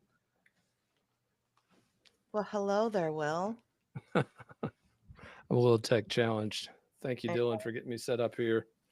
So I was just talking about Justin Bamberg's statement about, the resources, that while these plea deals are frustrating, the amount of resources that it saves these communities, I think it's a really good point because, while these huge trials would have been going on, there are people that have been waiting for years for trials in criminal matters. I mean, look, the bottom line here is the state had no choice but to move on a plea deal.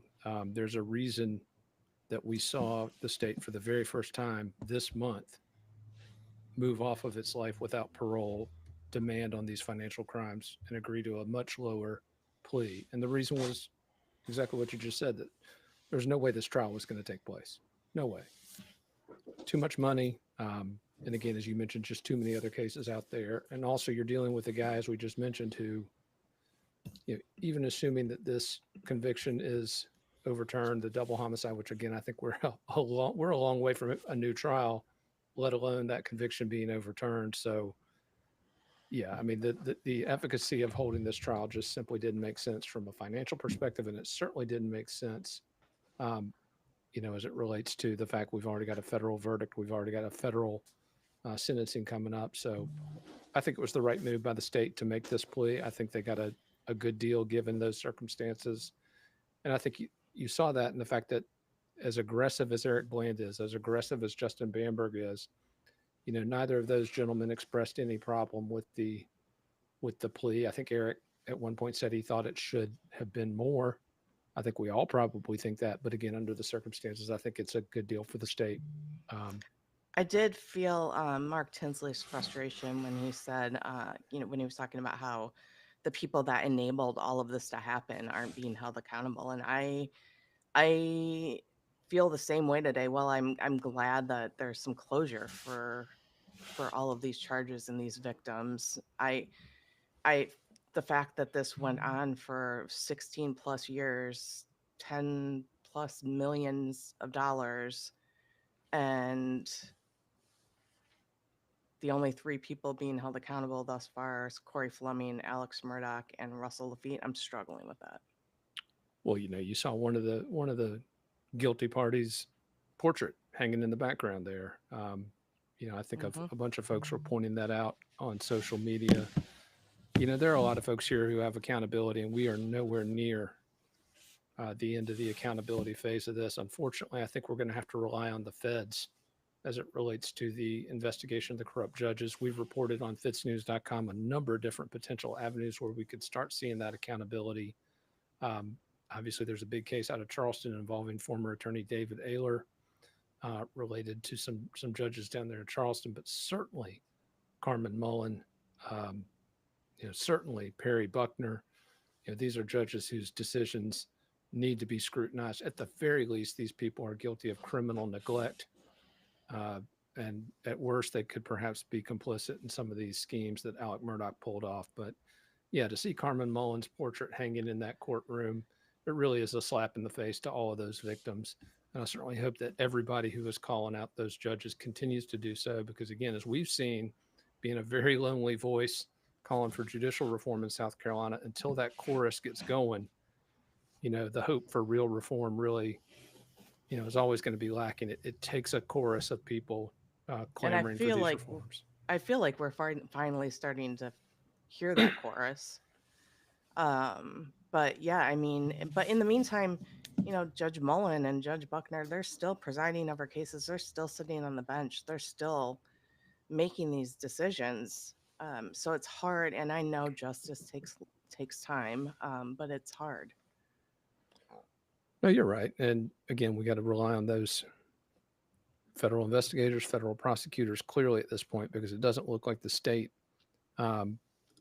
is getting the job done on that. Although, again, I remember one of the first stories we wrote about the feds taking the lead on that judicial corruption angle to the Murdaugh saga. As soon as we started making calls about that, the state comes and says, no, this is us. This is our thing. So, again, maybe they're going to step forward. But at this point, I think you're exactly right, Jen. There is no way that this level of institutional abuse was pulled off by 3 people. No way. There had to be a system in place upholding them, enabling them.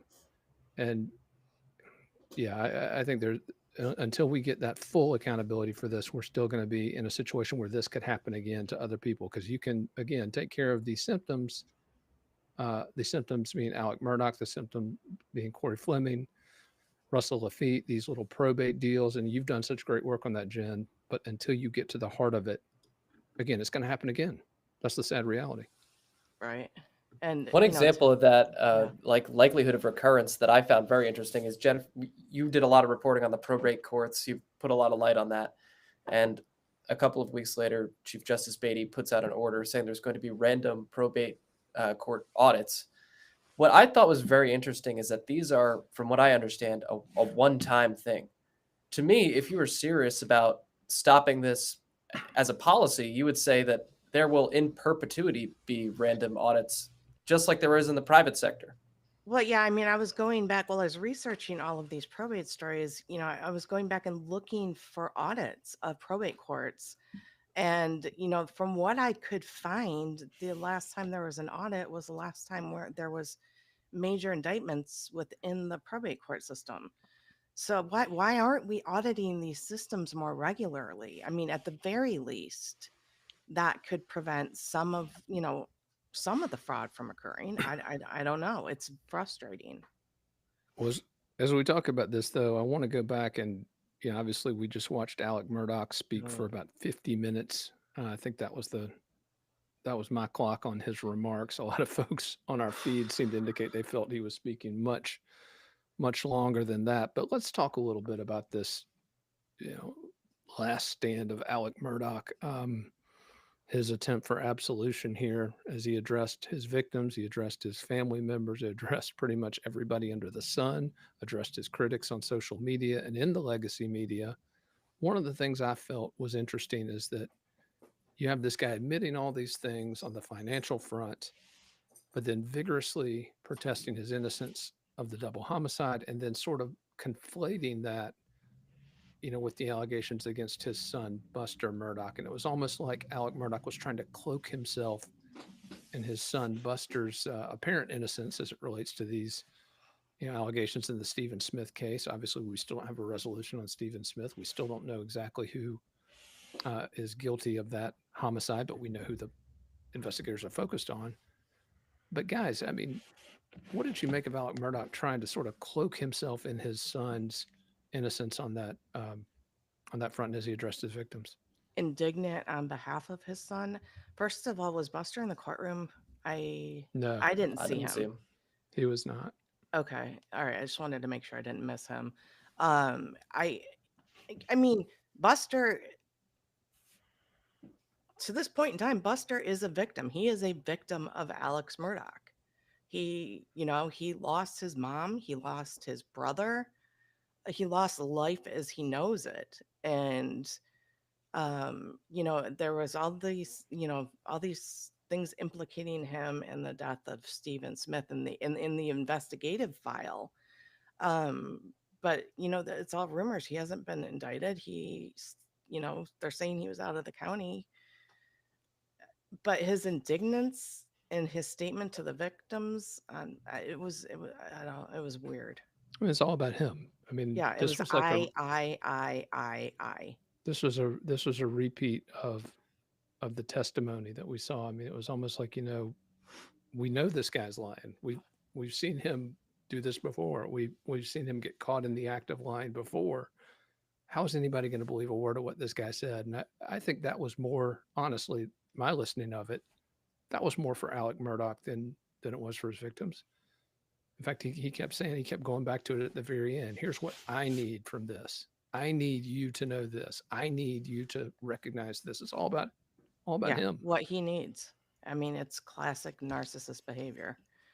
And it was really, I was I texted you too. I was like, somebody's gonna have to hop on here with me because I'm gonna probably just like get on here and rage because I was just stop. You had 5 to 10 minutes and you had to air all your grievances, give a shout out to all of those struggling with addiction and, advertisement for the clinics that treated him. Yeah, and in contrast to that, listening to Eric Bland, Ronnie Richter in particular, Oh yeah. I thought those guys actually, a lot of folks were, particularly in the legal community, not looking forward to Eric Bland's presentation. They believe him to be a kind of opportunistic gas bag, but I thought Eric Bland did a remarkable job today on behalf of his clients. Passionate, authentic, and I certainly feel that he came off as very genuine. Certainly, in contrast to what we saw from Alec Murdaugh, which was just like you said, a broken narcissistic record. Somebody actually wrote on our comment feed. I thought it was very interesting. They said it felt like a reverse eulogy, which is. I mean, for me, these attorneys, Eric Bland, Ronnie Richter, Justin Bamberg, and Mark Tinsley, when this started, the faith in the legal community was at an all-time low. And like them or hate them, they stepped up and they're representing these victims of Alex Murdaugh, and they're doing a good job. They were there today to advocate for their victims, and I thought they did a good job. I didn't think that, Eric Bland, yes, he can go on, but he did what he was supposed to do. He said his piece, got off the floor, and in contrast with Alex's reverse eulogy, I appreciated what they said and how they were, they're advocating for their victims. I did relate the most with Tinsley, in that I still don't feel like everybody's been held accountable, and I'm waiting. No, he's Hence my absolutely right. Boyapalooza this afternoon. Don't hold your breath, Jennifer. No, I mean, you're right. And that's ultimately what it's all about. I mean, talk is cheap. I mean, what are the sentences? What are the, what's the actual consequence? Talk is cheap. What is the actual consequence? And I still think Alec Murdaugh is living a life where I don't think it's registers with him. I don't think his psyche is capable of feeling what a normal person should feel based on what he's done. And you hear this, I'm so sorry, so sorry. No, you're not. You're sorry you got caught. And that's what Mark Tinsley said. I don't believe that these people come and visit you because I don't think you have the capacity to feel that kind of remorse. And he's right. I agree with that. And I also thought you started to briefly see the real Alec Murdaugh toward the end of those comments where he started talking about the destruction of his family name, the history of his father and grandfather, speaking to his brother. I think you maybe started to see a little bit of his real remorse, which is that his legacy is done. And he also spoke about adversely impacting the legacy of the late Maggie Mudaugh and Paul Mudaugh. I think you start seeing there what his real motivation is, which is, again, the public perception, which, again, is obviously destroyed in the aftermath of this. But, Jen, let's talk a little bit. Let's give our audience a little bit of breaking news before it breaks. We're talking now about the sentencing of Alec Murdaugh, and we're going to talk at some point today about restitution at the state level for these victims. We've also been reporting extensively on FITSNews.com about the receivers that were appointed to handle Alec Murdaugh's assets, the claims against those assets, $160 million worth of claims versus what, 1.6, 1.7 million and assets, but we are on the hunt for the rest of that money that Alec Murdaugh stole. And we have been doing some digging in the last couple of days, Jim, with the help of some friends.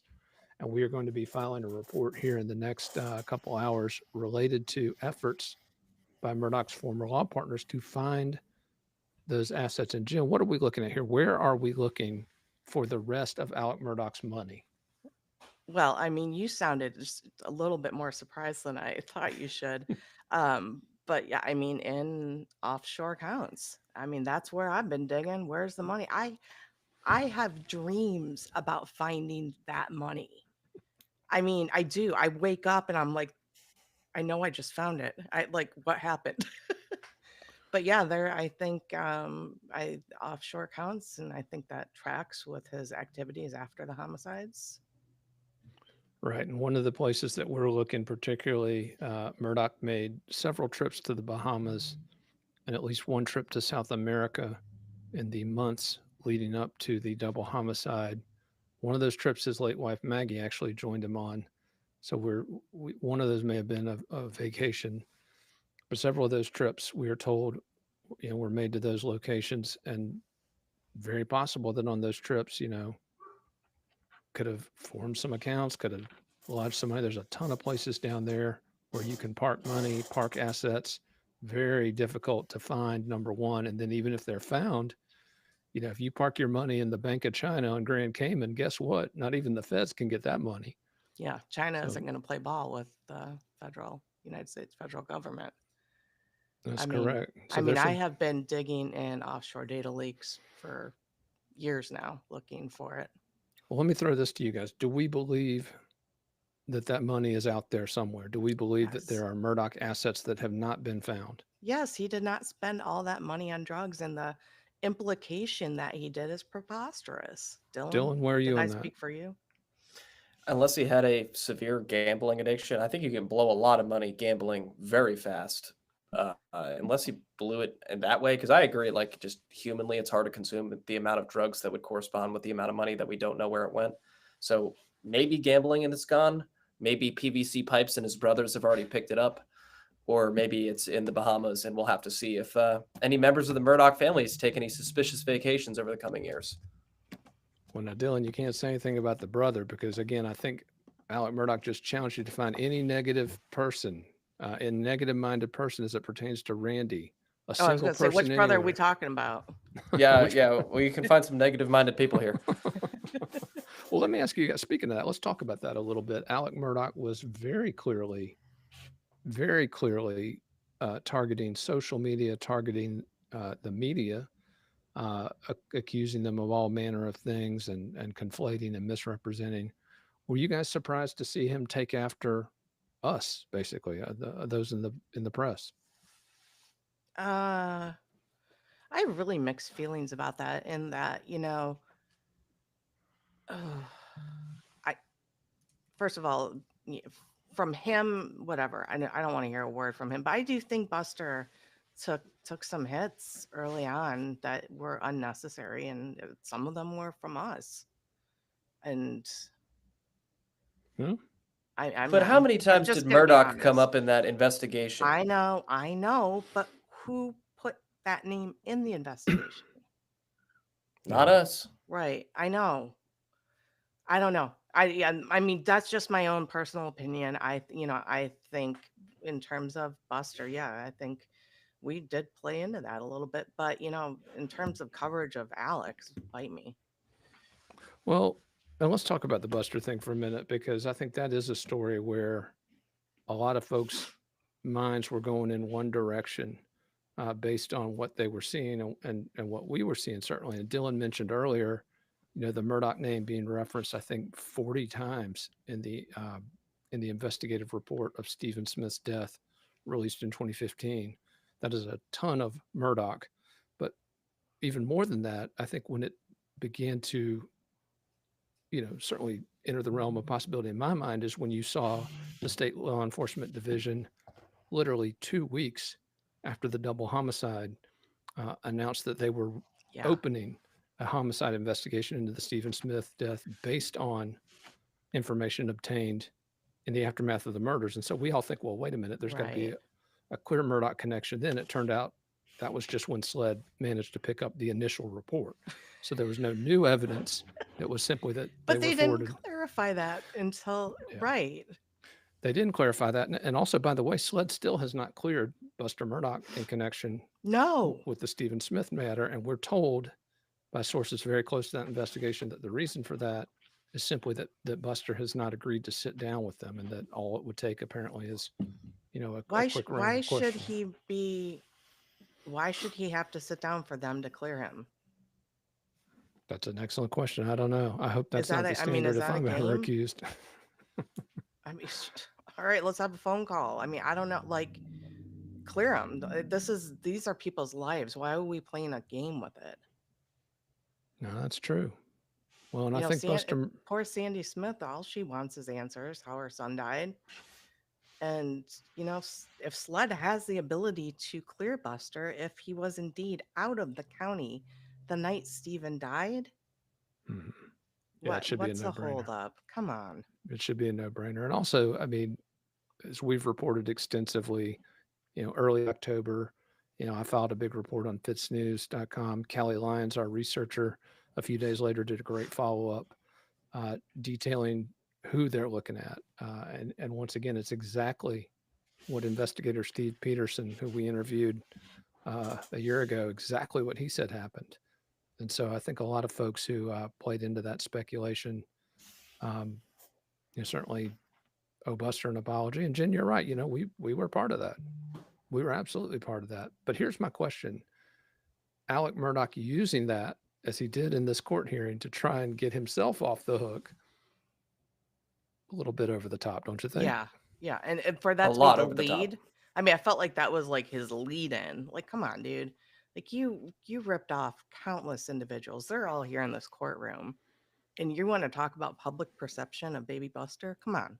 Yeah, let me read this back. He said, "I'm so sorry that the things that I did, that I am pleading guilty to here today, have somehow caused some people, especially people on social media and some people in the media, to somehow believe that based on those things that I did, that it is somehow okay to make false, baseless, unsubstantiated claims against you." And then he went on and on about this. Really indignant, as you said, Jen. Jen's biting her tongue for the first time today. I like it. I gotta stop at some point. You're gonna fire me. No, hey, listen. These are open mics. That's the one thing about this news outlet. We don't block people. We don't whine at people. It's all and as you've pointed out, Jen, we admit when we get it wrong. I mean, we don't have a ton more time here. I would be remiss if we didn't talk a little bit. Will, you published a great report this morning on some updates on the Colt Hill saga. Do you want to walk our viewers through a little bit of the breaking edge of that, the bleeding edge there? Yeah, certainly. We'll pivot here real quick as we await court to come back.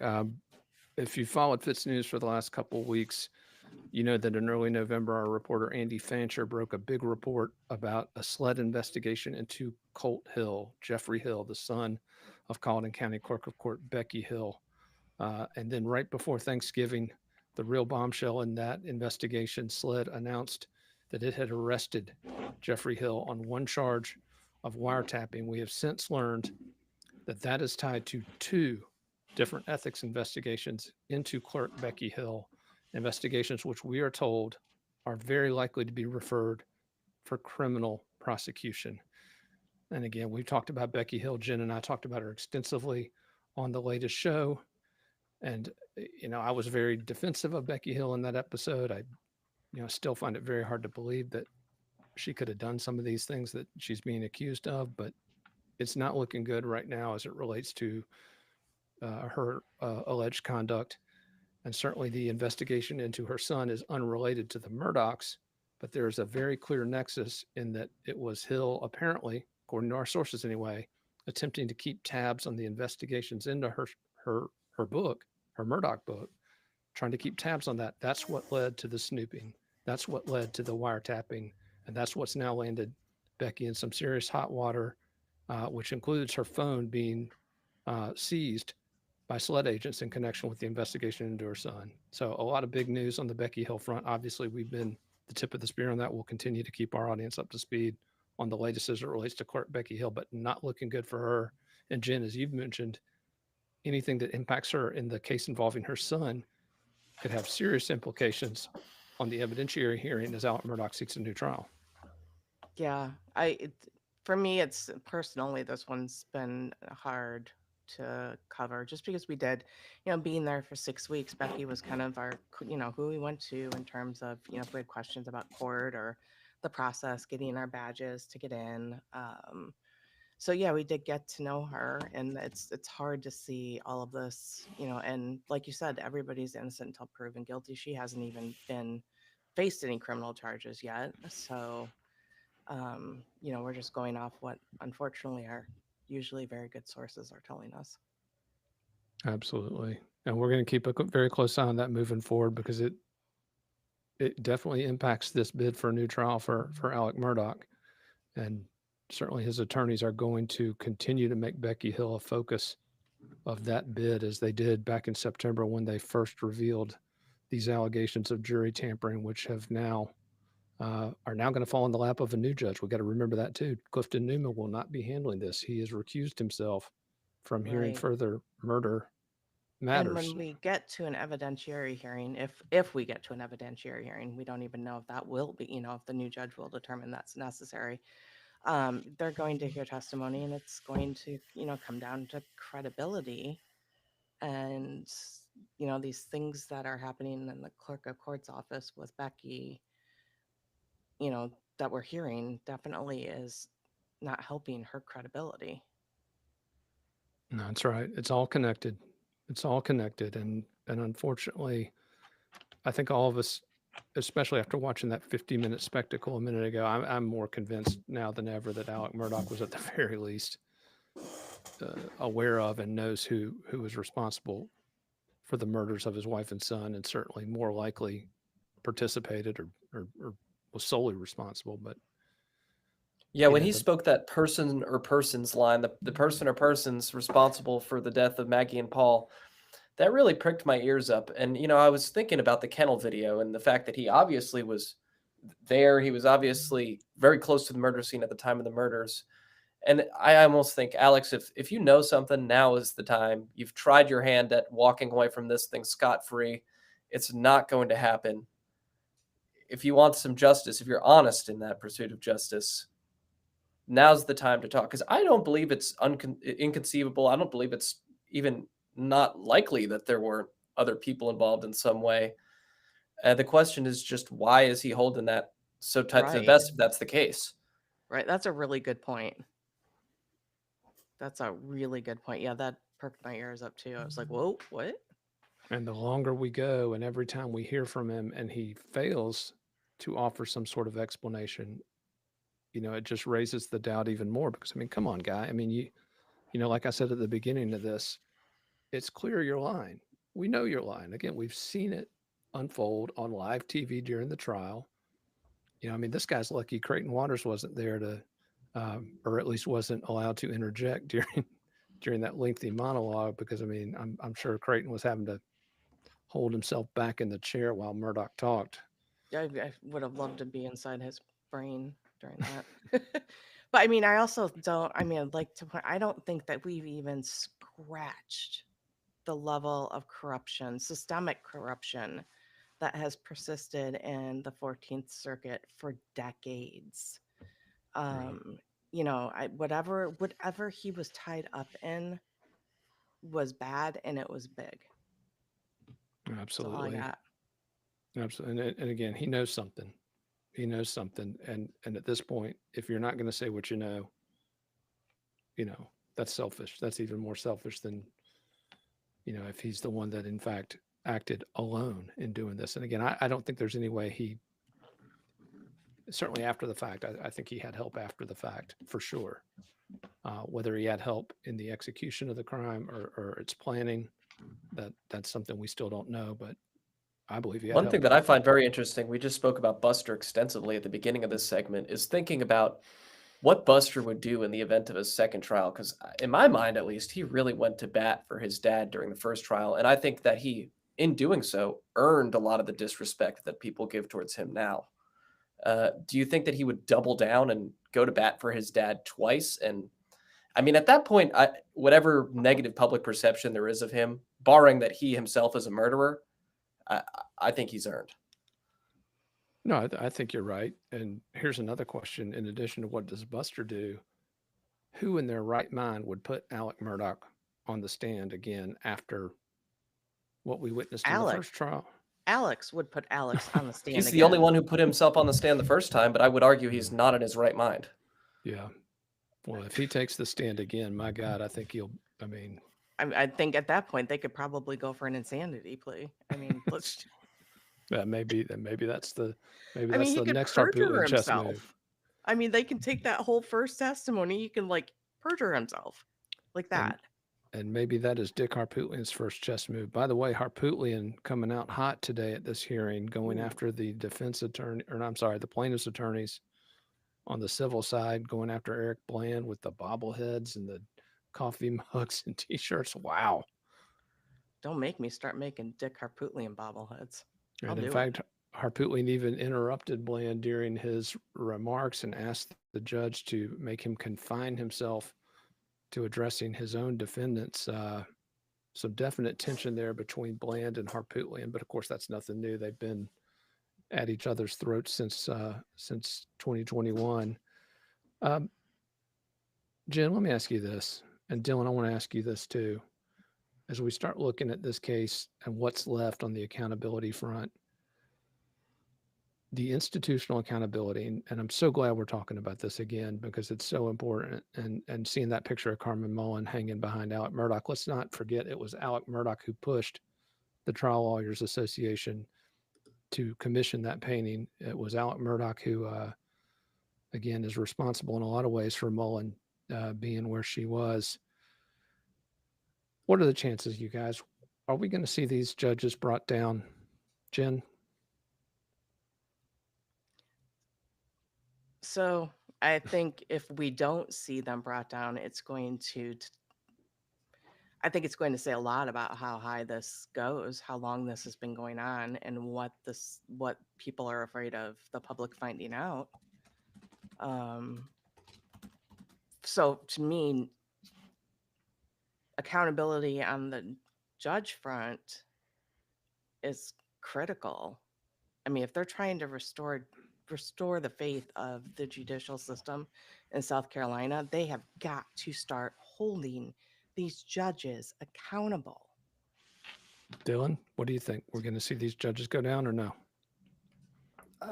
Just as I said to Jennifer a couple minutes ago, I would not hold my breath. I mean, I've been covering the judicial reform process over at the State House, and there are plenty of individuals who don't believe that there's any problem worth addressing at all. And these are people who are members of the bar who are in our courtrooms frequently. So I think that we're a long way away from that, but who knows? Maybe if the Creighton Waters of the world have their way, but I certainly would not hold my breath in this state. A real quick word, though, as we talk about judicial integrity. I know we got to go back to Judge Newman here in a second, but speaking of Judge Newman, I just have to say, we penned a column shortly after the defense, or actually it was a little bit before the defense made its motion for him to recuse himself. And Eric Bland was very indignant about that today, and I can certainly see where he's coming from. But in that column, I wrote that Judge Newman had defined judicial integrity in South Carolina by the way that he handled the double homicide trial, and that he needed to define it once again by recusing himself from further involvement in the murder trial based on the fact he's a potential fact witness, or actually will be a fact witness, and also the statements he's made. And I have to give credit to Judge Newman. He did exactly what we asked. And so I think both in his handling of the trial and in his recusal as it relates to the further motions on the murder trial, we've got to give him credit for doing right at every step of the way. So I have tremendous respect for him. Me too. We challenged him. He did the right thing. And gosh, you said he did exactly what we asked. I think he did it because it was the right thing to do. I think that was going to happen all along. Yeah. No, absolutely. But that restores a little bit of faith. in this process anyway. And I think I pointed out on social media that it's so important to remember as we cover the state in and out every day, as we see and hear from victims, have victims in our studio. Judge Newman is an outlier. This is not par for the course in South Carolina. Unfortunately, Judge Newman is an outlier. He is an island of integrity and a sea of institutional corruption, unfortunately. So let's hope we get some accountability on that institutional front as this. And we'll still be, I mean, we're going to keep reporting on this stuff because it matters. And Henry would want me to remind everybody to subscribe. So hit that subscribe button on YouTube. If you haven't subscribed to FITSNews, please do so. It helps support our work, which is so important. And like us on all our social media platforms, because we want to keep doing what we're doing. Yeah, absolutely. And also FITSNews.com, only $8 a month, helps us hold these folks accountable. And on FITSNews.com, by the way, you can see all these stories we've been talking about. You can track the Murdaugh case from the beginning. You can look at all the documents. We post all of those along with our Dylan and stories. I are working on a big release of some of the evidence that we have post-trial that we want to make sure all of our subscribers have access to. So that'll be coming soon. Yeah, we're going to drop some very sensitive documents, some exhibits too. So be on the lookout for that. It's going to be the first time folks have seen a lot of that information. And certainly also go to FITSNews, as we mentioned, to see the very latest on the saga involving Clerk Becky Hill, which directly impacts that bid for a new trial by Alec Murdaugh, and as well as our forthcoming report on where Alec Murdaugh's money may be hidden. So a lot of good stuff on FITSNews.com, only $8 a month. Be sure to go over there and subscribe as well. All right, Dylan, anything else for us as we head back to this hearing in Beaufort, South Carolina? Well, they're not back from lunch yet. They don't even seem to be filing in here. Will, if you want to dip, you're more than welcome to. I might stay here with Jennifer and ask if the folks want to throw anything in the comments that they want us to talk about, or I'm happy if you want to stay here to read the comments and then kind of throw them at you. I will let you guys take it. Thank you guys for letting me come on and share some thoughts. Thanks for coming. Of course. Awesome. See you guys.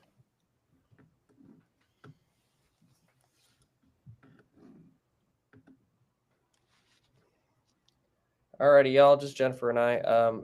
If there's anything that we didn't address in this most recent 30 minutes here, what would you like us to talk about? Yeah, shoot us questions. We will, if we leave abruptly, it's just because we're going back to what. And of course, yeah, I'm keeping my eye on the courtroom here. As soon as there's any moment, or any movement, I will pan back over to that. Yeah, so I think Will's report that he's working on regarding, the hunt for Alex Murdaugh's money, that should be out later today. He's I'm stalking it because I'm excited to read it too. And then, we are submitting FOIAs for, I think part of what I was really excited about with these financial trials was getting additional information, because I've been digging so hard into where that money went. Like I said, I sincerely have dreams about figuring out whatever scheme he was running and where it went. So yeah, we are submitting FOIAs to get more information now that these cases are considered adjudicated. They can't cite the open case clause in the FOIA exemptions.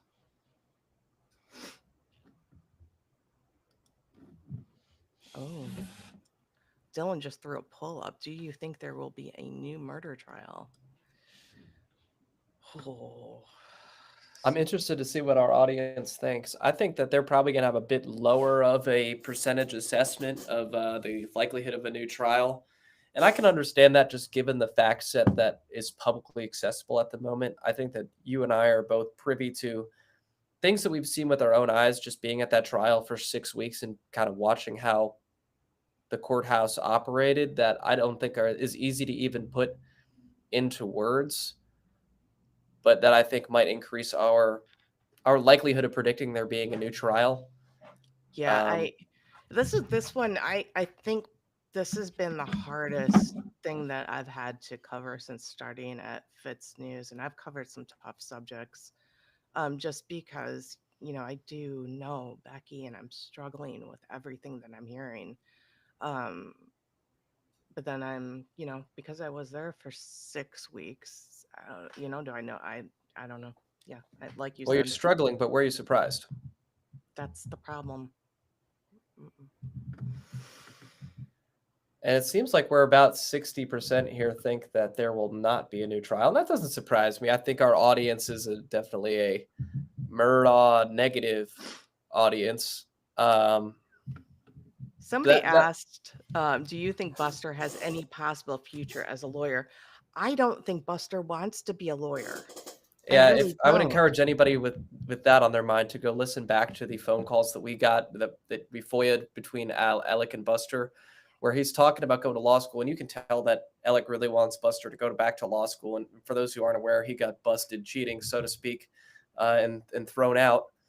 And then his dad tried to facilitate through who appears to be Butch Bowers, the prominent Columbia attorney, the power broker kind of attorney, to get Buster back into law school. And they discussed this scheme ad nauseum over a number of phone calls, and Buster never seemed that into it. Perhaps that's why he chose not to study and to plagiarize while he was in law school. That being said, his prospects at having an easy life have dramatically gone down. So perhaps he'll choose to buckle down in the future and take his studies seriously and pursue a career in the law. But I wouldn't bet on that. I'm telling you, Buster looks like I saw pictures of him from Halloween that, I won't share because I don't think that pictures of him need to be shared anymore. And he looked like he was happy. He was handing candy out on the front porch with his girlfriend. And I don't think he feels like he needs to be a lawyer to be happy. Somebody asked, does anyone know if Bill Polk, who retired in March right after the murder trial, has been questioned? So Bill was one of the bailiffs. I believe he was the one that was in charge of the jury. His affidavit was included in the state's response to the request for a new trial. So I do think he has been questioned. I feel very confident in saying that. The weapons, a lot of people ask, the weapons still have not been found. So the shotgun and the blackout rifle that were used to kill Maggie and Paul still have not been found. We hear theories about that all the time. I have heard some of the theories I've heard is that they were buried with Grandpa Handsome, Alex's dad, who died 3 days after Maggie and Paul were murdered. I've heard they are in a swamp. I've heard everything. You name it, I've heard it. Yeah, and I don't anticipate them finding those weapons anytime soon. Me either. There's a whole lot of the middle of nowhere out by Moselle.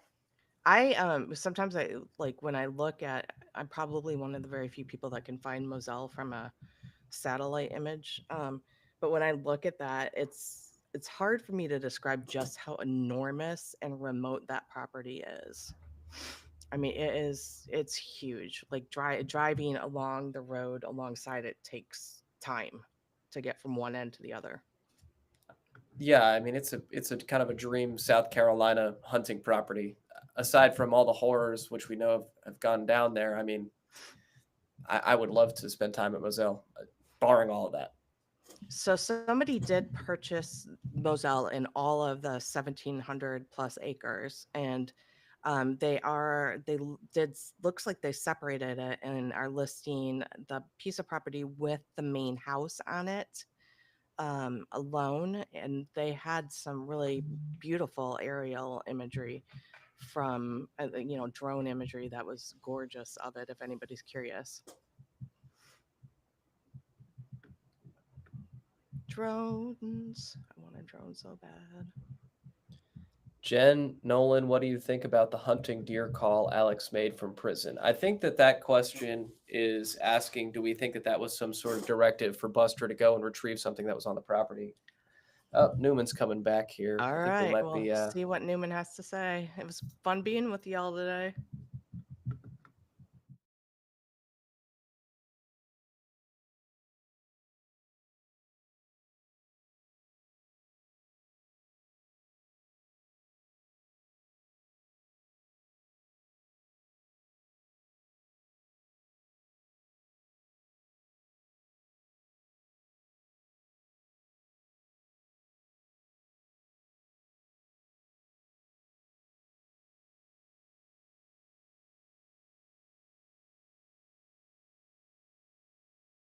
during Mr. Murdaugh's presentation to the court, and we would ask, and the defense, I believe, has agreed to let her address the court very quickly. No objection, Your Honor. All right. Yes.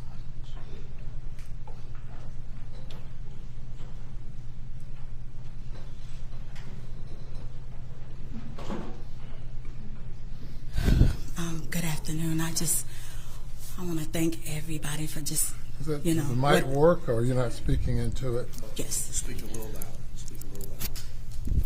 Good afternoon. I just want to thank everybody for giving me this chance. You Judge Newman.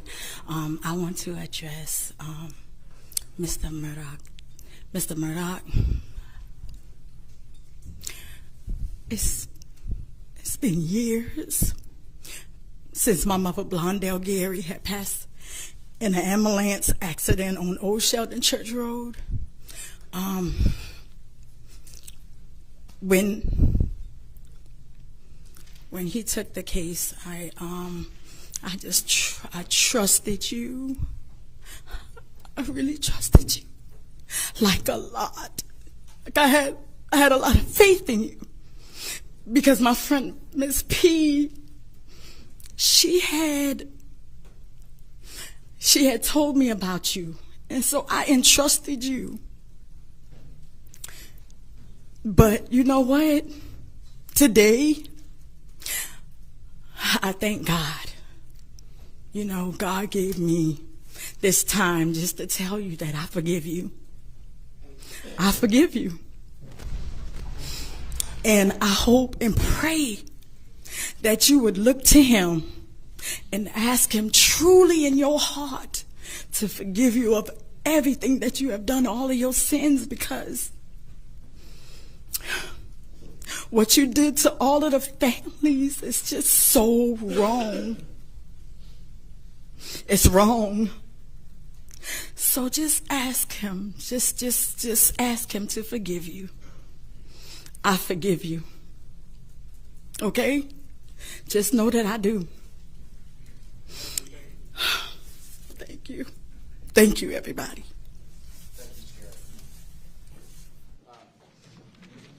Your Honor, that would be the state's presentation. I would just say in closing that I think Your Honor just got a taste of what all these victims have gotten. And I think that he talked about these special recollections. It's good to know he has recollections about some things. But he's good. He can look people in the eye. But we've seen it all before. We saw it for 2 days at the murder trial. We saw it in Dave Owen's car. And all of these victims have seen it over and over again in their interactions with him and in his office. But even as we heard that entire soliloquy, even now, his only concern, the main thing he was concerned about, was how he felt others perceived him, his perception in the mind of others. And I'll just close with saying what I said to you right before sentencing in the murder trial, that when he sat there and looked all these victims in the eye, it was the same thing that he had done when he stole from them. It's the same thing that he's done in his interactions with police. And the reality is that not one single person who thought they knew this man, and there were so many who thought they did, not one single person knew who he really was. And Your Honor, it's time for, at least in these proceedings, respectfully, for the system to be done with him, and we would ask you to accept the 27 years. Thank you. Your Honor, we have nothing further to say except we urge you to adopt the Attorney General's position on accepting the negotiated plea. Yes, sir.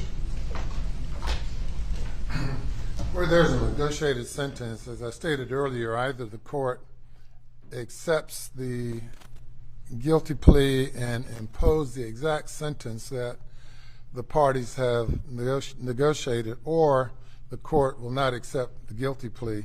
We've now spent 2 days listening to the recitation by the state and the defense, and I will accept the negotiated sentence and accept the guilty plea.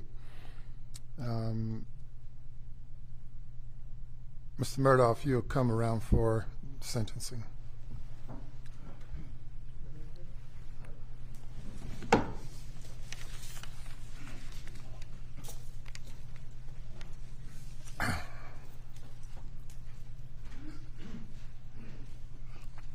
It was September of 2021 when the Chief Justice of the Supreme Court assigned me to preside over the pending investigations involving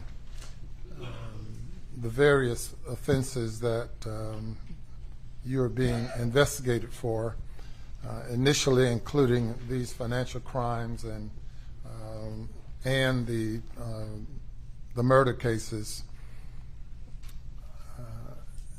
And I have lived with this case now for over 2 years, and I have 34 days left before active retirement. And after imposing this sentence, your life will continue. I will turn the page and leave you behind. You're quite an enigma, a person that many of us thought we knew. And as I stated earlier, I can only recall you as being a fun-loving, happy person. I've never seen you sad. I've never seen you being anything other than a friendly, caring person. And it's so disappointing to see you again in this setting. I believe the last time we saw each other and you were not in jail was at a conference when you were poolside having a good time. And as it turns out, that was a couple of months after the passing of your wife and son. But you were having a good time. Made nothing of it, and then the Labor Day weekend events occurred, and next thing I know, I'm assigned to preside over all of your matters. Not only your matters, but others as well. And we started out with over 100 charges, indictments against various folks, and we've whittled that down to just a handful outstanding. And I'm happy to turn the page and turn, not turn the remnants over to anyone else, but to certainly turn over anything pending against you to someone else. It's been said that these are white-collar offenses. I've never had that distinction. I've never thought of it that way. I've looked at criminal offenses as criminal offenses. You know, 3 property crimes in South Carolina you can get 10 years in prison. People have gotten 10 years for shoplifting, 3rd offense. I've sent people into retirement for committing criminal offenses over and over and over again. But I've never thought of it as being a white-collar offense. Haven't had employees do embezzlement, church secretaries stole money, preachers stolen money, many offenses. But I never draw a distinction between a violent crime and other crimes. Certainly the law makes a distinction, and many violent crimes are non-parole offenses. The plea I'm accepting with you, you must serve 85% of the time. The parties have indicated that they are the victims, to the extent that they can be called victims. That's my preferred term for the group of people who have been preyed upon or victimized. They've all indicated that they would like for the court to accept the negotiated sentence. It is a a stern sentence. The question was asked, what kind of animal are you? You're an enigmatic person. I don't know that you understand yourself.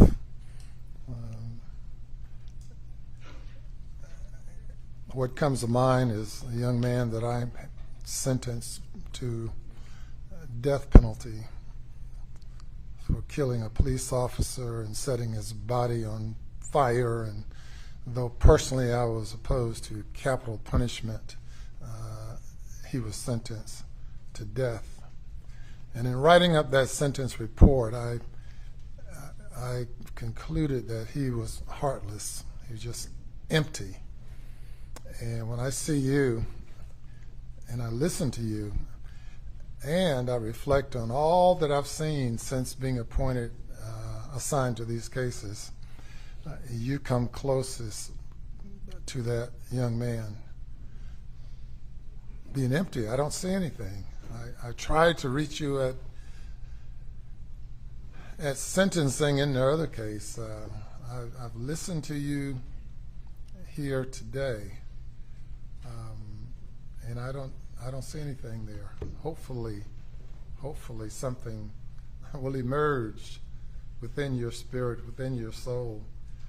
Certainly, being a person of your age and intelligence and experience, you have a lot to offer to the people that you encounter on a daily basis in the institution, and I think it's admirable that you've indicated that you will help them and continue to try to do good by them. You'll certainly have a lot of opportunity to do that.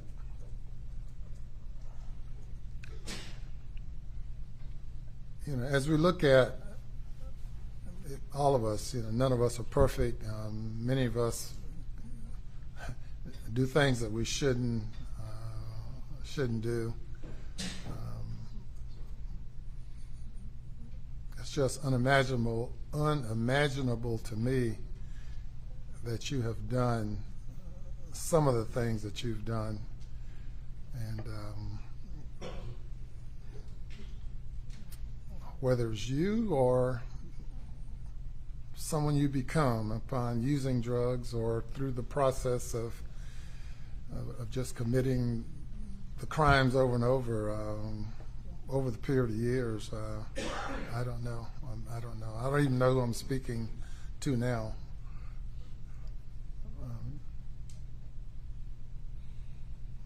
But being a person of power and influence,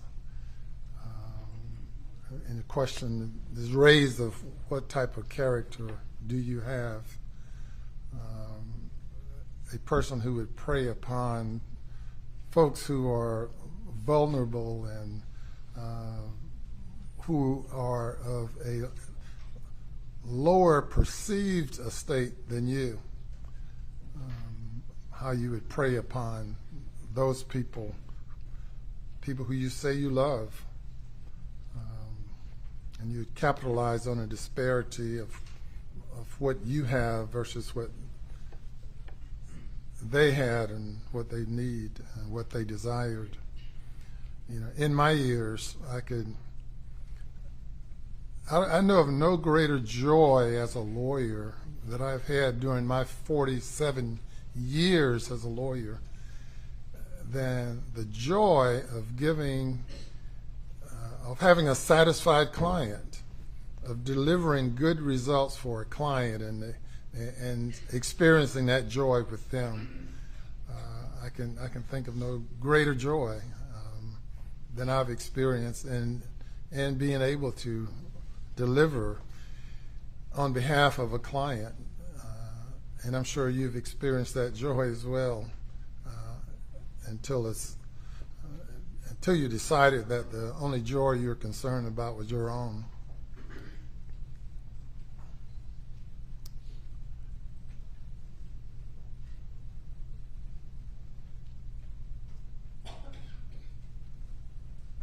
I take no joy at all in imposing this sentence, but it is what it is. And you'll have to suffer the consequences of your acts, continue to suffer the consequences, and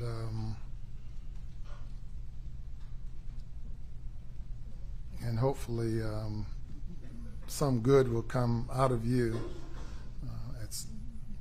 as you move forward. There are a number of counts here, a number of indictments, and you'll get an individual sentence as to each one. On indictment, GS 4727, for money laundering, the sentence is 20 years. Obtaining signature of property by false pretenses, the sentence is 10 years. The second count of obtaining property by false pretenses, count 7, 10 years. Breach of trust with fraudulent intent, value more than $10,000, the sentence is 10 years. Another, obtaining property by false pretenses, count an indictment 4730, count 4, sentence is 10 years. Money laundering on indictment, same indictment, count 5, sentence is 20 years. Money laundering, count 8 of that indictment, the sentence is 20 years. Breach of trust with fraudulent intent, an indictment number 32, count 1, sentence is 5 years. Money laundering under indictment number 33, count 2, the sentence is 20 years.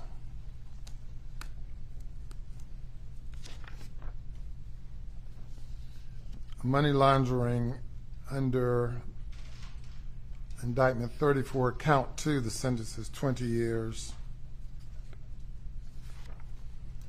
Forgery, value $10,000 or more under indictment 35, count 5, the sentence is 10 years. Computer crimes under indictment 36, the sentence is 5 years. Breach of trust with fraudulent intent under indictment ending in 37, the sentence is 10 years. All those sentences will run concurrent with each other. Money laundering under indictment ending in 38, count 2, the sentence is 7 years consecutive to sentences previously stated.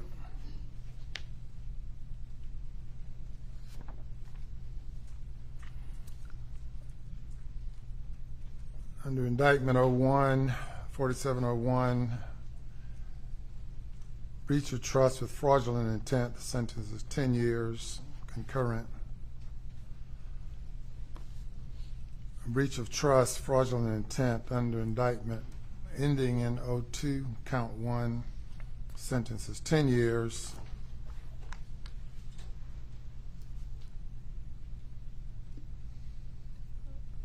Under indictment ending in 10, count 1, sentence is 5 years concurrent.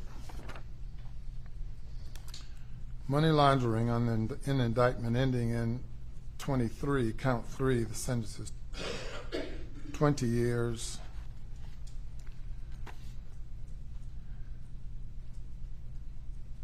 Under indictment ending 24, obtaining goods under false pretenses, sentence is 10 years. Willful intent to evade or defeat payment of taxes under indictment 34, sentences 5 years concurrent. You have one 20-year sentence